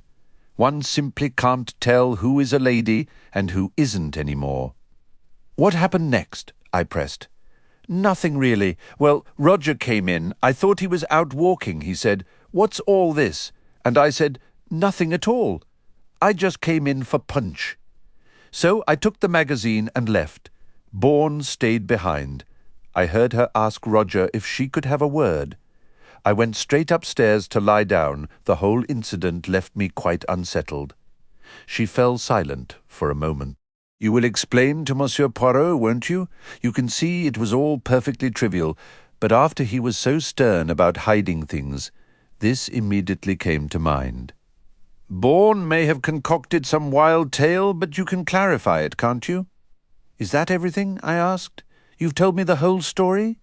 "Ye is," said Mrs. Ackroyd. "Oh, yes," she added more firmly, but I had caught that slight hesitation and knew she was still holding something back. A stroke of sheer genius made me ask my next question. "Mrs. Ackroyd," I said, "was it you who left the silver cabinet open?"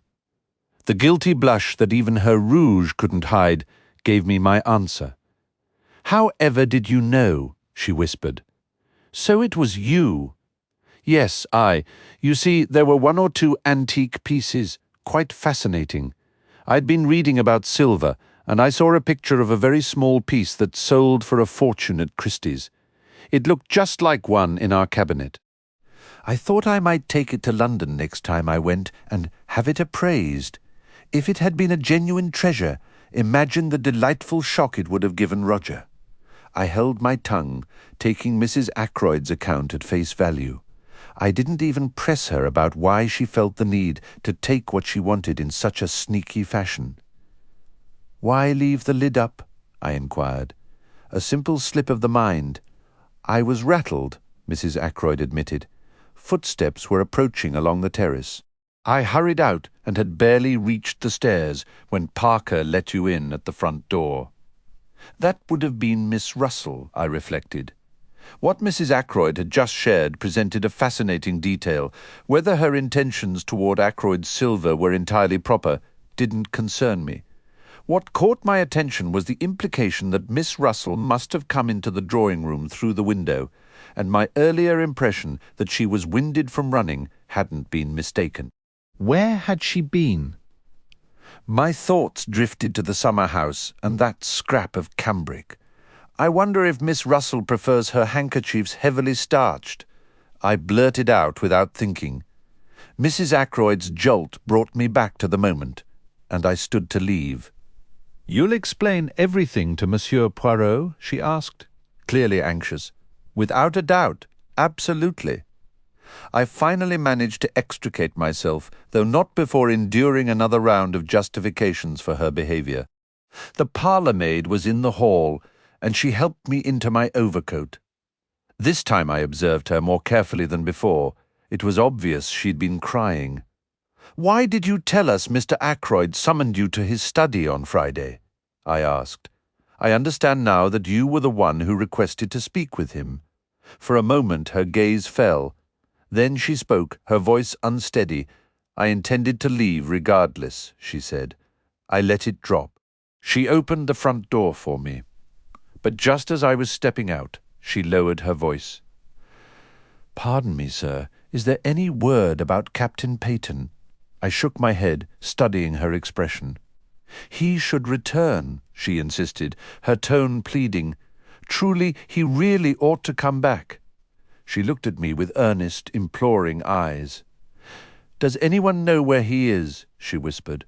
"Do you?" I asked, pointedly. She shook her head. "No, honestly, I don't know a thing.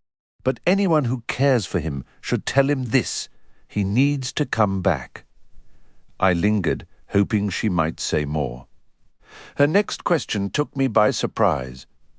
"What time do they believe the murder happened?" "Right around 10 o'clock.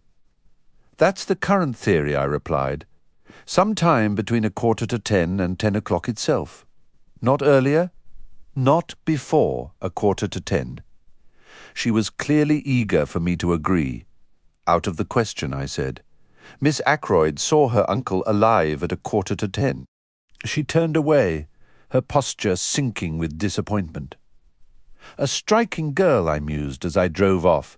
"An exceptionally striking girl." Caroline was home, brimming with self-importance after a visit from Poirot. "I'm assisting him with the investigation," she announced. A sense of foreboding crept over me. Caroline is trouble enough on her own. What would she become with her detective inclinations actively encouraged? "Planning to scour the neighbourhood for Ralph Peyton's mystery woman?" I teased. "I might pursue that independently," Caroline retorted.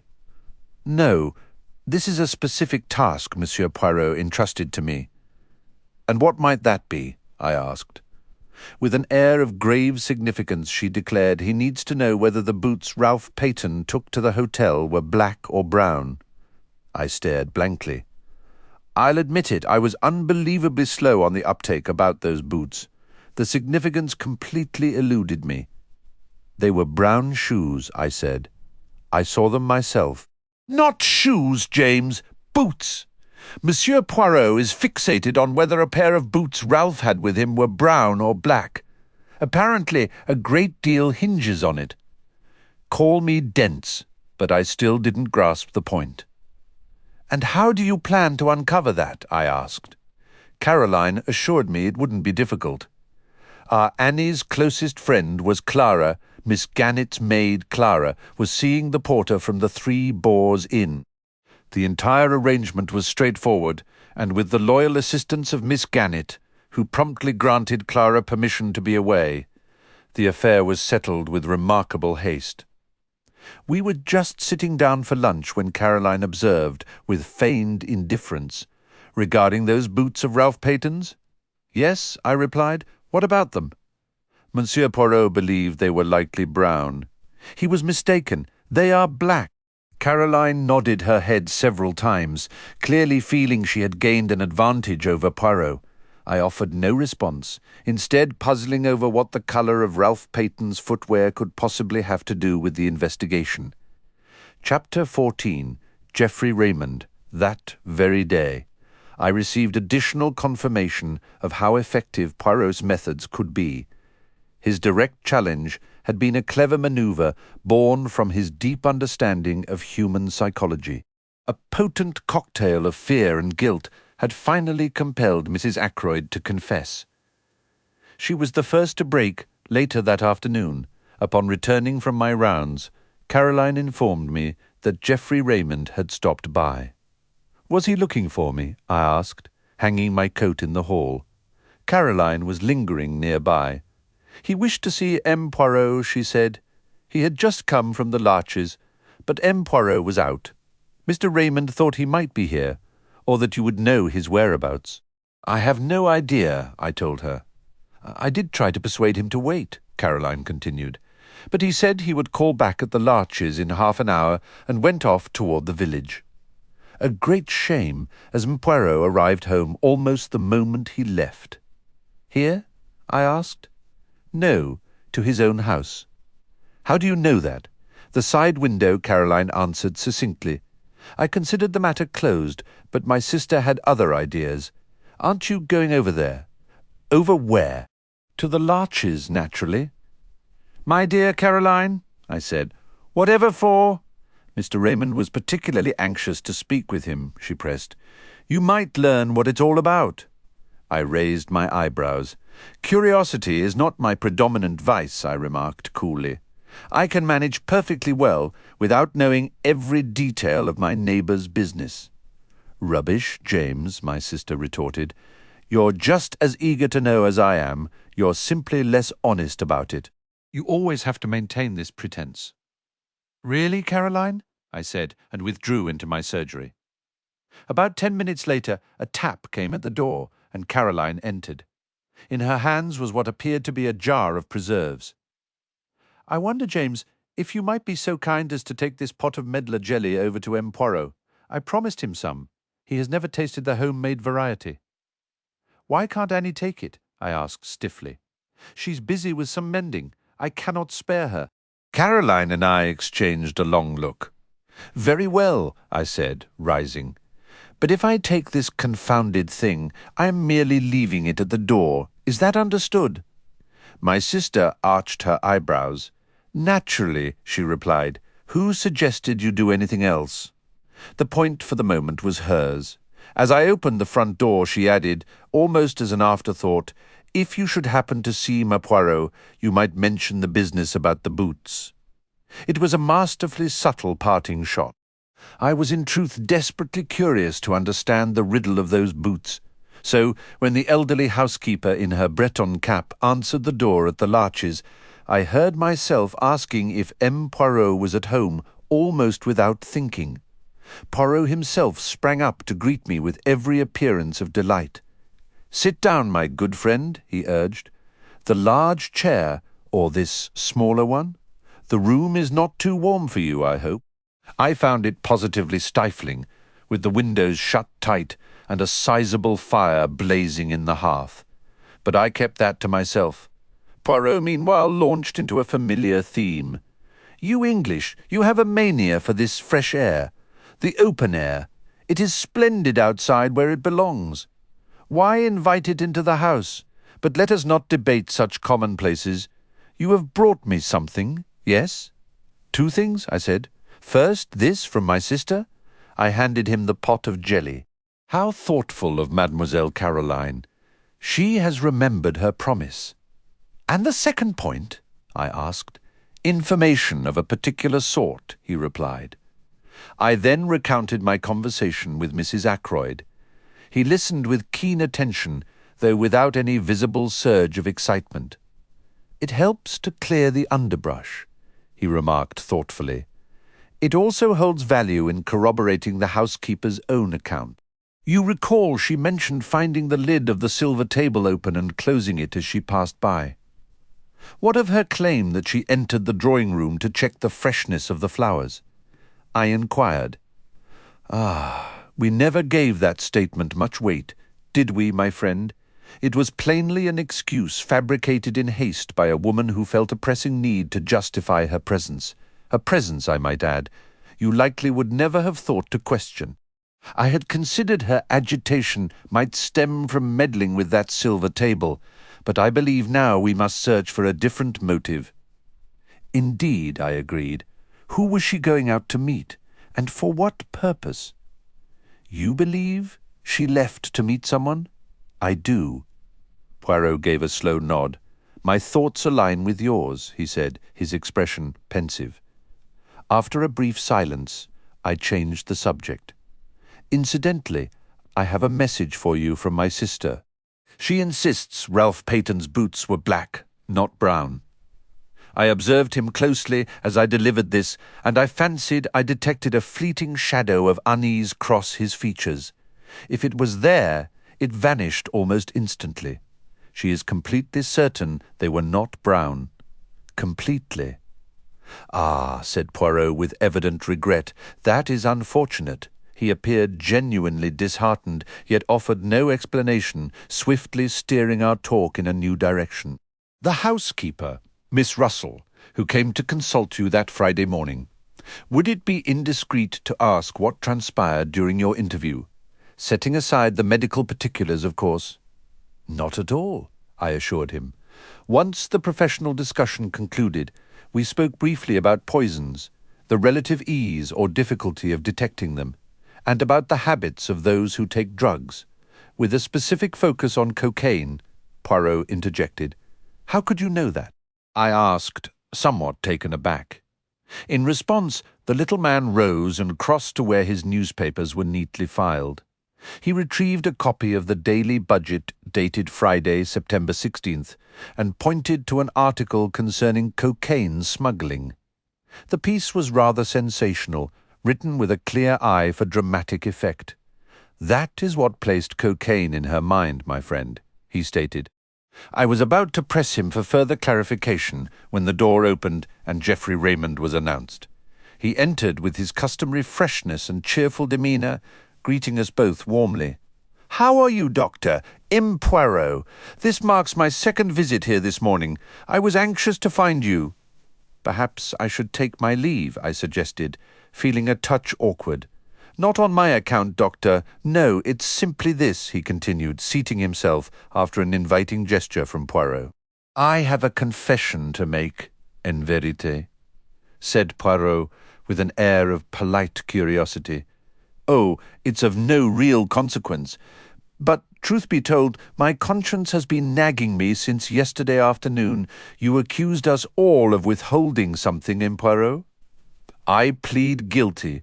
I've been keeping a card up my sleeve, and what might that be, M. Raymond?" "As I said, it's trivial, really. Just this. I was in debt, quite badly, in fact, and that legacy arrived in the very nick of time. £500 sets me back on solid ground with a little to spare." He smiled at us both, with that engaging frankness which made him such a likeable young man. "You understand how it is? With suspicious policemen about, one doesn't wish to admit being hard up for money, fears it will look bad. But I was a fool, really, because Blunt and I were in the billiard room from 9:45 onward, so I possess a watertight alibi and have nothing to fear. Still, when you thundered on about concealing things, I felt a nasty prick of conscience, and I thought I should like to clear the air." He stood again, his smile lingering in the room. "You're a clever young man," Poirot said, nodding in approval. "When I sense someone is keeping secrets, I immediately suspect the worst. You've handled this wisely." "I'm just relieved to be in the clear," Raymond replied with a laugh before taking his leave. Once the secretary had gone, I turned to Poirot. "Well, that settles that." "Indeed," he agreed. "A small matter, perhaps, but had he not been in the billiard room, who can say? Crimes have been committed for far less than $500. It all comes down to what amount breaks a person. A question of relativity, don't you think? Consider how many in that house stood to gain from Mr. Ackroyd's death. Mrs. Ackroyd, Miss Flora, young Raymond, the housekeeper, Miss Russell. Really, only one person had nothing to gain, Major Blunt. His tone, when saying the Major's name, was so odd it made me look up, confused. I don't follow." "Two of those I questioned have now told me the truth," Poirot noted. "Do you believe Major Blunt is hiding something as well?" Poirot waved a hand casually. "There's a saying, is there not, that an Englishman hides only one thing, his heart? And Major Blunt, I should say, is rather poor at concealment. Sometimes, I ventured, I wonder if we've been too quick to assume one thing. What's that? We've taken for granted that Mrs. Ferrars's blackmailer must be Mr. Ackroyd's murderer. Could we be wrong? Poirot nodded vigorously. Excellent. Very good indeed. I wondered if that would occur to you. It is certainly possible, but we must recall one detail. The letter vanished. Still, as you say, that doesn't prove the murderer took it. When you first discovered the body, Parker could have slipped the letter away without you noticing. Parker? Yes, Parker. My thoughts returned to him again and again, not as the killer. No, he did not commit the murder. But who better than he to be the vile scoundrel who tormented Mrs. Ferrars? He might have learned the details of Mr. Ferrars's death from one of the household staff. In any case, he was far more likely to have stumbled upon that information than a casual visitor like, say, Blunt. I suppose Parker could have taken the letter, I admitted. I didn't notice it was missing until later. How much later? Before or after Blunt and Raymond entered the room? I can't quite recall, I said slowly. I believe it was before. No, actually afterward. Yes, I'm almost certain it was after they arrived. That expands our possibilities to 3, Poirot mused. But Parker remains the most probable. I have in mind a small experiment concerning him. What do you say, my friend? Will you join me for a trip to Fernley? I agreed, and we set off at once. At the house, Poirot asked to speak with Miss Ackroyd, and Flora soon joined us. Miss Flora, Poirot began, I must share a little secret with you. I am not yet convinced of Parker's innocence. I propose to conduct a small test, and I require your assistance. We need to recreate some of his actions from that night. But we must think of a plausible reason to give him. Ah, I have it. I wish to determine whether voices in the lobby could have been heard out on the terrace. Now, if you would be so kind, please ring for Parker. I did so, and before long the butler appeared, his manner as smooth as ever. You called, sir? Yes, my good Parker. I am planning a little experiment. I have asked Major Blunt to stand on the terrace outside the study window. I want to test whether someone out there could have overheard the conversation between you and Miss Ackroyd in the lobby that night. We need to reenact the scene. Would you fetch the tray, or whatever it was you were carrying at the time? Parker disappeared, and we moved to the lobby just outside the study. After a moment, we heard a faint clink from the outer hall, and Parker reappeared in the doorway, holding a tray with a siphon, a decanter of whisky, and 2 glasses. One moment, Poirot exclaimed, raising a hand, his manner suddenly animated. We must arrange everything precisely as it happened. It is a small method of mine. A foreign practice, sir? Observed Parker. They term it a reconstruction of the crime, do they not? He remained perfectly composed, standing politely attentive to Poirot's instructions. Ah, he is knowledgeable, our good Parker, Poirot cried. He has read of such procedures. Now, I implore you, let us be exact. You entered from the outer hall, like so, and Mademoiselle was positioned where? Here, said Flora, moving to stand just outside the study door. Quite correct, sir, Parker affirmed. I had just closed the door, Flora continued. Yes, miss, Parker agreed. Your hand remained upon the handle, as it is now. Then proceed, instructed Poirot. Enact the little scene for me. Flora stood with her hand on the door handle. Parker entered from the hall carrying the tray, pausing just inside the doorway. Flora spoke. Oh, Parker, Mr. Ackroyd does not wish to be disturbed again this evening. In a lower tone she added, Is that accurate? To the best of my recollection, Miss Flora, Parker replied, though I believe you used the word evening rather than night. Then, raising his voice in a somewhat theatrical manner, he said, Very good, miss. Shall I secure the house as usual? Yes, please. Parker withdrew through the door. Flora followed him out and began to ascend the main staircase. Over her shoulder she asked, Is that sufficient?" "Admirable," declared the little man, rubbing his hands together. "Incidentally, Parker, are you certain there were 2 glasses upon the tray that evening?" "For whom was the second intended?" "I always bring 2 glasses, sir," Parker stated. "Is there anything further?" "Nothing. I thank you." Parker withdrew, maintaining his dignity to the last. Poirot stood frowning in the centre of the hall. Flora descended and rejoined us. "Was your experiment successful?" she inquired. "I must admit, I don't entirely grasp the purpose." Poirot smiled at her with admiration. "It is not necessary that you should," he said. "But tell me, were there truly 2 glasses on Parker's tray that night?" Flora furrowed her brow for a moment. "I genuinely cannot recall," she said. "I believe there were. Is that the aim of your experiment?" Poirot took her hand and patted it gently. "Let us say," he offered, "I am always interested to observe whether people will tell the truth." "And did Parker speak the truth?" "I am rather inclined to think he did," Poirot remarked thoughtfully. A short while later, we were walking back toward the village. "What was the purpose of that question about the glasses?" I asked, curious. Poirot shrugged his shoulders. "One must say something," he noted.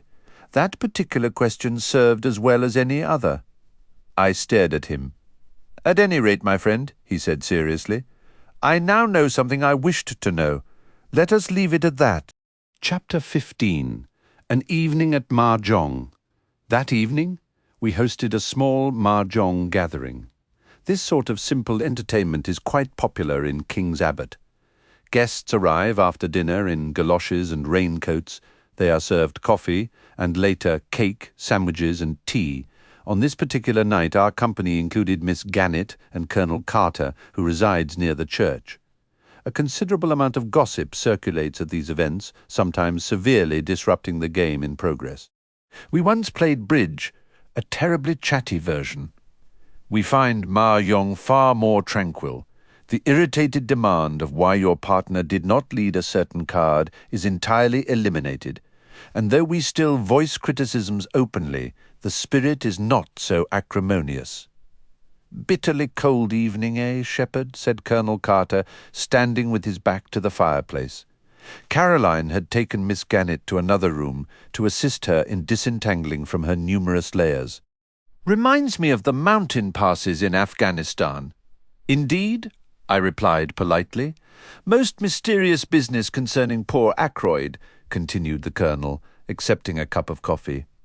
"There's a great deal more to this story than meets the eye, if you ask me," the Colonel declared, leaning in with a confidential air. "Between us, Shepherd, I've caught whispers of blackmail. He gave me a look that clearly said we were both men of the world. And where there's blackmail, you can bet there's a woman involved. Depend upon it." Caroline and Miss Gannett arrived just then. Miss Gannett settled with her coffee while Caroline produced the Mahjong set, spilling the tiles across the table with a familiar clatter.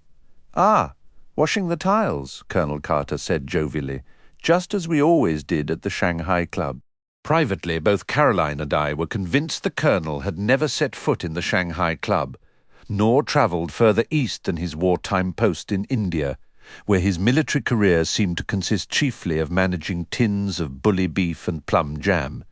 But in King's Abbot, we allow our neighbours their harmless pretensions. "Shall we begin?" Caroline asked. We took our places. For several minutes, the only sound was the clicking of tiles, as we each raced to build our wall the fastest, a silent, fierce competition among us. "Your lead, James," Caroline finally said. "Your east wind." I discarded a tile. The game proceeded through a few rounds, punctuated by the usual calls of 3 bamboos, 2 circles, and pung. Miss Gannett, as was her habit, frequently had to correct herself with a flustered unpung, having claimed a tile too hastily. "I saw Flora Ackroyd this morning," Miss Gannett announced. "Pung? No, unpung. My mistake. 4 circles," said Caroline. "Where did you see her?" "She didn't see me," Miss Gannett replied, with that weighty implication only cultivated in small villages. "Ah, Caroline responded, instantly intrigued. Chow. I believe, Miss Gannett interjected, momentarily sidetracked. The fashionable term nowadays is chi, not chow. Nonsense, Caroline retorted. I've always said chow. They say chow at the Shanghai Club, Colonel Carter stated firmly. Miss Gannett subsided, defeated. After a pause devoted to the game, Caroline circled back. What were you saying about Flora Ackroyd? Was she with someone? Very much so, Miss Gannett said meaningfully. The eyes of the two women met in a glance that seemed to exchange volumes. Really, Caroline murmured, not at all surprised. Well, I can't say I'm shocked. We're waiting on your discard, Miss Caroline, the Colonel said, affecting the part of the bluff gentleman, solely focused on the game and above gossip, a performance that fooled no one. If you want my opinion, Miss Gannett continued after a brief confusion over a discarded tile, Flora has been exceedingly fortunate, exceedingly lucky indeed. How do you mean, Miss Gannett? Asked the Colonel, claiming a green dragon. She's a charming girl, of course. I may not be an expert on crime, Miss Gannett said, with the air of someone who knows all there is to know, but I am aware that the first question always asked is, who last saw the deceased alive? And that person is invariably viewed with suspicion. Flora Ackroyd was the last to see her uncle. That could have looked very bad for her, very bad indeed. My belief, for what it's worth, is that Ralph Peyton is staying away deliberately to draw suspicion off of her. Now, really, I protested gently, you can't seriously suggest a young woman like Flora Ackroyd is capable of cold-bloodedly stabbing her uncle.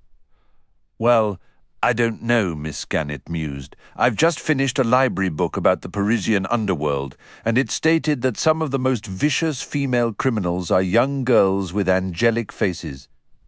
That's in France, Caroline pointed out swiftly, as if that settled everything. Just so, the Colonel agreed, with a satisfied nod. Now I'll share something rather odd, a tale that was making the rounds in the markets of India. The Colonel's story seemed to go on forever and was strangely dull. An incident from India decades ago simply can't hold a candle to what happened right here in King's Abbot just the other day. It was Caroline who mercifully cut the Colonel short by declaring Ma Yong. After the usual little spat over my correcting Caroline's often shaky math, we began a fresh hand. East wind passes, Caroline announced. I've formed my own theory about Ralph Peyton. 3 characters, but I'm keeping it under my hat for now. Are you, dear? Miss Gannett replied. Chow, I mean, Pung. Yes, Caroline said firmly. Was everything all right about the boots? Miss Gannett inquired. Their being black, I mean. Perfectly all right, Caroline answered. What do you suppose the significance was? Miss Gannett pressed. Caroline tightened her lips and shook her head with an air of knowing everything. Pung, said Miss Gannett. No, unpung.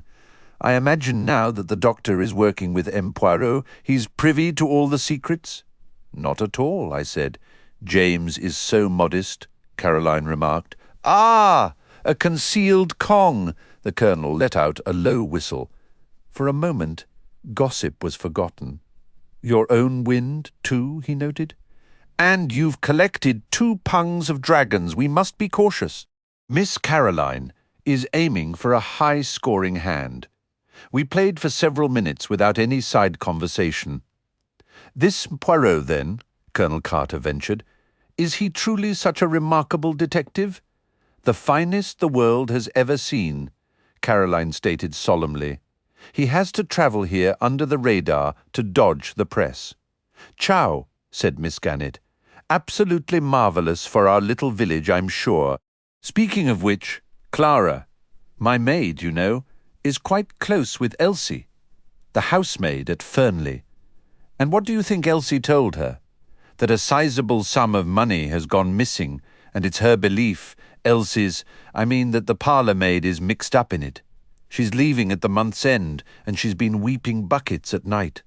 If you ask me, the girl is probably in cahoots with a criminal ring. She's always been an odd one, never friendly with any of the local girls. She goes off alone on her days off, which I call very unnatural and downright suspicious. I once invited her to our friendly girls' evenings, but she refused, and when I asked her a few polite questions about her home and family, all that sort of thing, I must say I found her manner quite rude, outwardly very proper, but she shut me down in the most brazen way. Miss Gannett paused for air, and the Colonel, who had zero interest in servant gossip, remarked that at the Shanghai Club, swift play was always the standard. We had a round of quick, focused play. "That Miss Russell," Caroline said. "She came here on Friday morning, pretending to consult James. In my opinion, she wanted to case the place and see where the poisons were stored." 5 characters. Ciao. Miss Gannett responded. "What a peculiar notion. I wonder if you could be right." "Speaking of poisons," the Colonel interjected. "Eh, what? Haven't I discarded?" "Oh, 8 bamboos, ma gyong," declared Miss Gannett. Caroline was thoroughly irritated.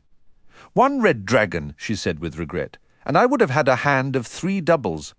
I've been holding 2 red dragons the whole time," I mentioned. "So typical of you, James." Caroline chided. "You have no grasp of the game's true spirit." Personally, I thought I had played rather shrewdly. I would have owed Caroline a small fortune if she had gone Ma Yong. Miss Gannett's Ma Yong was of the most humble variety possible, as Caroline was quick to point out to her. East wind passed, and we began another hand in silence. "What I meant to tell you earlier was this," Caroline said. "Yes?" Miss Gannett prompted eagerly. "My idea about Ralph Peyton, I mean?" "Yes, dear," Miss Gannett replied, even more encouragingly. "Ciao!" Caroline's voice was sharp with disapproval. "It's a sign of weakness to declare a ciao so early. You should always be playing for a big hand." "I know," Miss Gannett replied, her tone distracted. "But you were saying about Ralph Peyton." "Yes. Well, I have a rather shrewd notion of where he might be." Her announcement made us all stop and stare. "This is very interesting, Miss Caroline," said Colonel Carter. "Your own idea, is it?" "Not entirely. I'll explain. You recall that large map of the county hanging in the hall? We all murmured our assent the other day. As Poirot was leaving, he paused to study it. He made some remark, I can't recall the exact words, something about Cranchester being the only sizable town in our immediate vicinity, which is perfectly true. But after he had gone, it suddenly struck me. "What did?" asked the Colonel. "His implication, of course, Ralph is in Cranchester." At that precise moment, I managed to knock over the rack holding my tiles. My sister scolded me half-heartedly for my clumsiness, her mind firmly fixed on her theory. "Cranchester, Miss Caroline?" Colonel Carter sounded sceptical. "Surely not. It's practically on our doorstep." "That's precisely the point," Caroline declared triumphantly. "It seems clear he didn't flee by train or tram. He must have simply walked into Cranchester, and I believe he's remained there all this time. No one would ever think to look for him so close by." I raised several practical objections, but once Caroline has fastened onto an idea, it becomes immovable. "And you believe Poirot shares this theory?" Miss Gannett said thoughtfully. "What a curious coincidence. I was out for a walk along the Cranchester Road this very afternoon, and he passed me in a motor car coming from that direction." We exchanged glances around the table. It was then Miss Gannett, with a start, announced, "Why, dear me, I'm Ma Hyong, and I never even noticed." Caroline's attention was momentarily stolen from her own deductive exercises. She pointed out, with some severity, that a hand composed of mixed suits and an overabundance of chows was hardly a worthy foundation for going Ma Hyong. Miss Gannett listened with serene indifference as she gathered her counters.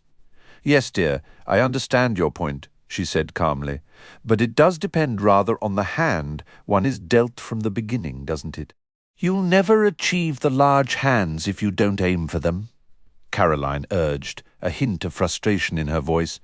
"Well, we must all play our own way, mustn't we?" Miss Gannett replied, glancing down at her pile. After all, I'm ahead so far. Caroline, who was considerably behind, said nothing. The east wind passed, and we began a new round. Annie brought in the tea things. The atmosphere had grown slightly tense, as often happens during these competitive evenings. "If you would only play a little quicker, dear," Caroline said, as Miss Gannett pondered her discard. "The Chinese place their tiles so rapidly it sounds like little birds pattering." For a few minutes we all played with brisk avian speed. The Colonel, ever genial, turned to me. "You haven't contributed much to our pool of information, Shepherd. You're a sly one, hand in glove with the great detective, and not a single hint about how the investigation is proceeding." "James is an extraordinary creature," Caroline added, looking at me with distinct disfavour. "He simply cannot bring himself to part with a useful piece of information." "I assure you all," I said, "I know nothing of consequence. Poirot keeps his own counsel." "Wise man," chuckled the Colonel. "Doesn't give the game away. But these foreign detectives are wonderful fellows, up to all sorts of clever tricks, I've heard." "Pung," stated Miss Gannett in a tone of quiet victory. "And Marion." The atmosphere grew more strained. It was sheer annoyance at Miss Gannett's third consecutive win that prompted Caroline to snap at me as we built a fresh wall. "You are too tiresome, James. You sit there like a lump and contribute absolutely nothing." "But, my dear," I protested, "I truly have nothing to say of the sort you mean at any rate." "Nonsense," Caroline retorted, sorting her tiles with brisk efficiency. "You must know something interesting." For a moment I did not answer, my thoughts drifting to the quiet, tree-lined road to Cranchester and the solitary figure who might or might not be walking there. I was utterly swept away, intoxicated by the moment I'd heard legends of the perfect winning, going mahjong on one's original hand, but never imagined I'd hold it myself. Fighting to keep my triumph in check, I spread my hand face up on the table. "As they say in the Shanghai Club," I announced, "Tin Ho! The perfect winning!" Colonel Carter's eyes looked ready to pop from his head. "Good heavens!" he exclaimed. "What an astonishing thing! I've never seen that happen in all my years." It was right then, spurred by Caroline's teasing and made bold by my victory, that I pushed further. And as for something truly interesting, I added, "What do you make of a gold wedding band dated and inscribed inside with "From R"? I'll skip the commotion that erupted after that. I was forced to disclose exactly where I'd found the ring and to give up the date. "March 13th, Caroline announced sharply. "Just 6 months ago, my. From the whirl of excited chatter and speculation, 3 main theories took shape. Colonel Carter stuck to the simplest, that Ralph had been secretly married to Flora. Miss Gannett proposed that Roger Ackroyd had wed Mrs. Ferrers in secret. My sister, never one for simplicity, suggested Roger had married his housekeeper, Miss Russell. Later, as we climbed the stairs to bed, Caroline offered a fourth, rather dramatic idea. "Mark my words," she said abruptly. "I wouldn't be the least surprised if Geoffrey Raymond and Flora were actually married. But then it would read, 'From G', wouldn't it? Not from R," I pointed out. "You never can tell," she countered. "Some girls use a man's surname, and you heard what Miss Gannett implied this evening about Flora's little adventures." Strictly speaking, I hadn't heard Miss Gannett say any such thing, but I trusted Caroline's knack for reading between the lines. "What about Hector Blunt?" I hinted. "If it's anybody, don't be silly," Caroline cut in. "I suppose he admires her, might even fancy himself in love. But you can depend on it. A young girl isn't going to lose her heart to a man old enough to be her father when there's a handsome secretary right under her nose. She might encourage the Major just as a distraction. Girls can be very cunning. But one thing I will tell you, James Shepherd, Flora Ackroyd doesn't care a fig for Ralph Peyton, and never has. You can take that from me. I took it from her meekly enough. The next morning it dawned on me that in the thrill of Tinho, the perfect winning, I might have been a touch careless. True, Poirot hadn't expressly told me to keep the ring's discovery quiet. Still, he'd said nothing about it at Fernley, and as far as I knew, I was the only soul aware it had been found. A distinct sense of guilt settled over me. By now, the news was surely spreading through King's Abbot like a brushfire. I half expected a stern reproach from Poirot at any moment. The joint funeral for Mrs. Ferrars and Roger Ackroyd was set for 11. It was a sombre, dignified affair. Everyone from Fernley attended. Afterward, Poirot, who had also been there, took my arm and invited me back to the Larches. His expression was grave, and I feared my indiscretion from the previous night had reached his ears. But it soon became clear his mind was occupied by something entirely different. "You see," he began, "we must act with your assistance. I intend to examine a witness. We will question him. We will instill such trepidation that the truth cannot help but emerge." "Which witness are you referring to?" I asked, quite surprised. "Parker," said Poirot. "I instructed him to be at my house this morning at noon. He should be waiting for us there at this very moment. What's your thinking?" I ventured, studying his profile. "I know this much. I am not satisfied. You believe he was the one blackmailing Mrs. Ferrars? Either that or—" He paused, and after a moment I prompted, "Or, my friend," he said, his tone heavy with something I couldn't quite name. "I will tell you this. I hope it was he." The gravity in his manner, and that unspoken weight beneath it, left me silent. Upon our return to the Larches, we learned that Parker had already arrived and was waiting for us. The butler stood respectfully as we entered the room. "Good morning, Parker," Poirot said warmly. "One moment, if you please." He took off his overcoat and gloves. "Allow me, sir," Parker offered, stepping forward to help. He carefully placed the items on a chair near the door. Poirot observed him with a nod of approval. "Thank you, my good Parker. Please, take a seat. What I have to discuss may require some time." Parker sat down, giving a slight apologetic nod. "Now, what do you imagine I asked you here for this morning?" Poirot inquired. Parker cleared his throat. "I understood, sir, that you wished to ask me some private questions regarding my late employer." "Exactly," said Poirot, smiling. "Tell me, how many times have you engaged in blackmail?" "Sir," the butler jumped to his feet. "Do not upset yourself," Poirot said calmly. "Let us not perform the tired act of the wounded innocent. You are fully aware of the blackmail, are you not?" "Sir, I have never been insulted in such a manner before." Poirot finished for him.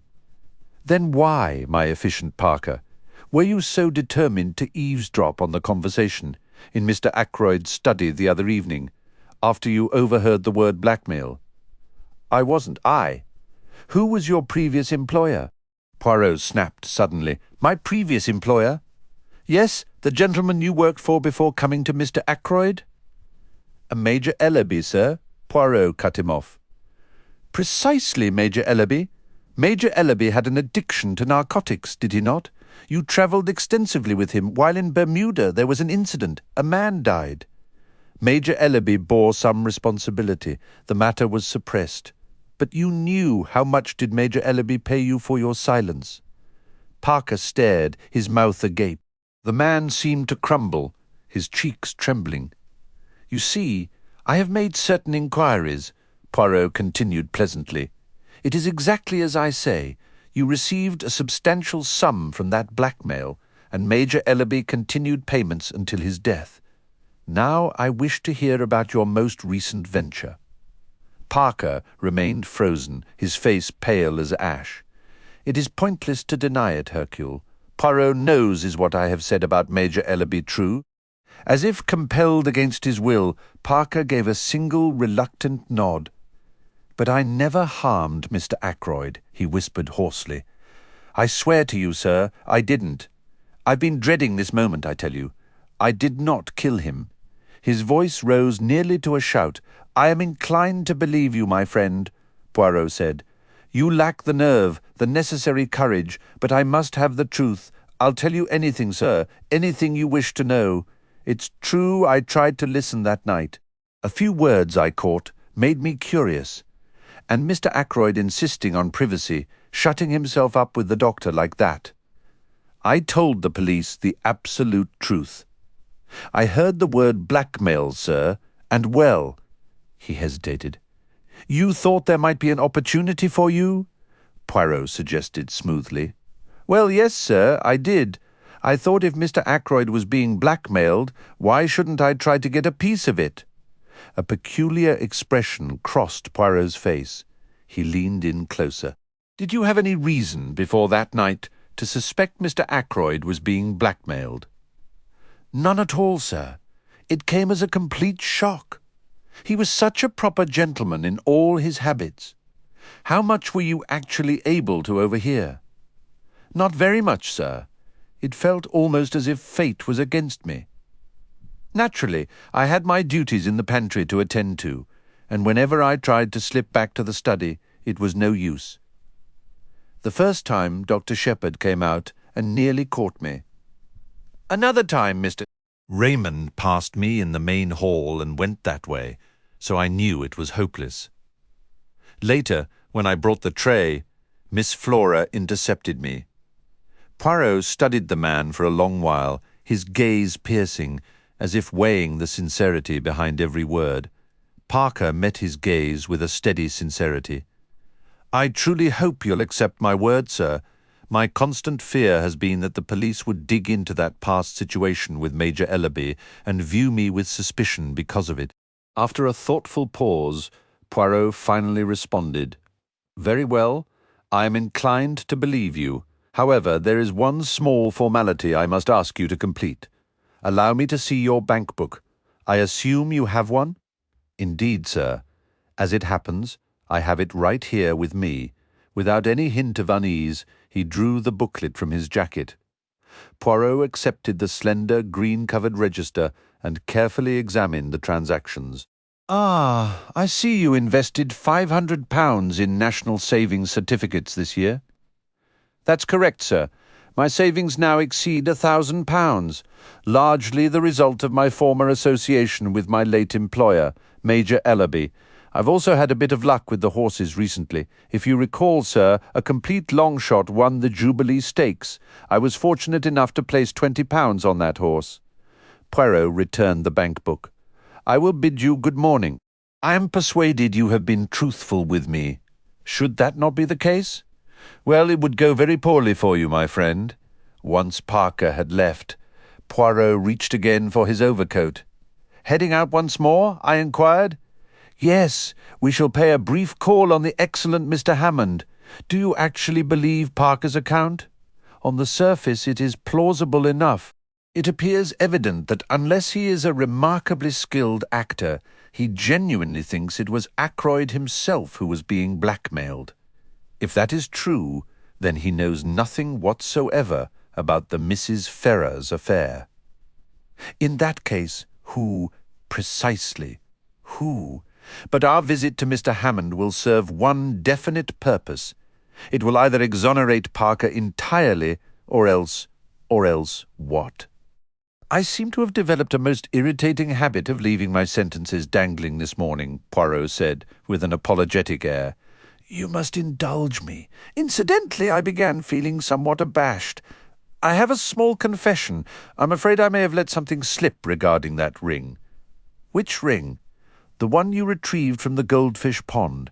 Ah, yes, said Poirot, his face breaking into a wide smile. I hope you're not cross. It was terribly careless of me. But not at all, my friend. Not at all. I gave you no orders on the matter. You were free to speak of it if you wished. Your sister was interested, I take it? Extremely. It caused quite a stir. All manner of wild theories are now circulating. Ah, and yet the answer is so straightforward. The true explanation should be obvious, should it not? Should it? I replied dryly. Poirot chuckled. A wise man does not reveal his hand prematurely, he remarked. Is that not so? But here we are at Mr. Hammond's office.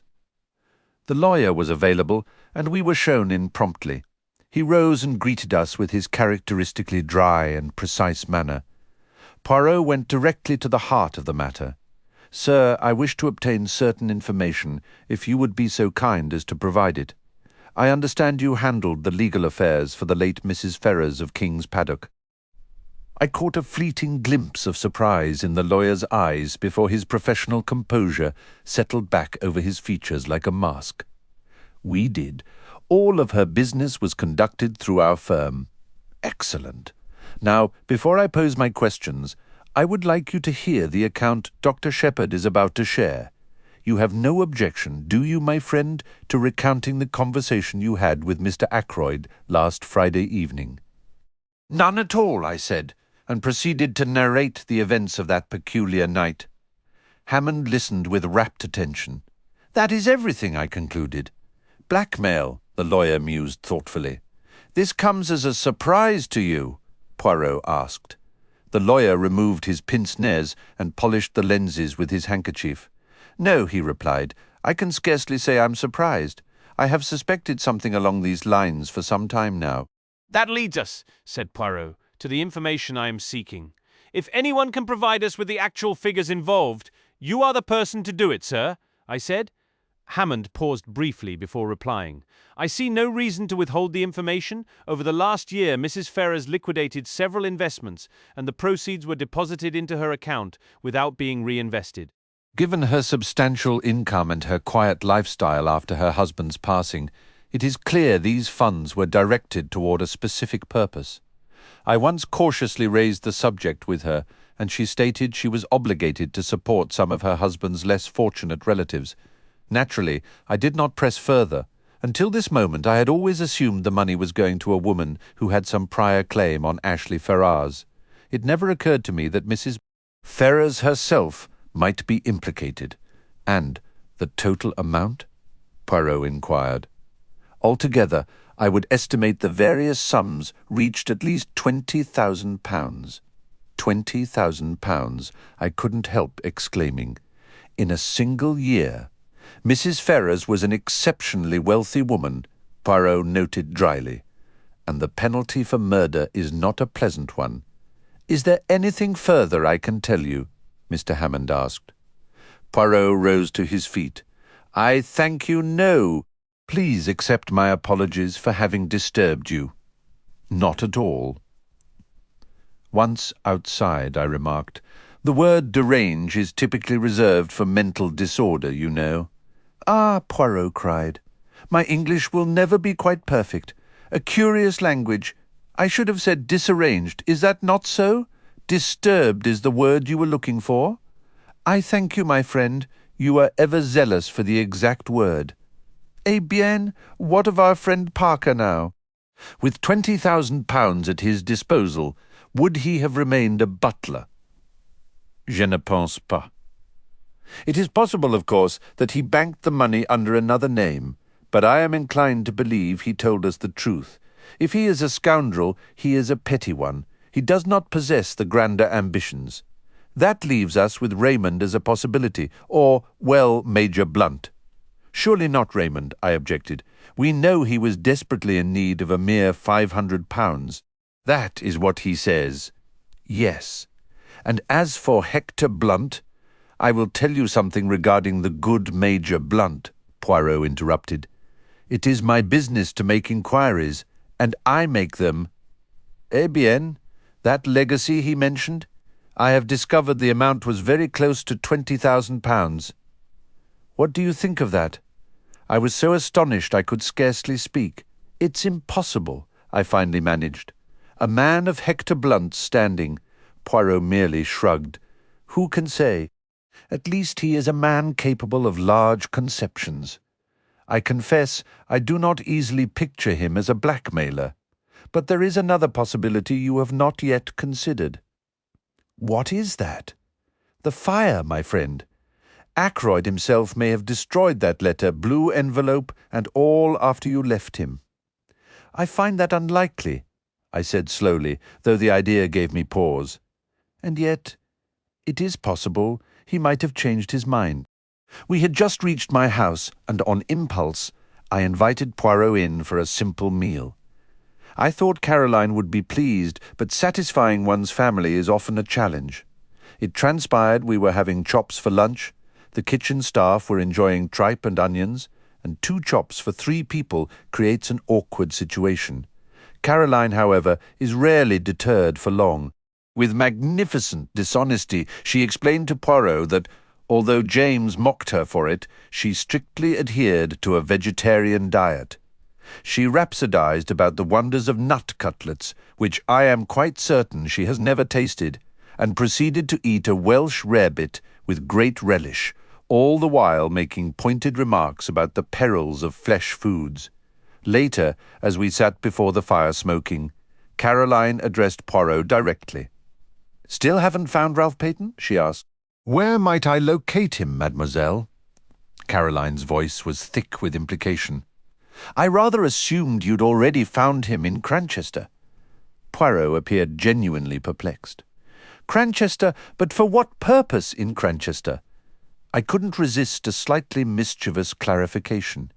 "It seems one of our many amateur sleuths spotted you in a car on the Cranchester Road yesterday." His confusion melted away, replaced by a hearty laugh. "Ah, that, a mere visit to the dentist, nothing more. A troublesome tooth, you see." The ache demanded attention. No sooner had I arrived than the pain subsided, and I intended to leave.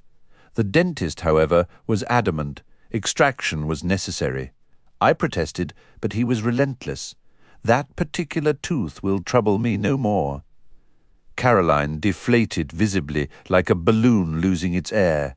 Our conversation then turned to Ralph Peyton. "It's a pliable character," I maintained, "not inherently wicked." "Ah!" Poirot exclaimed. "But where does such pliability ultimately lead?" "Precisely," Caroline chimed in. "Take James, for instance, utterly impressionable if I weren't here to manage things." "Must you always make it personal, Caroline?" I retorted, annoyed. She remained unshaken. "It's the truth, James.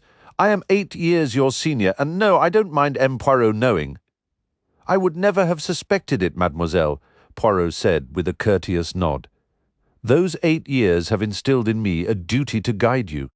Given a less disciplined upbringing, who knows into what trouble you might have stumbled by now?" "I might have wed a captivating fortune hunter," I mused, watching my smoke rings drift toward the ceiling. "Fortune hunter?" Caroline snorted. "If we're discussing that sort of person—" She let the sentence hang. "Well?" I pressed, curious. "Oh, nothing. Only that I can think of someone not 100 miles from here who fits the description." Abruptly, she turned back to Poirot. "James insists you're convinced the murderer is within the house. All I can say is you're mistaken." "I should dislike being mistaken," Poirot replied. "It is not, how do you say, my specialty?" Caroline pressed on, ignoring his comment. "I've pieced the facts together clearly from James and others. As I see it, only 2 people in that house had a real opportunity, Ralph Peyton and Flora Ackroyd." "My dear Caroline, don't interrupt James. I know what I'm saying." Parker encountered her outside the door, correct? He never heard her uncle bid her good night. She could have done the deed right then. "Caroline, I'm not accusing her, James. I'm stating a possibility. Honestly, Flora is like all modern girls, no respect for their elders, convinced they know everything, but I don't believe for a second she could harm a fly. Yet the facts remain. Mr. Raymond and Major Blunt have their alibis. Mrs. Ackroyd has hers. Even that Russell woman appears to, and a good thing for her, too. Who does that leave? Only Ralph and Flora. And whatever you say, I cannot accept Ralph Peyton as a murderer. We've known that boy his entire life." Poirot fell quiet for a moment, his eyes following the delicate trail of smoke from his cigarette. When he finally spoke, his tone was uncharacteristically soft and distant, almost dreamlike. "Consider an ordinary man, a man with no murderous intent. Yet within him lies a hidden flaw, a vulnerability buried deep. It has never been awakened, perhaps it never will be, and he will live and die an honourable, respected man. But suppose a circumstance arises, he finds himself in a precarious position, or perhaps he merely stumbles upon a secret of life and death for another. His first instinct is to be forthright, to fulfil his duty as an honest citizen. Then that hidden flaw stirs. Here is an opportunity for wealth, a substantial sum. He craves it, desires it intensely, and the path is so simple. He need only remain silent. That is how it starts. The hunger for wealth takes root. He needs more and then more still. He is drunk on the golden opportunity laid before him. Greed sets in. And in that greed, he pushes too hard. You can push a man just about anywhere, but with a woman, you must know where to stop. A woman holds within her a powerful urge to speak plainly. Think of all the husbands who have lied to their wives and carried those secrets peacefully to the grave. Then think of the wives who, after deceiving their husbands, shatter everything by hurling the truth in their faces. They were pushed beyond endurance in a wild, reckless instant, one they'll surely regret later. They cast caution aside and turn to fight, proclaiming what they know with a fierce, fleeting satisfaction. That, I believe, is what happened here. The pressure became too much. And so the old proverb came true. The goose that laid the golden eggs was killed. But that isn't the end exposure. Now looms over the man we're discussing. He isn't the same person he was, say, a year ago. His conscience has worn thin. He's desperate, fighting a battle he knows he's losing, and he's ready to use any tool within reach because exposure would mean his ruin. And so the dagger strikes. He fell silent for a moment, casting a kind of spell over the room. It's hard to convey the effect his words had. There was something chilling in his pitiless analysis, a ruthless clarity that left us both uneasy. Afterward, he continued quietly, once the dagger is put away, he will become himself again, ordinary, even kind. But if the need returns, he will not hesitate to strike. Caroline finally stirred. You are talking about Ralph Peyton, she said. You may be right or wrong, but you have no right to condemn a man without hearing his side. The telephone rang sharply. I walked out to the hall and lifted the receiver. Hello. Yes, this is Dr. Shepherd. I listened for a minute or two, then gave a short reply. Hanging up, I returned to the drawing room. Poirot, I announced, they've detained a man in Liverpool. His name is Charles Kent, and they believe he's the stranger who was seen near Fernley that night. They want me to come to Liverpool immediately to identify him. Chapter 17. Charles Kent. Half an hour later, Poirot, Inspector Raglan, and I were on a train bound for Liverpool. The inspector was visibly excited. Even if we get nothing else, we may uncover something about the blackmail angle, he said eagerly. From what I heard on the phone, this fellow is a rough character. Takes drugs, too. We should have no trouble getting what we need from him. If there was even a hint of a motive, it's very possible he's the one who killed Mr. Ackroyd. But in that case, why is young Peyton still hiding? The whole affair is a muddle, a complete muddle. By the way, Poirot, you were correct about those fingerprints. They were Mr. Ackroyd's own. I'd had a similar thought myself, but I dismissed it as unlikely. I smiled inwardly. Inspector Raglan was very clearly trying to save face. Regarding this man, Poirot asked, he has not been formally arrested? No, only detained on suspicion. And what explanation does he give? Precious little, the inspector replied with a grin. From what I gather, he's a wary one. Plenty of insults, but very little information. When we arrived in Liverpool, I was surprised to see Poirot greeted like an old friend. Superintendent Hayes, who met us, had worked with Poirot on a case years before and clearly had a high opinion of his abilities. Now that we have M. Poirot with us, we won't be long, he said cheerfully. I thought you had retired, monsieur. So I had, my good Hayes, so I had. But retirement is so terribly dull. You cannot imagine the monotony of one day following another. I can believe it. So you've come to have a look at our special catch, and this is Dr. Shepherd. Do you believe you can identify him, sir? I'm not entirely certain, I replied with hesitation. Poirot inquired, how was he apprehended? A description was distributed, as you are aware, through the press and private channels. I admit there wasn't much to work with. This individual does have an American accent, and he doesn't deny being near King's Abbot that evening. He simply demands to know what business it is of ours, and suggests we go to a very hot place before he answers anything. May I also see him? Poirot asked. The superintendent gave a knowing wink. Delighted to have you, sir. You have full authorization. Inspector Japp from Scotland Yard was inquiring about you recently. Mentioned he'd heard you were involved in this case unofficially. Any idea where Captain Peyton is hiding, sir? At this particular moment, I doubt it would be prudent to say, Poirot stated with formal precision, and I pressed my lips together to suppress a smile. The little man performed his part excellently. Following some additional discussion, we were led to speak with the detainee. He was a young man, likely no older than 22 or 23. Tall and lean, his hands trembled slightly, and the signs of what was once considerable physical strength seemed to have deteriorated. His hair was dark, but his eyes were a shifting blue, rarely meeting a direct gaze. I had clung to the notion that the figure I encountered that night seemed somehow familiar, but if this was truly the man, I was entirely mistaken. He bore no resemblance to anyone I knew. "All right, Kent," said the superintendent. "On your feet. You have visitors?" "Recognize any of them?"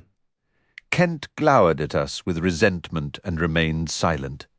I watched his gaze drift across the three of us before settling back on me. "Well, sir," the superintendent said to me, "what is your opinion?"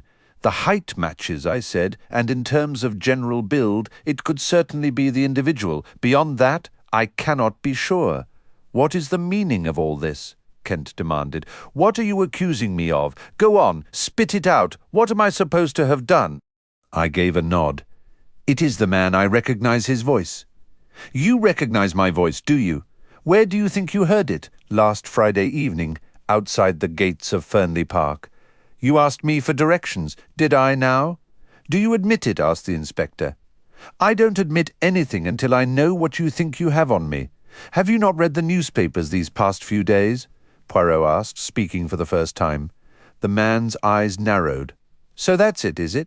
I read that some old gentleman was killed at Fernley. Are you trying to pin that on me?" "You were there that night," Poirot said calmly. "How would you know, Mr. By this?" Poirot withdrew an object from his pocket and presented it. It was the goose quill we had discovered in the summer-house. At the sight of it, the man's expression shifted. He almost reached for it. "Snow," Poirot mused thoughtfully. "No, my friend, it is empty. It lay where you dropped it in the summer-house that night." Charles Kent stared at him uncertainly. "You seem to know a devil of a lot about everything, you little foreign fellow. But perhaps you recall this. The papers say the old man was killed between 9:45 and 10 o'clock." "That is correct," Poirot agreed. "Yeah, but is it really? That's what I'm getting at. This gentleman will confirm it," said Poirot, indicating Inspector Raglan. The inspector hesitated, glancing first at Superintendent Hayes, then at Poirot. Finally, as if receiving approval, he said, "That's right. Between 9:45 and 10. Then you've got no reason to hold me," said Kent, a trace of smug defiance creeping into his tone. "I was clear of Fernley Park by 9:25. You can check at the Dog and Whistle. It's a tavern about a mile from Fernley on the Cranchester Road. I caused a bit of a scene there, as I recall. It was nearly 9:45. How do you like that?" Inspector Raglan quietly noted something in his book. "Well?" Kent demanded sharply. "We'll be looking into it," the inspector replied. "If you've told us the truth, you have nothing to worry about. What was your business at Fernley Park?" "I went to meet someone." "Who?" That's my affair. Mind your tone, the superintendent warned. I don't care about my tone. I was there on personal business, and that's all you need to know. If I was gone before the murder happened, that should be enough for the police. Your name is Charles Kent, Poirot stated. Where is your birthplace? The man stared, then gave a sharp grin. I'm British through and through, he said. Yes, Poirot mused. I believe you are. In fact, I fancy you were born in Kent. Charles Kent's eyes widened. Is that because of my name? What does that prove? Is a man named Kent destined to be from that county? Under particular circumstances one could imagine it, Poirot said deliberately. Under particular circumstances, you understand, his tone held such significance it surprised the officers. Charles Kent flushed a deep red, and for a moment I thought he might lunge at Poirot. He controlled himself, however, turning away with a hollow laugh. Poirot gave a satisfied nod and exited. The two officers soon joined him outside. "We'll check his story," remarked Raglan. "I don't think he's lying, but he must explain fully what he was doing at Fernley. It looks to me like we have our blackmailer. Still, if his account is true, he couldn't be the murderer. He had £10 on him when arrested, a decent sum. I suspect that £40 went to him. The serial numbers wouldn't match, because he'd have changed them immediately. Mr. Ackroyd must have handed him the money, and he left as fast as he could. What was all that about Kent being his birthplace? What does it matter?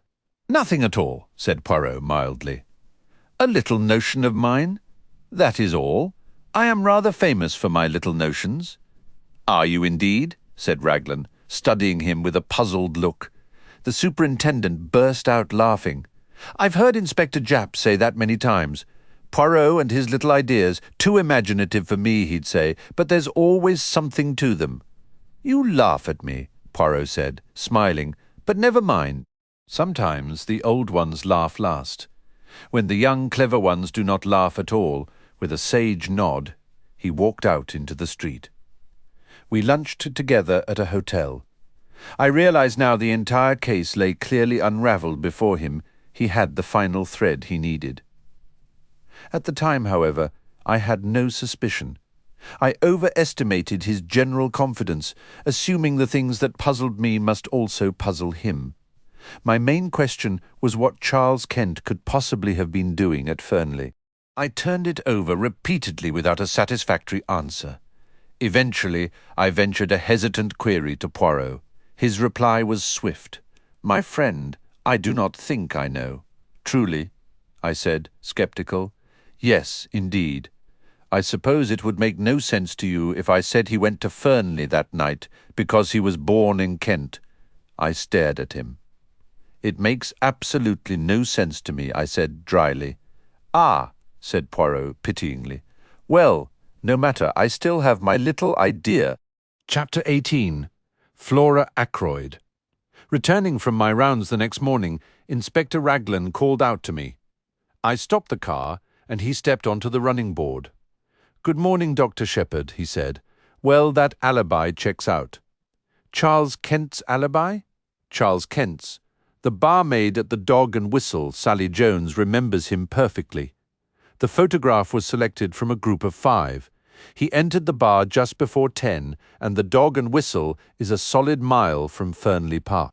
The barmaid noted he was carrying a considerable sum. She watched him pull a thick wad of banknotes from his pocket. It struck her as odd, given his shabby appearance, his boots practically falling apart. That explains the missing £40 without a doubt. The fellow still won't explain his reason for going to Fernley that night. Stubborn as an ox.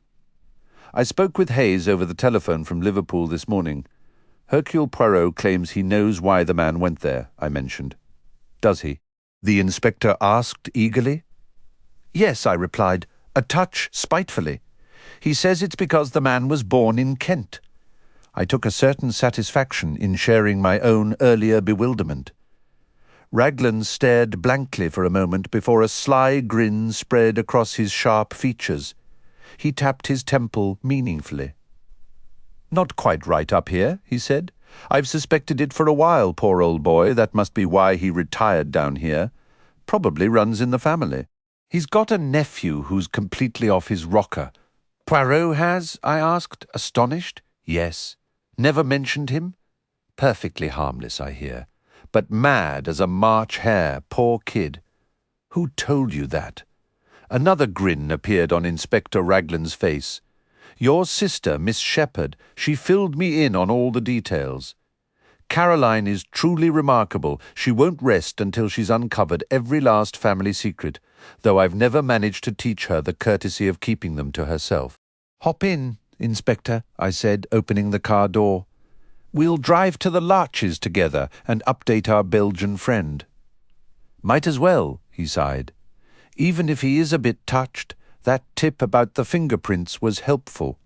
He's fixated on this Kent fellow, but who knows, there might be something to it. Poirot welcomed us with his customary polite smile.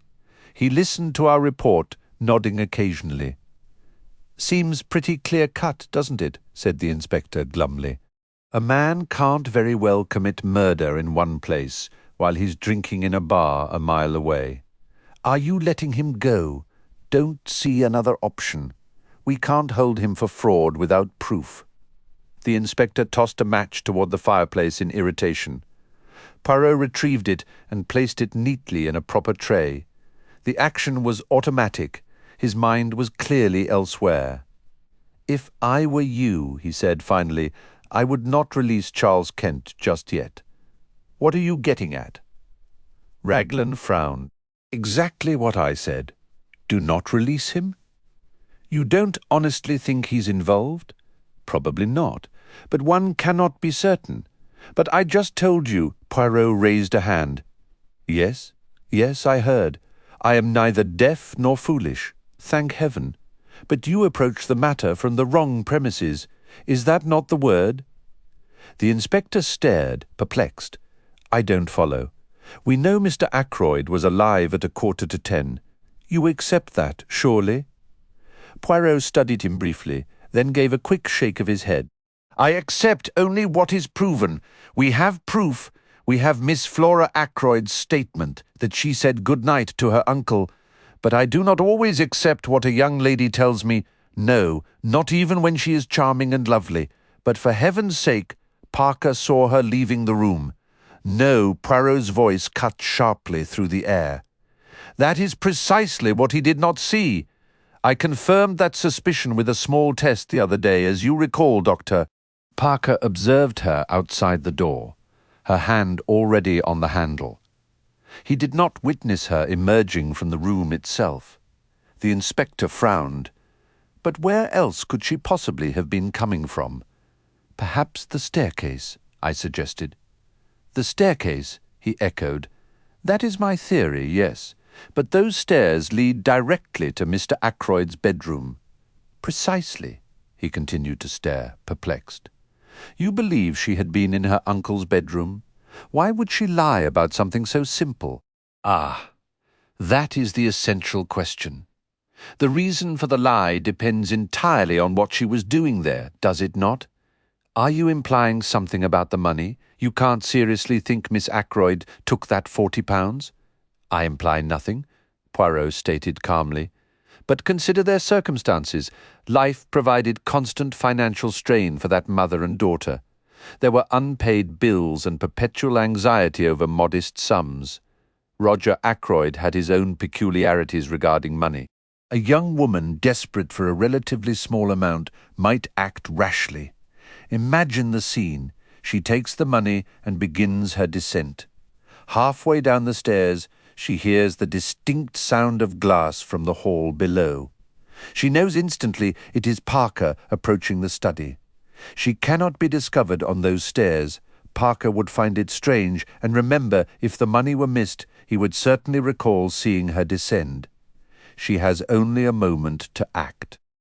She rushes to the study door, placing her hand on the handle to appear as though she has just exited, as Parker comes into view. In her panic, she repeats the first thing that comes to mind. Her uncle's earlier instructions, then flees upstairs. The inspector was not fully convinced, but later she must have understood how critical the truth was. The entire case turns on her statement. Afterwards, Poirot replied dryly, the situation became rather complicated for Mademoiselle Flora. She is merely informed the police are present due to a robbery. Naturally, she assumes the missing money has been discovered. Her sole instinct is to maintain her story. When she learns her uncle is dead, she is utterly terrified. Modern young women do not faint without significant cause, monsieur. So, there it stands. She feels compelled to adhere to her account, or else confess everything. And a young, pretty girl is seldom eager to admit she is a thief, particularly before those whose good opinion she wishes to keep. Raglan slammed his fist on the table. I refuse to believe it. It's simply not credible. And you've suspected this all along? The possibility has occupied my mind from the beginning, Poirot admitted. I was always certain Mademoiselle Flora was concealing something. To verify my suspicions, I conducted the little experiment I mentioned. Dr. Shepherd was with me. You said it was a test for Parker, I remarked, unable to hide my bitterness. My friend, Poirot said apologetically, one must say something, as I explained at the time. The inspector stood decisively. There's only one course of action. We must speak with the young lady immediately. You'll come to Fernley with me, Poirot? Certainly. Dr. Shepherd can drive us in his car. I agreed without hesitation. Upon asking for Miss Ackroyd, we were directed to the billiard room. Flora and Major Hector Blunt were seated together on the long window seat. "Good morning, Miss Ackroyd," said the inspector. "Might we have a word with you in private?" Blunt began to rise, but Flora stopped him, her voice tight with nerves. "What is this about, Major Blunt? Please stay. He can remain, can't he?" she asked, turning to the inspector. "That is your choice," the inspector replied, his tone formal. "I have a duty to ask you a few questions, miss. I would prefer to do so privately, and I imagine you might prefer that as well." Flora studied his face intently. I watched the colour drain from her cheeks.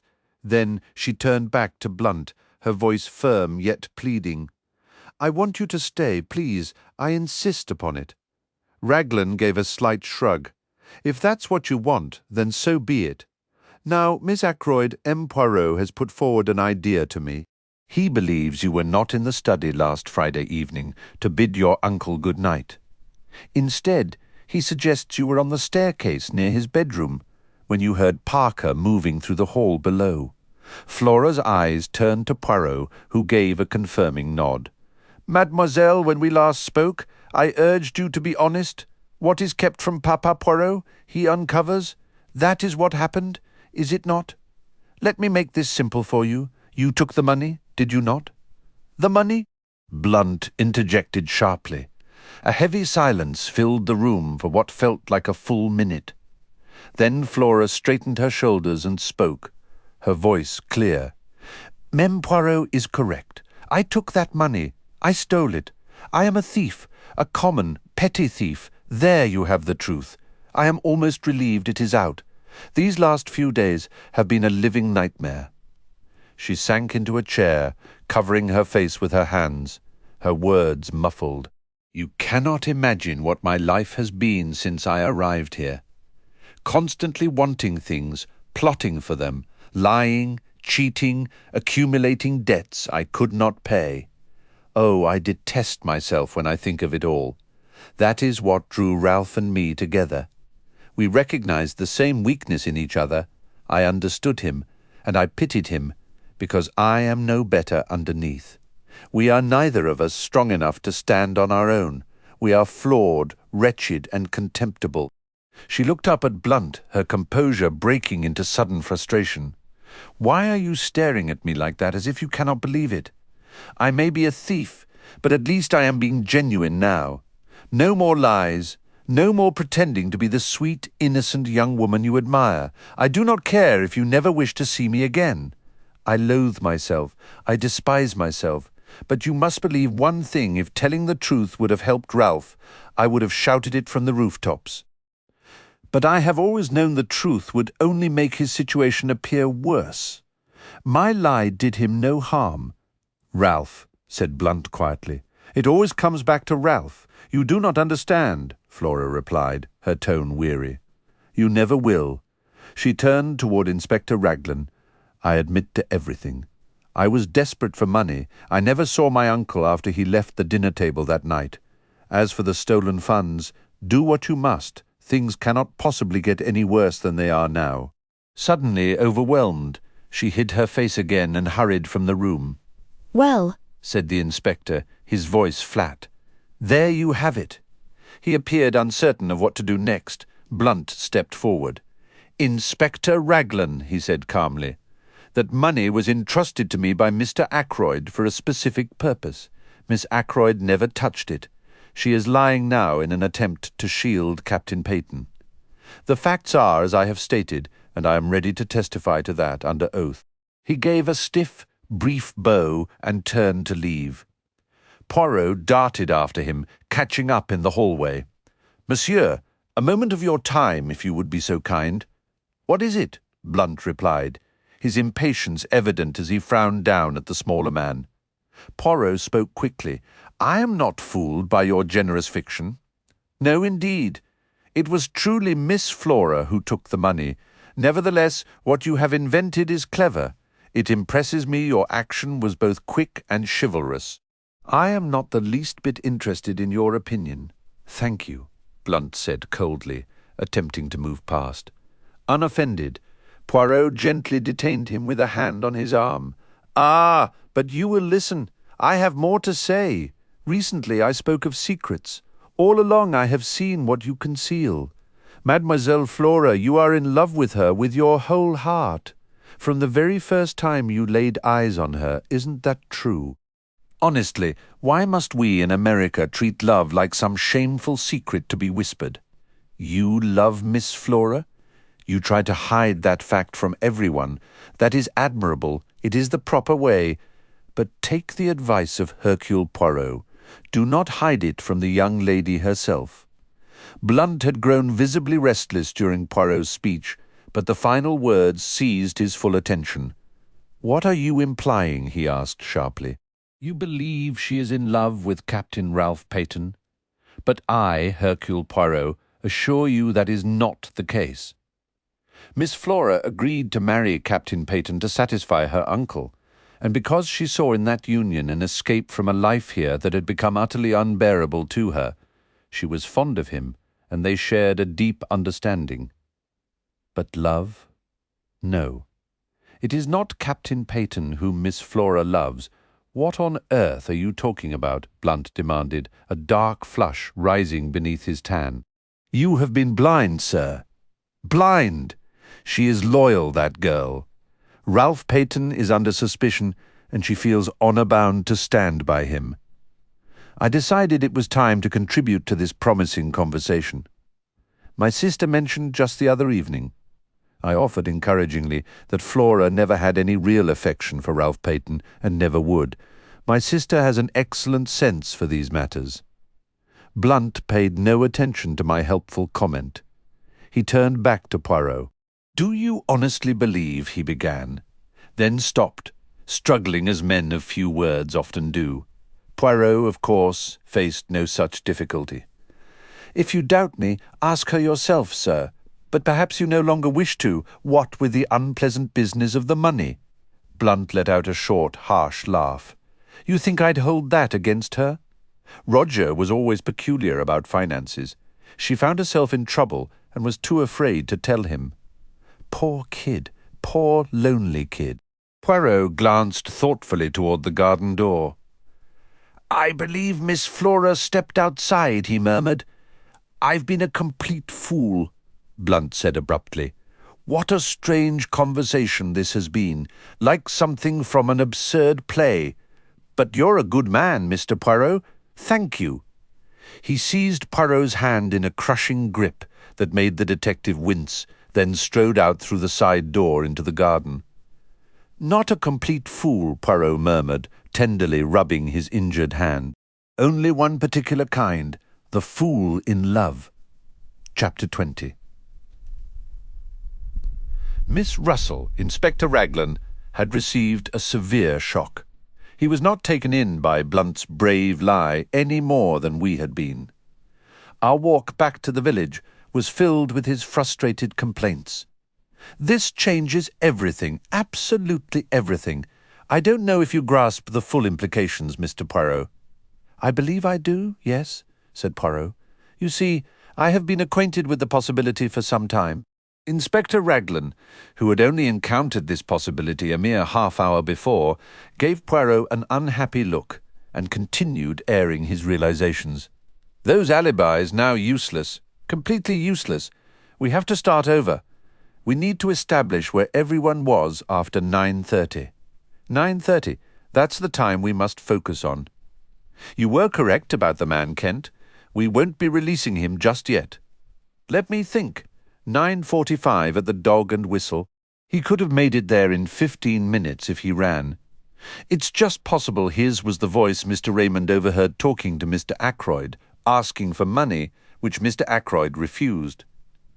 But one thing is clear. He could not have placed that telephone call.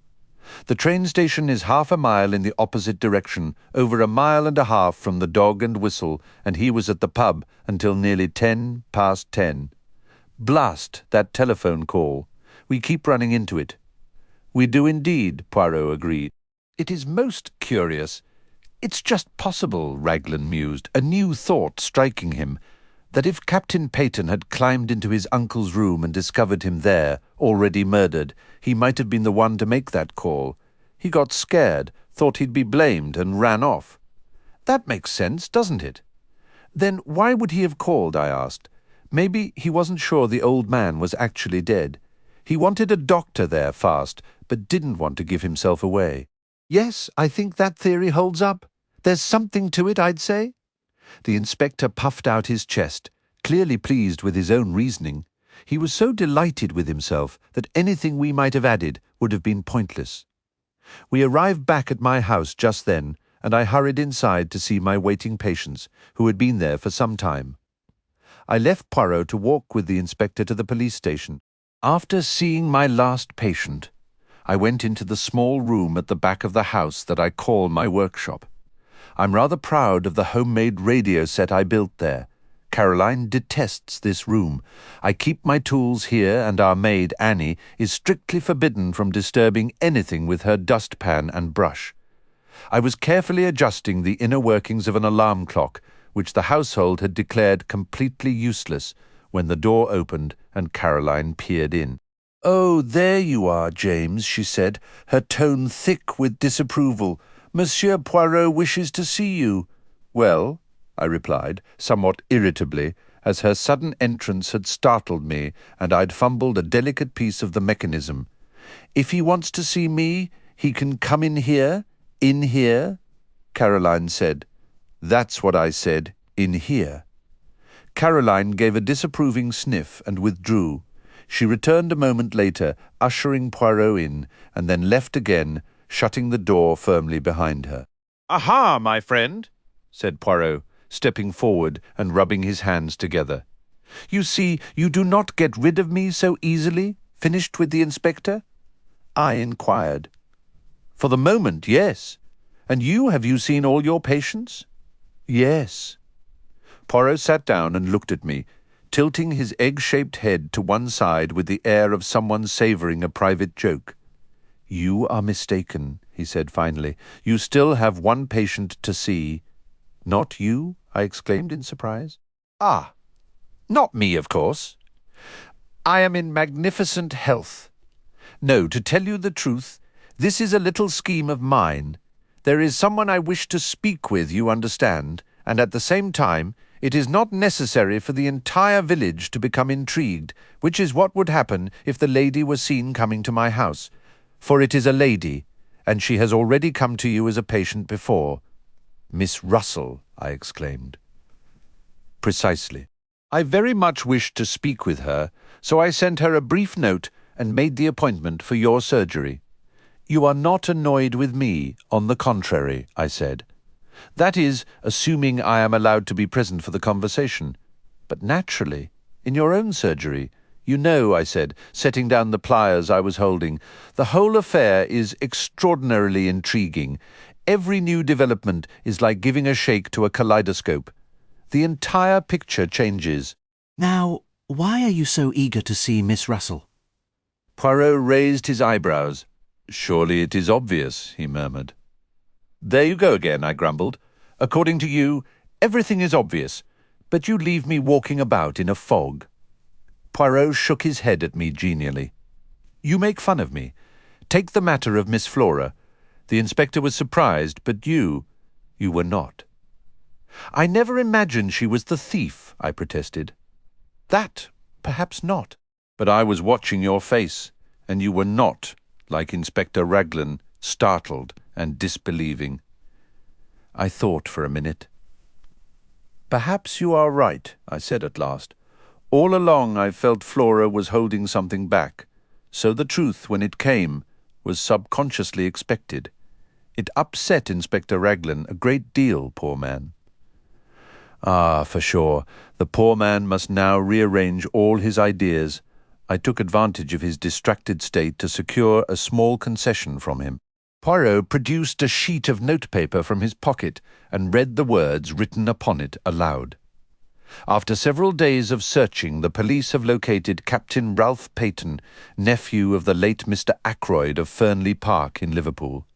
He was apprehended just as he was preparing to depart for America. Folding the paper once more, he announced, "That, my friend, will appear in the morning papers." I was speechless. But that's not true. He isn't in Liverpool. Poirot's face brightened with a smile. Your mind works quickly. No, he has not been found there. Inspector Raglan was most reluctant to allow me to send this notice to the press, particularly since I could not share my full confidence with him. However, I gave him my solemn assurance that its publication would yield very interesting results, and he finally relented on the strict condition that he bear no responsibility for it. I could only stare at him in bewilderment. I don't understand what you hope to gain from that. You should exercise your little grey cells, Poirot advised solemnly. He stood and walked over to my workbench. After surveying the scattered remnants of my tinkering, he remarked, "It is clear you possess a genuine passion for mechanics. Every man has his hobby." Eagerly, I directed his attention to the homemade wireless set I had constructed. Finding him an appreciative audience, I demonstrated a couple of my own small inventions, modest devices, but quite practical for household use. Decidedly, Poirot observed, you should have been an inventor by profession, not a doctor. But I hear the bell. That will be your patient. Let us adjourn to the surgery. Once again, I was struck by the traces of beauty in the housekeeper's features. This morning, the impression was renewed. Dressed simply in black, standing tall and self-possessed as always, with her large dark eyes and an unusual flush of colour in her typically pale cheeks, I realized she must have been strikingly handsome in her youth. "Good morning, mademoiselle," Poirot began. "Please take a seat. Dr. Shepherd has been kind enough to allow me the use of his surgery for a little conversation I am anxious to have with you." Miss Russell sat down with her customary composure. If she felt any inner turmoil, it did not reveal itself outwardly. This seems a rather unusual way of going about things. "If you don't mind my saying so," she commented. "Miss Russell, I have news for you." "Indeed. Charles Kent has been arrested in Liverpool. Not a single muscle in her face moved.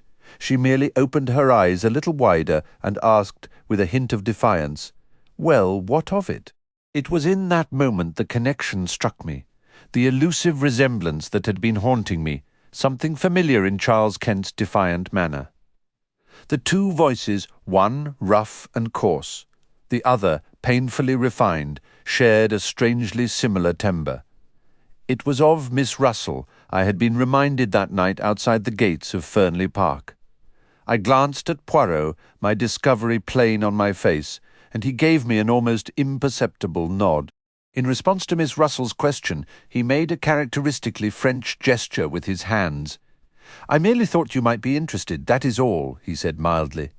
"Well, I'm not particularly," stated Miss Russell. "Who is this Charles Kent, anyway? He is a man, mademoiselle, who was at Fernley on the night of the murder." "Really?" "Fortunately for him, He has an alibi. At 9:45, he was in a public house a mile from here." "Lucky for him," Miss Russell remarked coolly, though a flicker in her eyes suggested a memory of her own hurried, rain-soaked journey that night, a detail she would never volunteer. But we still do not know what he was doing at Fernley, or whom he intended to meet, for instance.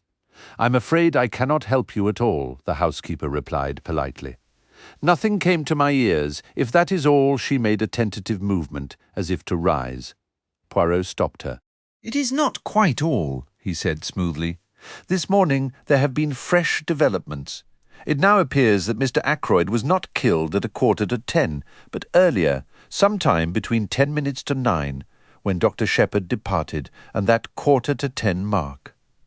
I watched as all the colour vanished from the housekeeper's face, leaving it a stark, lifeless white. She swayed forward, her composure crumbling. But Miss Ackroyd stated, Miss Ackroyd has confessed she was not truthful. She was never inside the study that entire evening. Then it appears this Charles Kent is the individual we seek. He arrived at Fernley and cannot account for his actions there. I can account for them. He never laid a finger on the old man. He never went near that study. He didn't do it, I swear to you." Her iron restraint finally shattered. Terror and raw desperation contorted her features. "Monsieur Poirot, please, you must believe me." Poirot rose and approached her, placing a reassuring hand on her shoulder. "But of course I believe. I merely needed to hear you speak the truth." For a fleeting moment, suspicion flashed in her eyes. "Was what you said accurate? That Charles Kent is suspected?" "Yes, that is accurate. Only you can save him now by explaining his presence at Fernley." "He came to see me," she whispered, her words tumbling out in a rush. "I went outside to meet him. In the summer house. Yes, I am aware. How could you know?" "Mademoiselle, it is the business of Hercule Poirot to know such things. I know you went out earlier, leaving a note there about the time you would arrive." "Yes, I did. I had received word from him, saying he was coming. I couldn't risk him coming to the main house. I wrote to the address he provided, arranging to meet at the summer house and describing its location. Then worried he might grow impatient. I slipped out again to leave a paper stating I would be there around 9:10. I didn't want the staff to see me, so I used the drawing-room window. On my return, I bumped into Dr. Shepherd and feared he found it odd. I was breathless from running. I had no idea he was expected for dinner that night." She paused, gathering herself. "Continue," Poirot urged. "You met him at 9:10? What was said between you? It's complicated." "You see, Mademoiselle," Poirot interjected gently, "I must have the complete truth. What you reveal will remain within these walls. Dr. Shepherd will be discreet, and so shall I. Let me assist you, this Charles Kent. He is your son, is he not?" She gave a slow nod, a flush of shame rising to her cheeks. "No one has ever known. It was many years ago, long ago, down in Kent. I was not married. So you gave him the county's name as his surname. I understand. I found work. I managed to pay for his care. I never told him I was his mother, but he went down a bad path. Drink, then drugs. I scraped together the money for his passage to Canada. For a year or two I heard nothing. Then somehow he discovered I was his mother. He began writing, demanding money. Finally, I learned he was back in England and intended to visit me at Fernley. I was terrified of him coming to the house. My position here depends on my respectability. If anyone suspected, my post as housekeeper would be finished. So I wrote to him as I described. And the next morning, you came to consult Dr. Shepherd? Yes. I was desperate, hoping something could be done. He wasn't a bad boy, not before the drugs took hold. I see, said Poirot. Now, proceed with that night. He came to the summer house? He was already waiting when I arrived. He was harsh, shouting insults. I had brought every penny I could gather and handed it over. We spoke only briefly before he left. What time was that? It must have been between 20 and 25 minutes past 9. The whole encounter left me shaken, standing there in the dark long after he'd gone, the weight of my secret feeling heavier than ever before. I returned to the house before 9:30. Which direction did he take? He left exactly as he arrived, following the path that meets the driveway just inside the main gates. Poirot gave a nod. And your own actions?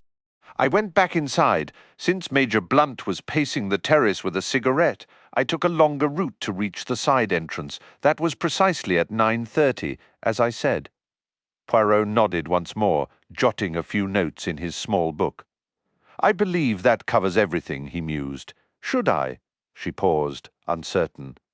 Should I repeat this to Inspector Raglan? That may become necessary, but let us not rush. We must advance with proper order and precision. Charles Kent has not been formally accused. Certain developments could make your account superfluous. Miss Russell stood. Thank you, M. Poirot. You have been exceedingly considerate. You do accept my word, don't you, that Charles had no part in this terrible crime? It appears certain the individual speaking with Mr. Ackroyd in the library at 9:30 could not have been your son. Take heart, mademoiselle, matters will resolve themselves. After Miss Russell left, Poirot and I remained. So there we are, I remarked. It always circles back to Ralph Peyton. How did you deduce Miss Russell was the person meeting Charles Kent? Was it the family resemblance? I had linked her to the mysterious man long before we encountered him. The quill was the clue. A quill implies narcotics, which recalled your description of Miss Russell's visit to you. Then I saw the newspaper article about cocaine. The picture became clear. She had received word that morning from someone with a drug habit. After reading the piece, she came to ask you some cautious questions. She brought up cocaine because the article focused on it. When you grew too attentive, she quickly changed the subject to detective fiction and untraceable poisons. I suspected a son, a brother, or some other troublesome male relative. But I must be going. Luncheon awaits. I invited him to stay for lunch. Poirot declined, a slight gleam in his eye. Not again today. I would not wish to compel Mademoiselle Caroline to endure a vegetarian menu 2 days running. It struck me that very little eluded Hercule Poirot, Chapter 21. The newspaper item. Naturally, Caroline had observed Miss Russell's arrival at the surgery. I had prepared an elaborate tale about the lady's troublesome knee, but Caroline was not in an interrogative mood. Her stance was that she understood Miss Russell's true purpose, and I did not. She was pumping you, James? Caroline declared. Pumping you quite shamelessly, I'm sure. Don't bother objecting. You probably didn't even realize it. Men can be so naive. She knows you're in Mem Poirot's confidence and wants information. You know what I believe, James? I couldn't possibly guess. You believe so many remarkable things. No need for sarcasm. I believe Miss Russell knows more about Mr. Ackroyd's death than she's willing to say. Caroline leaned back, looking triumphant. Do you really think so? I replied distractedly. You're very dull today, James. No spirit at all. It's your liver again. Our talk then shifted to purely domestic concerns. The paragraph Poirot had inspired appeared in the next morning's paper. While its purpose was unclear to me, its impact on Caroline was dramatic. She began by claiming, rather inaccurately, that she had predicted it all along. I raised an eyebrow, but didn't argue. Caroline, perhaps feeling a twinge of guilt, added, I may not have specifically said Liverpool, but I knew he'd try to flee to America. Honestly, some people will clutch at any rumour, even inventing a sudden sea voyage to Canada just to feel involved in the drama. That's exactly what Crippen attempted, I remarked, with rather poor results as I recall. She sighed. Poor young man, and now they've apprehended him. James, I believe it is your responsibility to ensure he isn't hanged. I asked what she expected me to do. Well, you are a doctor, aren't you? You've known him since he was a child. Clearly the argument should be that he isn't mentally responsible. I read just recently that they're quite content in Broadmoor. It's rather like an exclusive club. Her comment, however, sparked a memory. Curiously, I said, I had no idea Poirot had a nephew with mental difficulties. Didn't you? Oh, he shared the whole story with me. It's a profound sorrow for the family. They've managed to care for him at home until now. But matters are reaching a point where they fear he may need to be placed in a specialized institution. Exasperated, I replied. I imagine by now you're acquainted with nearly every detail of Poirot's personal life.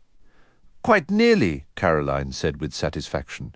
People find it such a relief to unburden their troubles to someone. It might be a relief, I countered, if they were permitted to do so willingly. Whether they appreciate having their secrets extracted under pressure is an entirely different question. Caroline merely gazed at me with the serene expression of a martyr savouring their sacrifice. You are so reserved, James, she said. You dislike speaking openly or sharing information yourself, and you assume everyone else must be the same. I certainly hope I never force confidences from anyone. For example, if Poirot visits this afternoon, as he mentioned he might, I wouldn't dream of inquiring about the individual who arrived at his house very early this morning. Early this morning? I asked. Extremely early, Caroline confirmed. Before the milk delivery? I happened to be glancing out the window. The shade was fluttering. It was a man in a closed car, all bundled up. I couldn't catch a glimpse of his face. But I'll share my theory, and you'll see I'm correct. What is your theory? Caroline lowered her voice mysteriously. A home office specialist, she whispered. A home office specialist? I repeated, astonished. My dear Caroline, mark my words, James. You'll see I'm right. That Russell woman was here that morning asking about your poisons. Roger Ackroyd could easily have been poisoned in his dinner that night. I laughed outright. That's absurd, I exclaimed. He was stabbed in the throat. You know that as well as I do. After death, James, Caroline insisted, to create a false trail. My dear woman, I said, I examined the body myself, and I know what I'm discussing. That wound was not delivered post-mortem. It was the cause of death. Make no mistake. Caroline simply maintained her look of omniscience, which irritated me so much that I added, Perhaps you'll inform me, Caroline, whether or not I hold a medical degree. You have the degree, I suppose, James, at least I know you do. But you possess absolutely no imagination. Since you were endowed with a triple portion, I said dryly, there was evidently none remaining for me. I was amused to observe Caroline's tactics that afternoon when Poirot arrived as anticipated. Without posing a direct question, my sister artfully circled the topic of his mysterious visitor from every conceivable angle. By the gleam in Poirot's eyes, I perceived he understood her aim. He remained pleasantly unyielding, deflecting her inquiries so adeptly that she herself became uncertain how to proceed. Having, I suspect, relished the little contest, he stood and proposed a walk. It is necessary for me to reduce the figure a little, he explained. You will accompany me, Doctor, and perhaps later Miss Caroline will provide us with some tea. Delighted, said Caroline. Won't your guest join us as well? You are too kind, Poirot replied. But no, my friend is resting. In time you shall make his acquaintance. Someone mentioned he is quite an old friend of yours, Caroline ventured, making one final valiant attempt. Did they?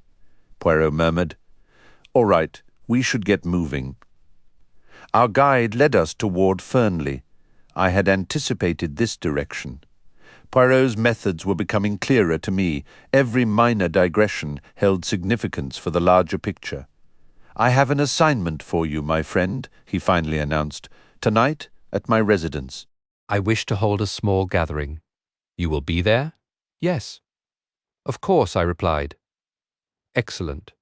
I also require the others from the house, specifically Mrs. Ackroyd, Miss Flora, Major Blunt, and Mr. Raymond. I want you to act as my envoy. This little assembly is set for 9 o'clock. You will extend the invitation? Yes. Gladly. But why not ask them yourself? Because then they will pose the questions. Why? For what purpose? They will demand to know my intentions. And as you are aware, my friend, I greatly dislike explaining my little ideas until the appropriate moment arrives. I allowed myself a slight smile. My friend Hastings, of whom I have spoken, often called me the human oyster, but he was unfair.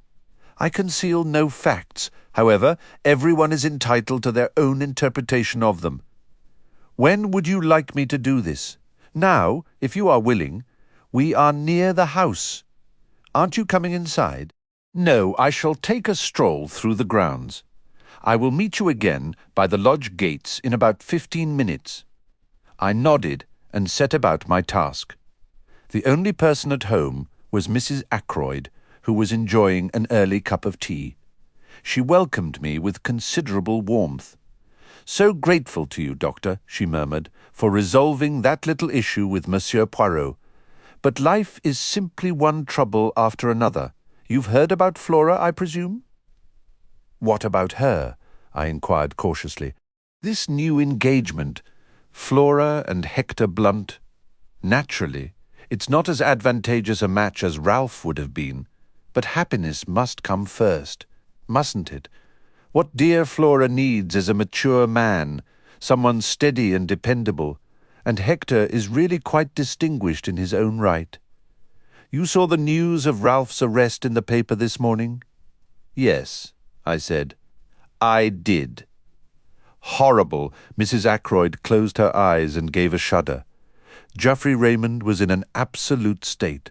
He telephoned Liverpool, but they wouldn't tell him anything at the police station there. In fact, they claimed they hadn't arrested Ralph at all. Mr. Raymond insists it's all a mistake. What do they call it? A newspaper fabrication. I've forbidden the servants to mention it. Such a dreadful scandal. To think Flora might have actually married him.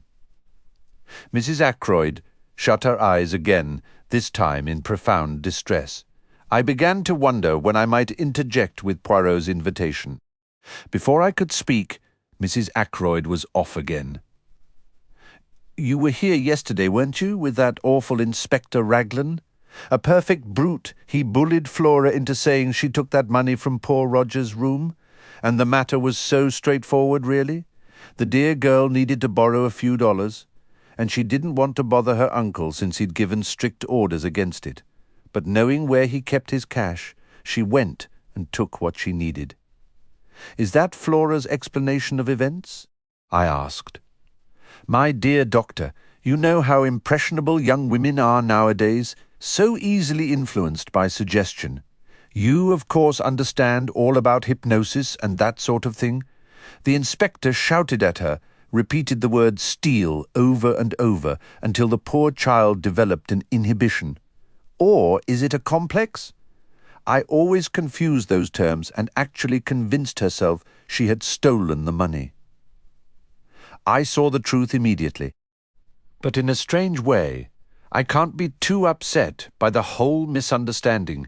It seems to have brought those two together, Hector and Flora. I mean, and I must tell you, I've been terribly worried about Flora before. Why, at one point I truly thought there was going to be some sort of understanding between her and that young Raymond. Just imagine. Mrs. Ackroyd's voice rose in shrill horror. A personal secretary with practically no money to his name. "It would have been a significant disappointment for you," I said. Mrs. Ackroyd appeared quite startled when I mentioned I had a message for her from Hercule Poirot. I quickly clarified the situation, explaining his request for everyone to gather. "Well, I suppose if M. Poirot insists," she replied, though her tone was hesitant. "But I do prefer to know what this is concerning beforehand." I had to admit that I was just as much in the dark as she was.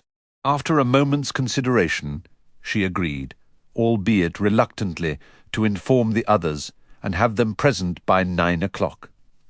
Leaving her, I met Poirot at our designated spot. I fear I took longer than 15 minutes. I apologized. Once Mrs. Ackroyd begins speaking, it becomes nearly impossible to interject. Poirot waved off my concern. It is of no consequence. I have been quite entertained. The grounds here are truly splendid. We started back for home. To our astonishment, Caroline was waiting at the door, her expression a mix of urgency and excitement. She hushed us immediately. "Ursula Bourne is here, the parlour-maid from Fernley. I've got her in the dining-room. The poor girl is in a dreadful state. She insists she must speak with Mem Poirot at once." Inside, Ursula sat trembling. For a long moment she simply stared at Poirot in silence. Then her composure shattered completely. She gave a single sharp nod before collapsing into heavy sobs.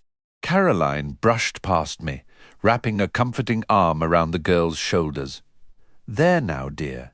It's going to be all right," she murmured gently. Beneath her love for gossip, Caroline possessed a deep well of kindness, and in that instant the girl's raw distress overshadowed even our curiosity about Poirot's findings. Eventually, Ursula collected herself, drying her eyes with a shaky hand. "Forgive me, this is terribly weak of me," she whispered. "Not at all, my child," Poirot said kindly. "Anyone would feel the strain after such a week." "It has been an absolute nightmare," I added. "And then to discover that you knew," Ursula continued, her gaze fixed on Poirot. "Was it Ralph who told you?" Poirot shook his head. The girl then pulled a crumpled newspaper clipping from her pocket, the very notice Poirot had arranged to be printed. "It says Ralph has been arrested." "So, what's the point of pretending any more?"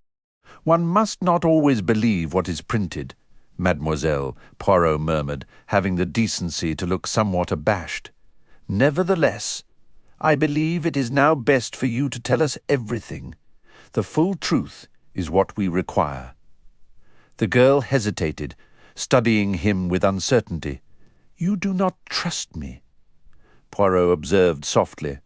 "And yet you came here to find me. Why?" "Because I don't believe Ralph did it," she said, her voice barely audible. "And I think you are clever enough to discover the truth. And also," she trailed off. "Yes," Poirot prompted. "I believe you are a kind man." Poirot nodded thoughtfully several times. "That is good. Yes, very good. Listen, I truly believe your husband is innocent, but the situation is progressing badly. If I am to save him, I must know everything, even if it seems at first glance to make his position appear worse." "You understand perfectly," Ursula said. "So you will tell me the whole story from the beginning, will you not?" "You're not planning to send me away, I hope," Caroline declared, settling firmly into an armchair. "What I want to know," she pressed on, "is why this young woman was pretending to be a parlour-maid in the first place." "Pretending?" I asked. "That's precisely what I said. Why did you do it, child? For a dare? For a paycheck?" Ursula replied with a dry, humourless laugh. Thus encouraged, she began her tale, which I will recount here in my own words. Ursula Bourne, it transpired, was one of 7 children from a family of impoverished Irish gentry. After her father's passing, the daughters were largely left to fend for themselves in the world. Ursula's older sister had married Captain Folliot. She was the woman I'd encountered that Sunday, and her flustered demeanour suddenly made perfect sense. Eager to support herself and unenthusiastic about the typical path of a nursery governess, the only real option for a girl without formal training, Ursula chose instead to become a parlour-maid. She refused the pretentious title of Lady Parlour-maid. She intended to be genuine, with a reference provided by her sister at Fernley. Though her reserved manner drew some notice, she excelled in her duties, efficient, capable, and meticulous. "I found the work satisfying," she admitted, "and I still had ample time for myself." Then she met Ralph Peyton, and their romance led to a secret wedding. Ralph had convinced her to marry in secret, somewhat against her better judgment. He insisted his stepfather would never accept his marriage to a girl without means. It seemed wiser to wed privately and reveal the truth later at a more opportune moment. So it was done, and Ursula Bourne became Ursula Peyton. Ralph made grand promises. He would settle his debts, secure proper employment, and once he could support her independently of his adoptive father, they would confess everything. But for a man like Ralph Peyton, turning over a new leaf was always more appealing as an idea than a reality. He nursed a hope that his stepfather, still unaware of the marriage, might be coaxed into clearing his debts and giving him a fresh start. However, when Roger Ackroyd learned the full extent of Ralph's financial troubles, he was furious and flatly refused any assistance. Months drifted by before Ralph was summoned back to Fernley. Roger Ackroyd came straight to the point. His deepest wish was for Ralph to marry Flora, and he laid out the proposal plainly. Here, Ralph's fundamental weakness came to the fore. As usual, he reached for the simplest, most immediate escape. From what I gathered, neither Flora nor Ralph pretended any affection. It was a purely practical arrangement for both. Roger Ackroyd stated his terms, and they accepted. Flora saw an opportunity for freedom, financial security, and a broader life, while Ralph naturally was playing a different game entirely. He was in a desperate financial bind and grabbed the lifeline. His debts would vanish, and he could begin anew with a clean slate. Never one to think far ahead, he vaguely imagined the engagement to Flora could be dissolved after a reasonable period. Both he and Flora insisted the arrangement remain confidential for the time being. Ralph was particularly anxious to keep it from Ursula, sensing instinctively that her strong, principled nature, with its inherent disdain for deception, would never condone such a plan. Then came the pivotal moment when the domineering Roger Ackroyd decided to announce the engagement. He said nothing to Ralph, only informing Flora, who, in her usual indifferent way, raised no objection. To Ursula, the news was devastating. She summoned Ralph, who rushed down from the city. They met in the woods, where part of their heated exchange was overheard by my sister. Ralph begged her to remain silent a little longer, but Ursula was equally resolved to end the lies. She intended to tell Mr. Ackroyd the truth immediately. They parted in bitter disagreement. True to her word, Ursula sought an audience with Roger Ackroyd that very afternoon and revealed the marriage. Their meeting was tumultuous. It might have been even worse had Ackroyd not already been consumed by his own private troubles. It was severe enough, however. Ackroyd was not a man to forgive the deception played upon him. His bitterness was aimed chiefly at Ralph, but Ursula also faced his wrath as he viewed her as a scheming young woman who had deliberately tried to ensnare the heir to a considerable fortune. Harsh words flew between them that evening, an exchange neither could take back. Ursula slipped out the side door to meet Ralph in the summer house as planned. Their conversation was a storm of mutual blame. Ralph accused Ursula of destroying his future with her untimely confession. Ursula, in turn, condemned his deceit. They finally separated, and a little more than 30 minutes later, Roger Ackroyd's body was found. From that moment, Ursula had neither seen nor heard from Ralph. As her story came out, the weight of the evidence against them grew heavier in my mind. Alive, Ackroyd would have certainly changed his will. I knew the man well enough to be sure that would be his immediate reaction. His death arrived at the perfect moment for Ralph and Ursula Peyton. No wonder the girl had kept silent and played her part so convincingly. My thoughts were cut short by Poirot's voice. Its seriousness told me he grasped the full gravity of the situation as well. "Mademoiselle, I must ask you one question, and you must answer truthfully, for everything may depend on it. What time was it when you parted from Captain Ralph Peyton in the summer house? Take a moment, please, so your answer may be precise." The girl gave a short, bitter laugh. "Do you imagine I haven't gone over every second of that night in my mind? It was exactly 9:30 when I left to meet him. Major Blunt was pacing the terrace, so I had to cut through the garden shrubs to avoid him. I reached the summer house at approximately 27 minutes to 10. Ralph was waiting. We were together for 10 minutes, no longer, because it was a quarter to 10 when I returned to the house.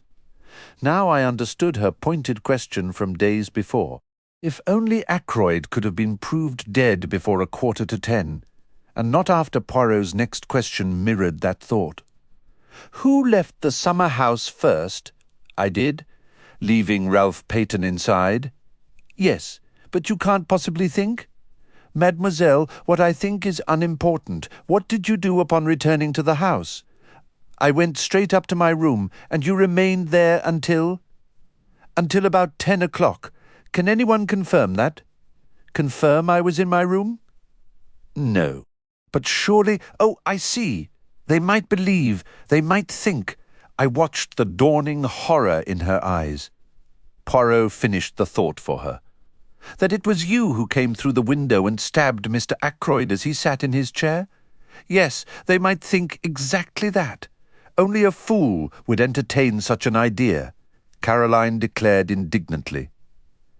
She gave Ursula's shoulder a reassuring pat. The girl had buried her face in her hands, murmuring, "It's horrible, just horrible." Caroline gave her a gentle shake. "Now don't you fret, dear. Mum Poirot doesn't really believe that. As for that husband of yours, I'll be candid, I don't think much of him running off and leaving you to face this mess." But Ursula shook her head fiercely. "No, it wasn't like that. Ralph wouldn't run away for himself. I realize it now. If he heard his stepfather was murdered, he might have believed I was the one who did it." "He would never think that," Caroline insisted. "I was so cruel to him that night," Ursula whispered, her hands nervously twisting together. "So hard and bitter. I wouldn't listen to what he was trying to tell me, wouldn't believe he truly cared. I just stood there, hurling the coldest, cruelest words I could think of, doing everything to wound him." She paused, a new, sharp clarity in her tone. "Isn't it ironic? I was so busy punishing him for his secrets that I never considered he might be trying to protect me from something worse. My self-righteous performance might have been the final push that made him vanish." "Never does a man any harm," Caroline remarked dryly. "They're too conceited to believe you mean the unflattering things you say." Ursula continued, her fingers working anxiously. "When the murder was discovered and he didn't come forward, I was utterly distraught. The silence felt like a confirmation of every terrible suspicion. For a fleeting moment I allowed myself to hope, but then I was certain he couldn't possibly be involved. Yet I desperately wanted him to step forward and declare his innocence openly. I was aware of his fondness for Dr. Shepherd, and I suspected the doctor might know his whereabouts." She turned her gaze to me. "That is precisely why I spoke to you as I did. I thought if you knew where he was, you could relay a message me," I exclaimed, surprised. "Why on earth would James know anything about it?" Caroline demanded sharply. "It was a long shot, I admit," Ursula conceded. "But Ralph spoke of Dr. Shepherd so often. I believed he would consider him his closest friend here in King's Abbot. 'My dear girl,' I said, 'I have absolutely no knowledge of where Ralph Peyton is right now. That is the simple truth.'" Poirot confirmed. Then, noticing her puzzled expression as she held out the newspaper clipping, he added with a slight wave of his hand, "Ah, that! A trifle, mademoiselle, a mere nothing. I do not for one moment believe Ralph Peyton has been arrested. But then," Ursula began, confused. Poirot smoothly changed the subject. "One detail I must know. That evening, was Captain Peyton wearing shoes or boots?" Ursula shook her head. "I can't recall." "A pity, but how could you—" "Now, madame," he said, tilting his head with an encouraging smile, "no more questions. Do not torment yourself. Have courage and place your faith in Hercule Poirot, Poirot's small gathering. And now," announced Caroline, standing up, "this young lady is coming upstairs to rest. Don't you worry, my dear. M. Poirot will do everything within his power. You can be sure of that."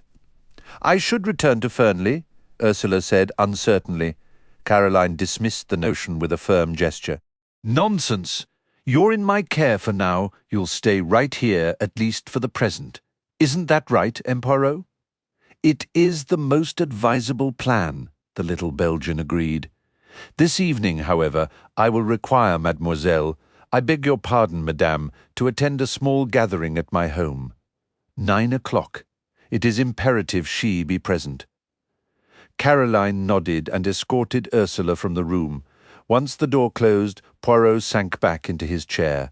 So far, so good, he remarked. Matters are beginning to arrange themselves. They seem to be looking worse and worse for Ralph Peyton, I observed gloomily. Poirot nodded. Yes, that is so, but it was to be anticipated, was it not? I looked at him, somewhat puzzled by the comment. He was reclining, eyes half closed, fingertips pressed together. Suddenly he sighed and shook his head.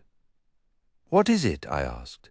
It is that in moments like these I feel a profound longing for my friend Hastings, the one I mentioned, who now resides in Argentina. Whenever I have undertaken a significant case, he has been at my side, and he has aided me, yes, often in the most unexpected ways. A wistful, almost sarcastic smile touched his lips.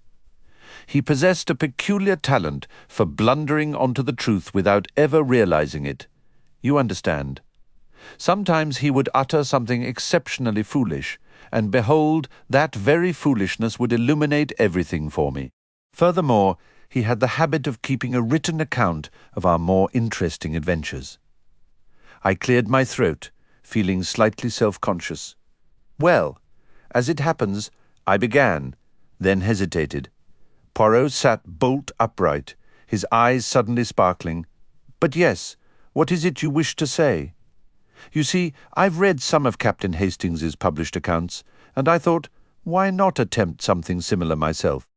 It seemed a shame to waste such a unique opportunity. This is likely the only time I'll ever be involved in anything of this nature. I felt my face grow warm and my words become increasingly clumsy as I stumbled through the explanation. To my relief, Poirot merely sprang from his chair, his expression one of delight rather than any intention of a French embrace. Magnifique, he declared. The tradition continues. But this is truly splendid. You've actually recorded your impressions of the case as it unfolded? I gave a nod. Magnificent, Poirot exclaimed. Show them to me, right this moment. I wasn't entirely ready for such an abrupt request, and my mind raced to recall certain particulars. I hope you won't take offence, I stammered. I might have allowed myself to become a bit, well, personal here and there. Oh, I understand completely, he replied. You have perhaps described me as amusing or even ridiculous on occasion. It is of no consequence. Hastings, too, was not always polite. As for me, my mind rises above such trivial matters. Still hesitant, I rummaged through my desk drawers and produced a rather disorderly stack of manuscript pages, which I handed over. With an eye toward possible future publication, I had organized the material into chapters, and just the night before I had brought it up to date with an account of Miss Russell's visit. Thus Poirot had 20 chapters to examine. I left him to it. I was called away to attend a patient some distance off, and it was well past 8 in the evening when I returned. A tray with a hot dinner awaited me, along with the news that Poirot and my sister had supped together at 7:30, after which he had retired to my study to finish reading the manuscript. I hope, James, Caroline said, that you've been discreet in what you wrote about me. My expression must have betrayed me, because I hadn't been careful at all. Not that it matters very much, she added, correctly reading my face. M. Poirot will know what to think. He understands me far better than you ever have. I went into the workshop. Poirot was seated by the window, the manuscript neatly stacked on a chair beside him. He rested a hand on the pages and spoke. Well then, he began, I congratulate you on your modesty. Oh, I said, somewhat taken aback, and on your restraint, he added. I managed another. Oh, not so did Hastings write, my friend continued. On every page, again and again, appeared the word I, what he thought, what he did. But you have kept your own presence in the background. Only once or twice does it emerge in scenes of domestic life, shall we say? I felt my cheeks warm under his twinkling gaze. What do you honestly think of it? I asked nervously. You wish my candid opinion? Yes. Poirot set aside his playful manner. A very thorough and precise account, he said kindly. You have set down all the facts faithfully, though you have shown a becoming reserve regarding your own part in them. And has it been helpful to you? Indeed, I may say it has helped me a great deal. Now come, we must go over to my house and prepare the stage for my little performance. Caroline was waiting in the hall. I suspect she hoped to be invited along. Poirot handled the situation with his usual tact. I should have been delighted to have you join us, mademoiselle, he said regretfully, but at this stage it would not be wise. You see, all those gathering tonight are under suspicion. Among them, I will find the one who killed Mr. Ackroyd. You truly believe that? I asked, unable to hide my scepticism. I see that you do not, Poirot replied dryly. You do not yet appreciate Hercule Poirot at his true worth. Just then, Ursula came down the staircase.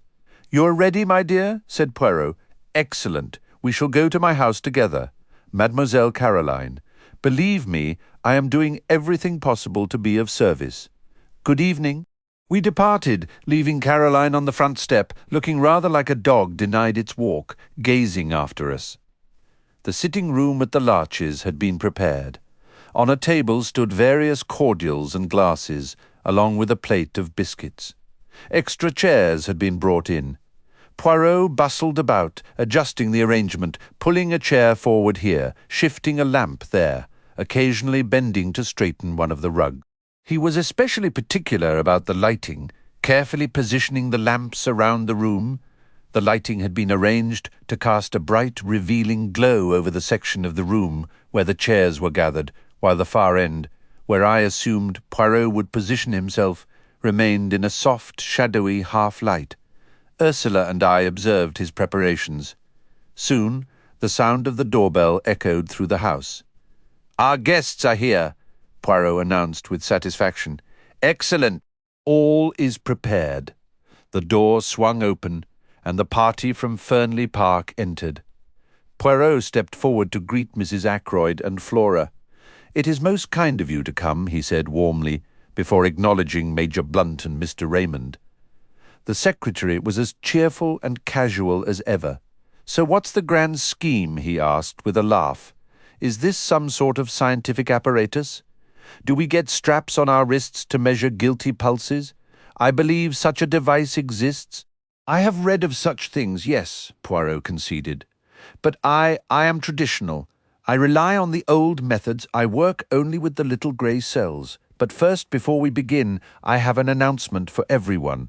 He took Ursula's hand and gently guided her forward. This lady is Mrs. Ralph Peyton. She was married to Captain Peyton last March. A sharp cry escaped Mrs. Ackroyd. Ralph married last March? That is impossible. How could it be? She stared at Ursula as if seeing a stranger. Married to the parlour maid, she exclaimed. Really, Poirot, I refuse to believe it. Ursula's face flushed, but before she could speak, Flora moved swiftly to her side, linking an arm through hers. You must forgive our shock, Flora said kindly. We knew nothing about it. You and Ralph kept your secret wonderfully well. I am truly happy for you both. She gave Ursula's arm a reassuring squeeze, a gesture that seemed to acknowledge a shared, unspoken understanding of family pressures. You are very kind, Miss Ackroyd, Ursula replied softly. And you have every right to be furious. Ralph acted terribly, especially toward you. Please don't trouble yourself over that, Flora said, her tone lightening. Ralph was backed into a corner and took the only escape route he saw. I'd likely have done the same. I only wish he had trusted me with the secret. I would never have betrayed him. Poirot tapped gently on a table and cleared his throat with pointed significance. "The board meeting is about to commence," Flora remarked with a faint smile. "Poirot suggests we cease our chatter. But just tell me one thing. Where is Ralph? You must know if anyone does." "But I don't," Ursula cried out, her voice nearly a wail. "That's the whole agony of it. I have no idea." "Is he not being held in Liverpool?" Raymond inquired. "The papers said so." "He is not in Liverpool," Poirot stated bluntly. "In fact," I added, "nobody knows where he is." "Except for Hercule Poirot, I suppose," Raymond said, his tone teasing. Poirot responded to the man's jest with utter seriousness. "Me? I know everything. You would do well to remember that." Geoffrey Raymond raised his eyebrows. "Everything?" He let out a low whistle. "That's quite a claim. Do you mean to say you can actually deduce where Ralph Peyton is hiding?" I asked, sceptical. "You say deduce. I say no, my friend." "In Cranchester?" I ventured. "No," Poirot replied gravely. "Not in Cranchester." He offered nothing more, but at his gesture the assembled group took their seats.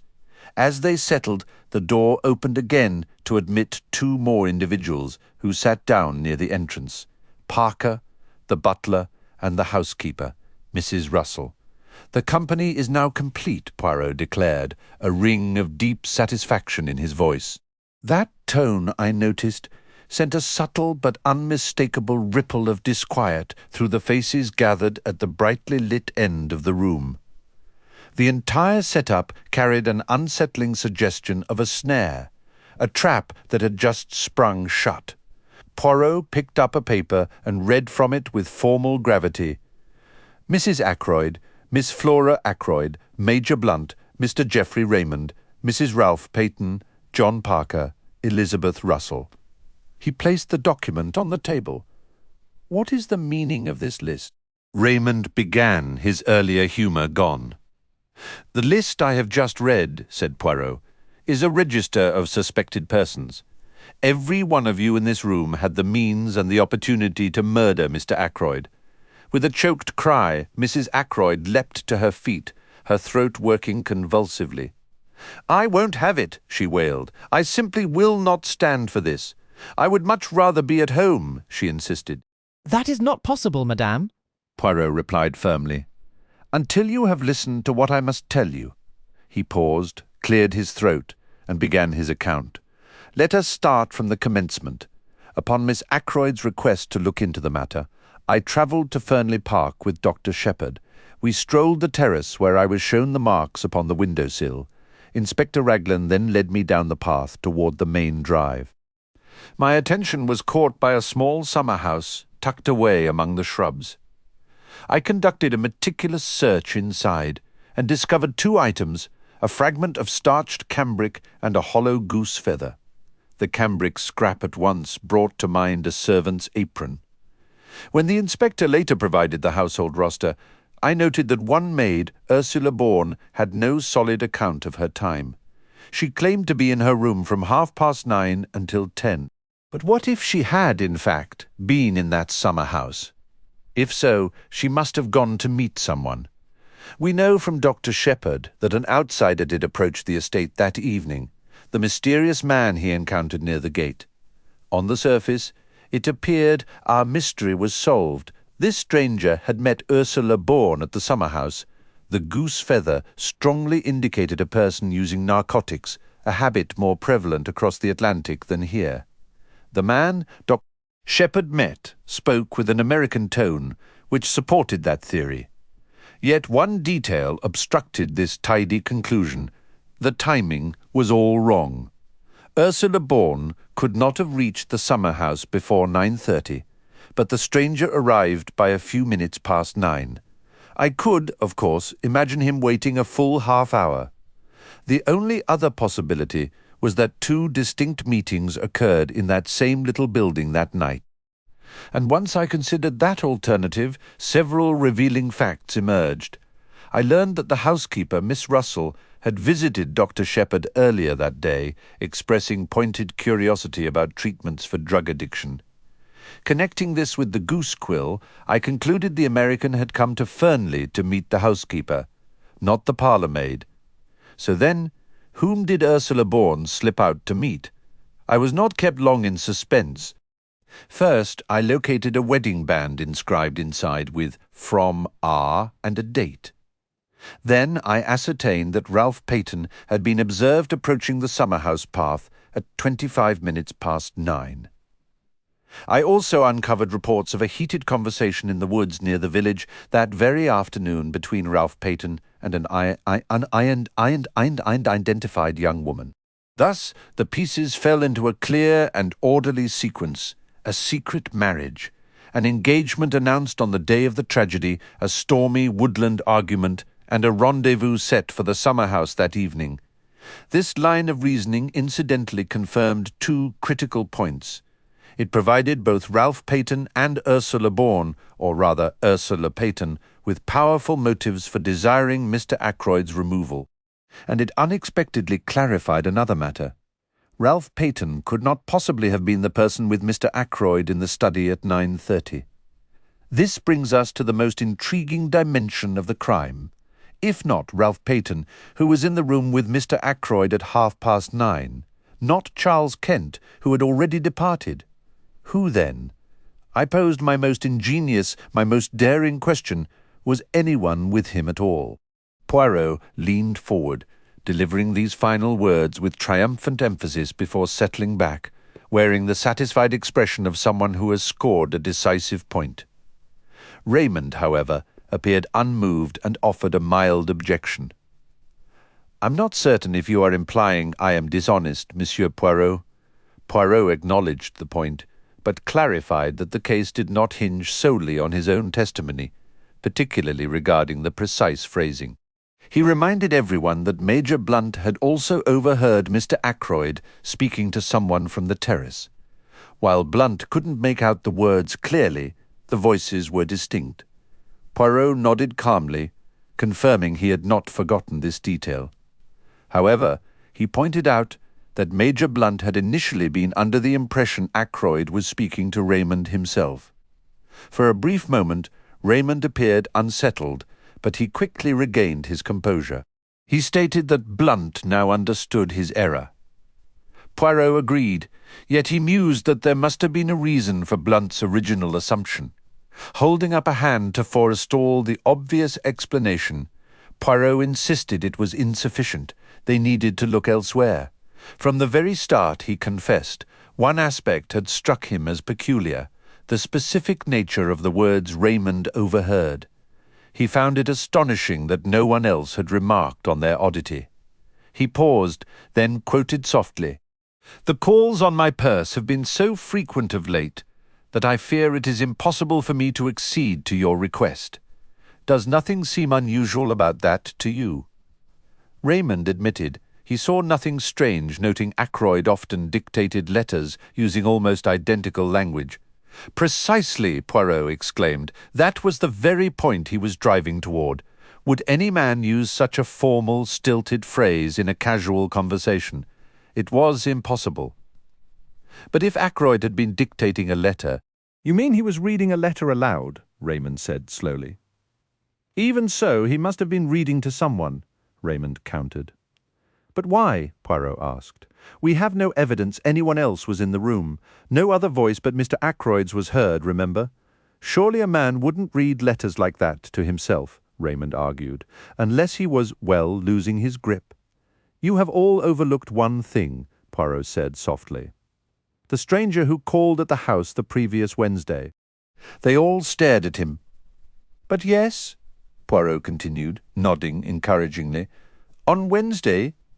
The young man himself was not important, but the firm he represented interested me very much. The Dictaphone Company." Raymond gasped as understanding dawned. "I see it now. A dictaphone. That's what you think?" Poirot nodded. Mr. Ackroyd had promised to invest in one, he recalled. Driven by curiosity, Poirot had inquired with the company. Their reply confirmed that Ackroyd had indeed purchased a dictaphone from their representative. Why he had concealed this from Raymond remained unclear, though Raymond murmured that Ackroyd had a childish love for surprises and likely meant to unveil it as a new toy. It fit perfectly, Raymond conceded. No one would use such words in ordinary talk. This also explained, Poirot added, why Major Blunt thought Raymond was in the study. The fragments he heard were dictation, so his subconscious mind deduced Raymond's presence. His conscious mind, however, was preoccupied with the fleeting glimpse of a white figure he mistakenly took for Flora Ackroyd. In reality, it was the white apron of Ursula Bourne as she stole down to the summer-house. Raymond, having recovered from his surprise, noted that while Poirot's discovery was brilliant, something he admitted he would never have deduced, the essential timeline remained unchanged. Mr. Ackroyd was alive at 9:30, speaking into the dictaphone. It seemed clear the man Charles Kent was gone by then. As for Ralph Peyton, he hesitated, glancing at Ursula. Her colour rose, but she answered steadily. She and Ralph had parted just before 9:45. She was certain he never went near the house. He had no intention of doing so. The last thing he wanted was to face his stepfather, a sentiment born from a recent bitter argument over Ralph's future that had left him resolved to avoid another confrontation at all costs. Raymond would have been terrified to face it. "I don't question your account for a second," Raymond clarified. "I've been convinced all along that Captain Peyton was not guilty. However, one must consider the legal system and the difficult inquiries that would arise. His situation is extremely precarious. Yet if he were to present himself now—" Chapter 24. Ralph Peyton's account. For me it was an excruciating moment. I scarcely registered the immediate reaction, though there were gasps and astonished shouts. When I finally collected myself enough to grasp the scene, Ralph Peyton was standing beside his wife, her hand clasped in his, and he was grinning at me from across the room. Poirot also wore a smile, while wagging a reproachful finger in my direction. "Have I not informed you on at least 36 occasions that hiding facts from Hercule Poirot is a futile endeavour?" he inquired. "That in such instances he inevitably uncovers the truth." He shifted his attention to the others.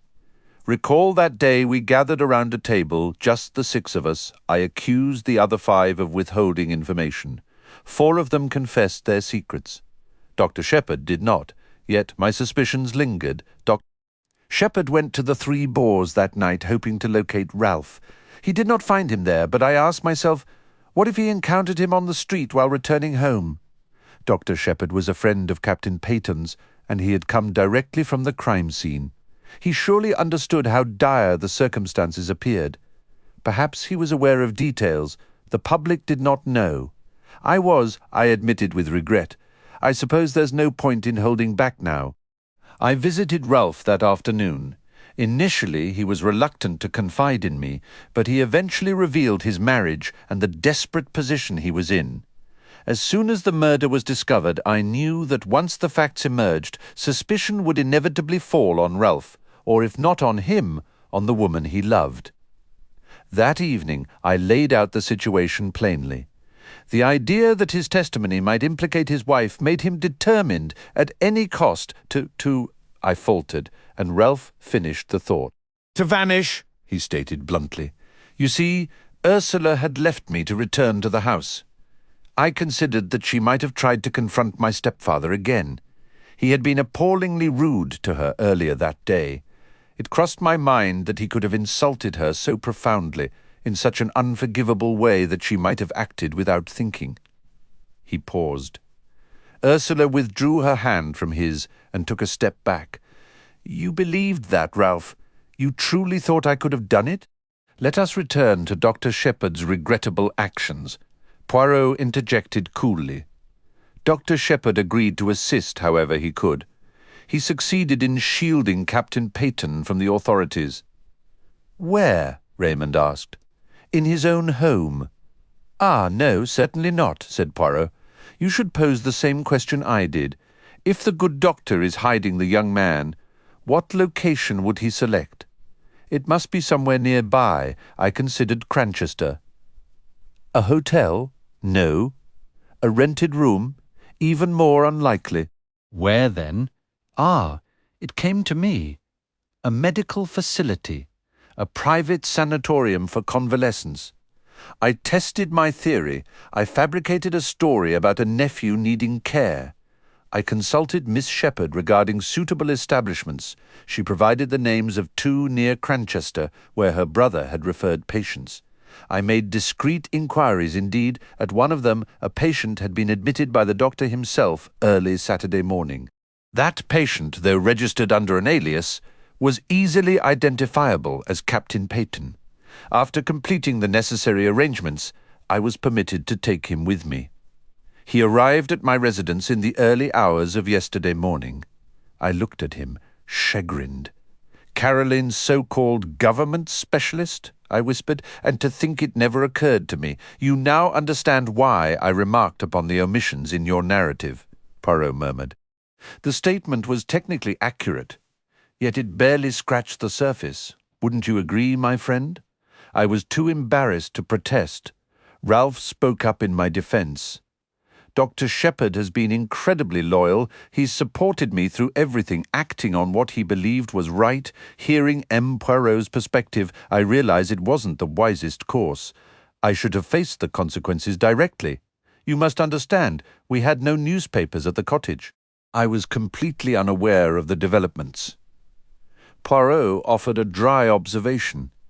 Dr. Shepherd has been the soul of discretion, but uncovering secrets is my profession. Raymond, growing restless, pressed forward. Now we can finally hear your account of that night. You already know it, Ralph replied, a weariness in his voice. There's little to add. I left the summer house around 9:45 and walked the country roads, wrestling with what to do next. I have no alibi. I admit that freely. But I give you my word, I never entered the study and I never saw my stepfather, alive or dead. Whatever the public believes, I hope all of you will trust me. No alibi, Raymond murmured. That's unfortunate, I believe you, but it complicates things terribly. On the contrary, Poirot interjected, his tone suddenly bright, it simplifies matters beautifully. Indeed, it makes everything perfectly clear. We all turned to stare at him, bewildered. You do not see? It is simple to exonerate Captain Peyton. The true culprit must come forward. He smiled benignly around the room. I am quite serious. Observe, I did not request Inspector Raglan's presence tonight. That was deliberate. I did not wish to share everything I know with him, not just yet. He leaned forward, and in an instant his demeanour transformed, becoming sharp and perilous. I am speaking to you now, and I know the person who murdered Mr. Ackroyd is in this very room. It is to that murderer I address these words. Tomorrow, the full truth will be delivered to Inspector Raglan. Do you understand? A heavy silence fell over us, broken only by the entrance of the housekeeper with a telegram on a tray. Poirot snatched it, tore it open, and read it swiftly. Blunt's voice cut through the quiet, abrupt and loud. You claim the murderer is among us? You know who it is? Poirot crumpled the paper in his hand, his expression decisive. I know now. He tapped the balled-up telegram. What is that? Raymond demanded sharply. A wireless message, Poirot stated, from a steamship currently en route to New York. A dead silence followed his words. Poirot rose and gave a slight bow. Ladies and gentlemen, this gathering is concluded. Remember, the truth goes to the inspector in the morning. Chapter 25. The whole truth. A subtle gesture from Poirot instructed me to remain after the others departed. I complied, moving to the fireplace and absently nudging a log with my boot. I was thoroughly perplexed. For the first time, I had no inkling of Poirot's strategy. Part of me suspected the entire performance was an elaborate charade, a dramatic flourish designed to heighten his own importance. Yet, despite my skepticism, I couldn't shake the feeling of genuine menace that had underpinned his words, an undeniable sincerity that felt all too real. Still, I was convinced he was pursuing the wrong path entirely. When the door closed on the last guest, he joined me by the fire. "Well, my friend," he said quietly, "what is your assessment?" "I haven't the faintest idea," I confessed. "What was the purpose? Why not take the evidence directly to Inspector Raglan instead of issuing this elaborate warning to the guilty party?"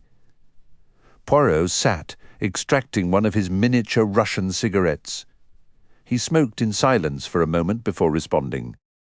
"Employ your little grey cells. There is always a rationale behind my actions." I pondered briefly, then ventured slowly. "The first possibility that occurs to me is that you yourself do not know the culprit's identity, but you are certain he or she is among those who were here tonight." Poirot gave a slight nod of approval. "A clever notion, but not the correct one.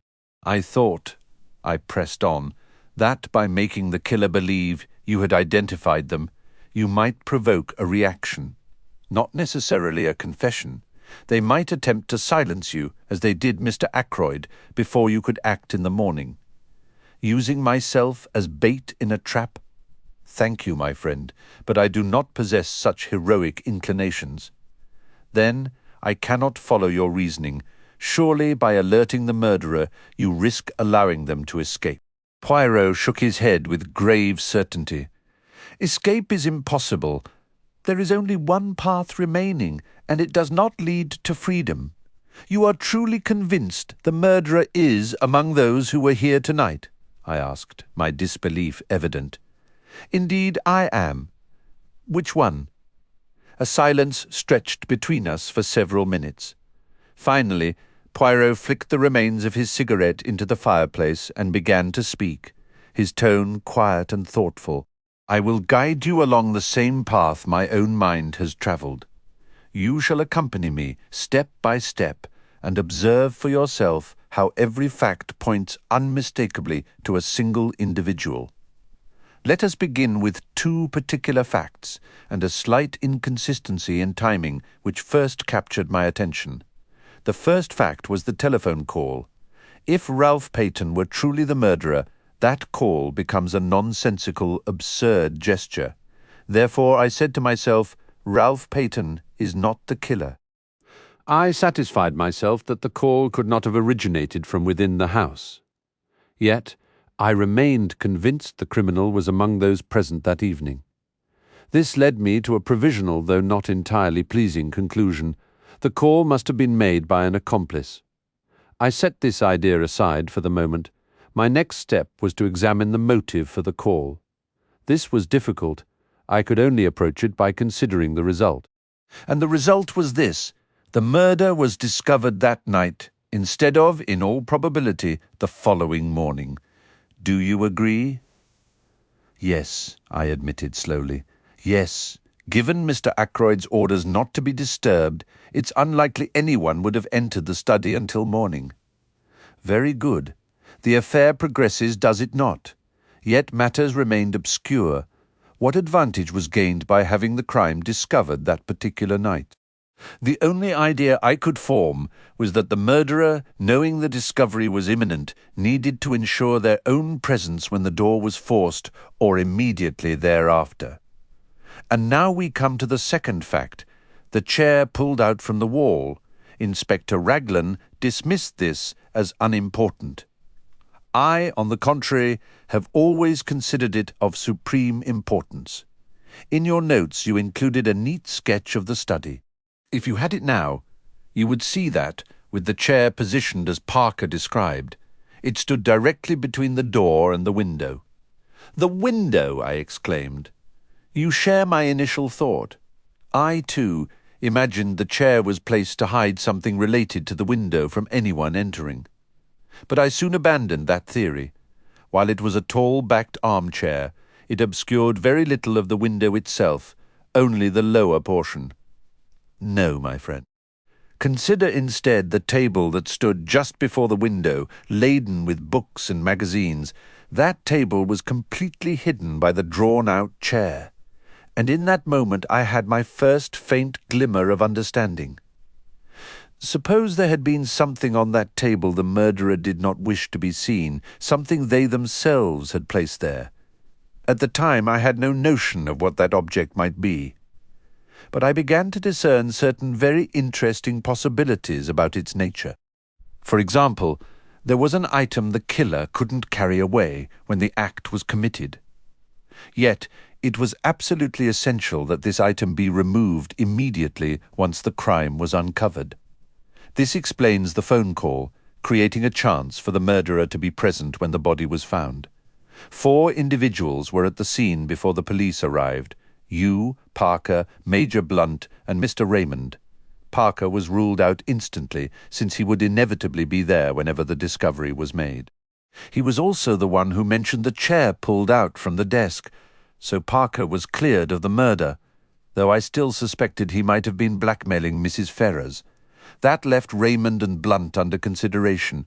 Had the crime been found out in the early morning, they might have arrived too late to retrieve the object from the round table. Now, what was that object? You heard my reasoning tonight about the fragment of conversation overheard? The moment I learned a representative from a dictaphone company had visited, the idea of a dictaphone settled in my thoughts. You recall what I said in this room less than an hour ago? Everyone accepted my theory, yet they all missed one crucial point. If a dictaphone was indeed used by Mr. Ackroyd that night, why wasn't it found afterward? I admitted I hadn't considered that.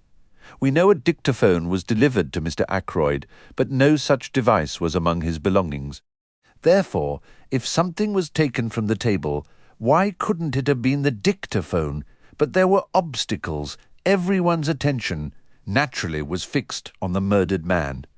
I believe anyone could have approached the table without being noticed by others in the room. However, a dictaphone has considerable size. It can't simply be tucked into a pocket. There must have been some kind of container capable of holding it. You see where this leads? The murderer's profile grows clearer. Someone who appeared promptly after the discovery, but who might not have been present if the crime had come to light the next morning. Someone carrying a case or bag into which the dictaphone could fit. I interrupted, asking why remove the dictaphone at all? What was the purpose? You sound like Mr. Raymond, assuming what was heard at 9:30 was Mr. Ackroyd's own voice speaking into the machine. But think about this clever device for a moment. You speak into it, and later a secretary or typist plays it back, hearing the recorded voice.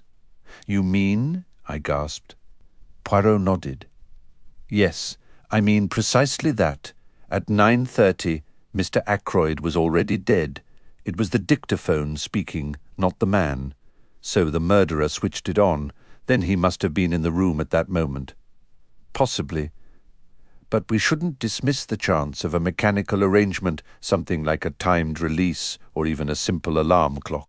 In that case, we must add 2 more traits to our portrait of the killer: knowledge of Mr. Ackroyd's dictaphone purchase and the technical skill to set such a device. I had reached this point in my reasoning when we examined the footprints on the window ledge. 3 explanations presented themselves. First, they might genuinely have been made by Ralph Peyton. He was at Fernley that night and could have climbed into the study, finding his uncle dead. That was one possibility. Second, the footprints might belong to someone else wearing shoes with the same studs. But everyone in the house wore crepe rubber soles, and I found it too coincidental that an outsider would have identical footwear to Ralph Peyton's. As we learned from the barmaid at the Dog and Whistle, Charles Kent's boots were practically falling apart. The footprints left behind were clearly planted by someone aiming to frame Ralph Peyton. To confirm this, certain facts needed checking.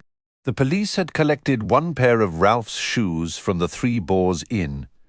Neither Ralph nor anyone else could have worn them that night, as they were downstairs being cleaned.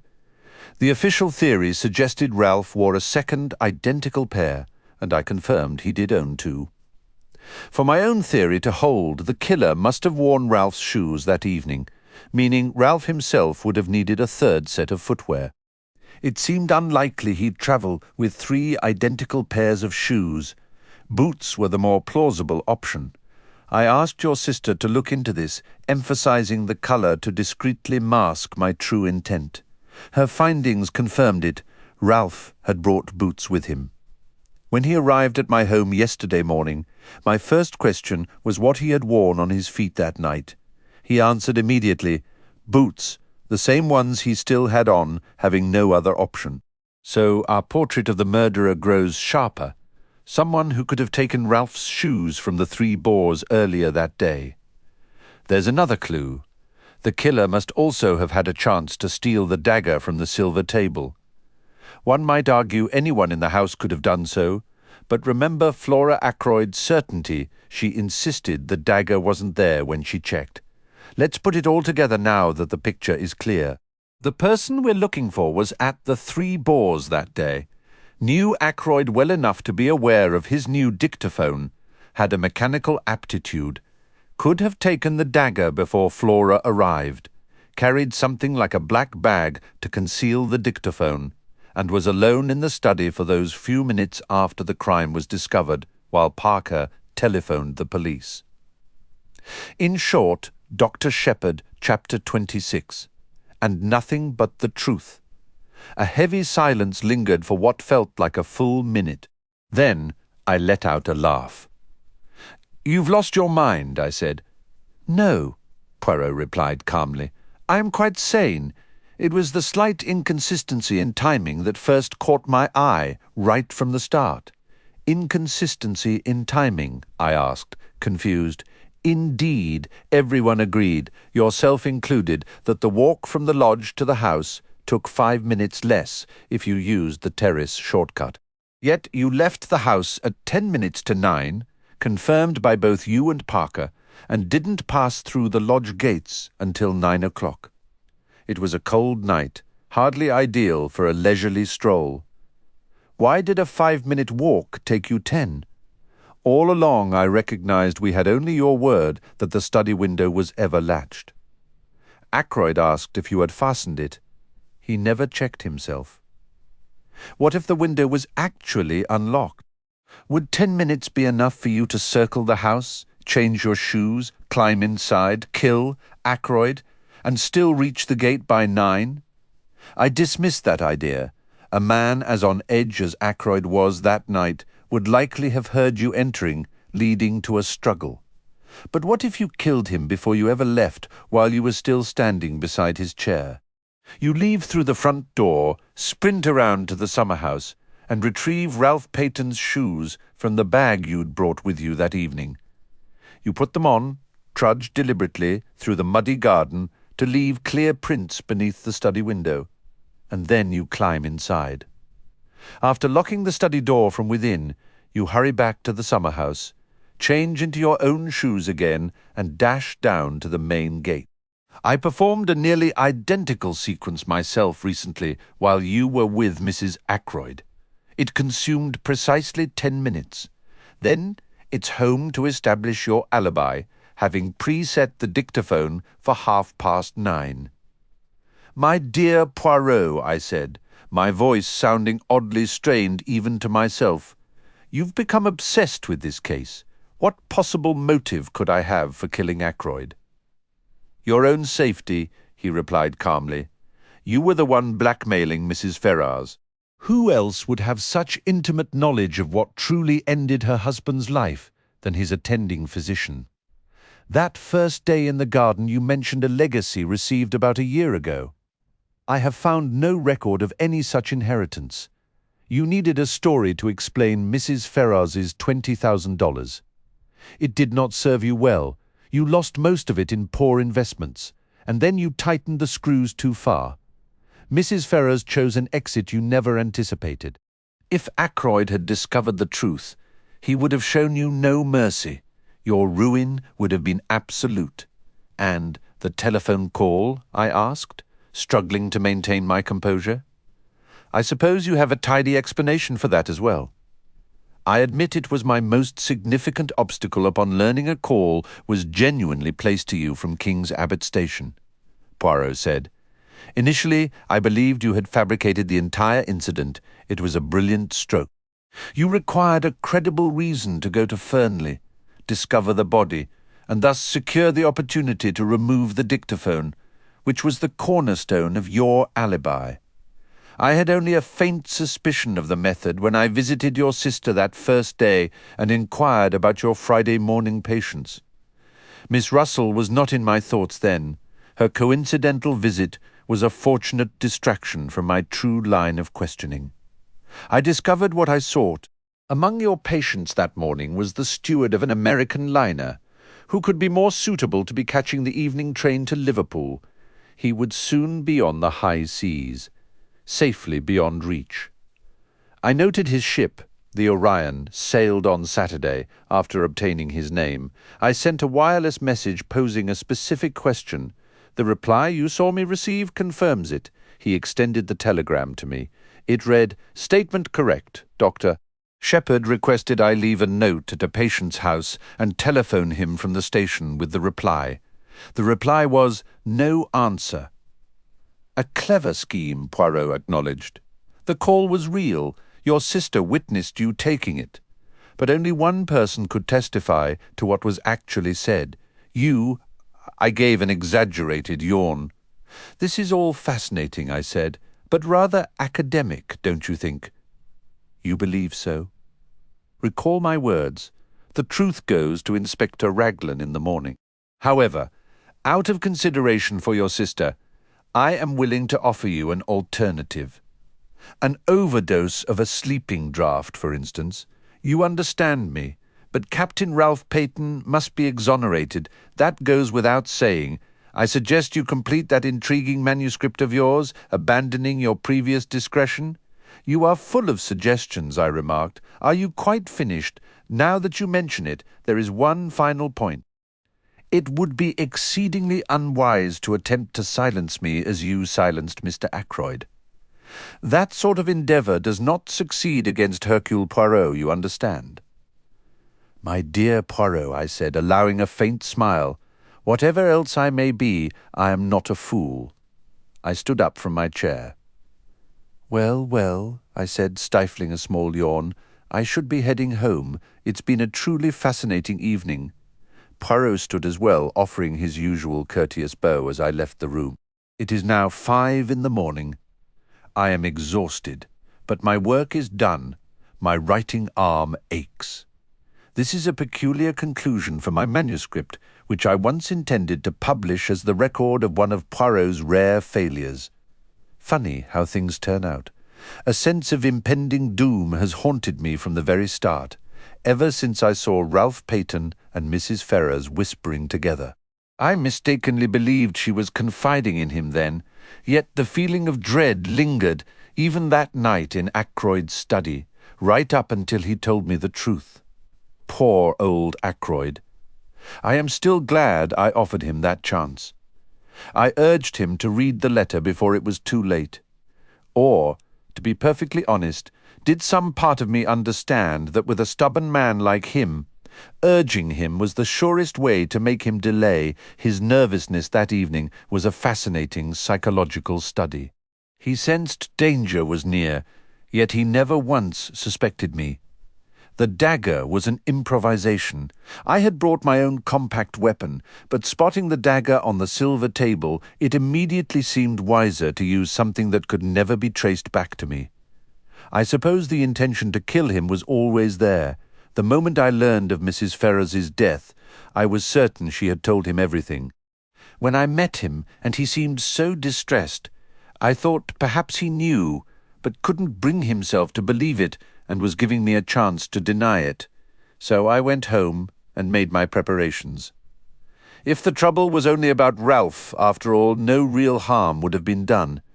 The dictaphone was key. He'd given it to me 2 days prior to fix, a minor issue, and I persuaded him to let me try rather than send it away. I made the necessary adjustments and took it with me that night in my bag. I must say I'm rather proud of my literary touch. Consider this passage. The letters were brought in at 20 minutes to 9. It was just on 10 minutes to 9 when I left him. The letter still unread. I hesitated with my hand on the door handle, looking back and wondering if there was anything I had left undone. All factually correct. But imagine if I had placed a row of asterisks after that first sentence. Would someone have then wondered what transpired in those silent 10 minutes? When I glanced back from the doorway, I was satisfied. Nothing was overlooked. The dictaphone was on the table by the window, set to activate at 9:30. Its mechanism, based on an alarm clock, was quite clever, and the armchair was positioned to conceal it from the door. Running into Parker right outside gave me a genuine start, a fact I recorded faithfully. Later, after the body was found, when I sent Parker to call the police, my choice of words was masterful. I did what little had to be done, and it was little just slipping the dictaphone into my bag and nudging the chair back against the wall. It never occurred to me that Parker would notice that chair. Logically, his focus should have been entirely on the body. I hadn't accounted for the trained eye of a professional servant. I wish I'd known in advance that Flora would claim she saw her uncle alive at 9:45. That threw me more than I can express. Honestly, this entire case has been full of bewildering twists, with everyone seemingly getting involved. My greatest anxiety throughout has been my sister Caroline. I've often feared she might piece it together. It was curious, the way she once spoke of my strain of weakness. Well, she will never know the truth now. There is, as Poirot observed, a single path remaining. I can place my faith in him. He and Inspector Raglan will arrange the matter discreetly between them. I would prefer Caroline not to learn the truth. She holds affection for me, and she carries her pride so visibly. My passing will bring her sorrow, but sorrow as it must will fade. After sealing these final words, I will place the entire account into an envelope addressed to Poirot. And then, what method to choose? Veronal, perhaps? There is a certain grim symmetry in that choice. Not that I accept any blame for Mrs. Ferrers's fate. Hers was a path she walked alone, a direct result of her own decisions. I feel no compassion for her, and I find I have none left for myself either. So veronal it shall be. Yet I cannot help but think, with a sudden sharp bitterness, how much simpler life would be if that brilliant, meddling little detective had just stayed retired somewhere else. Did he really have to come here, of all places, to cultivate his infernal vegetable marrows? It's almost laughable how a man who solved the most Byzantine crimes in Europe chose to bury his talents in garden soil. What a spectacular, mundane waste.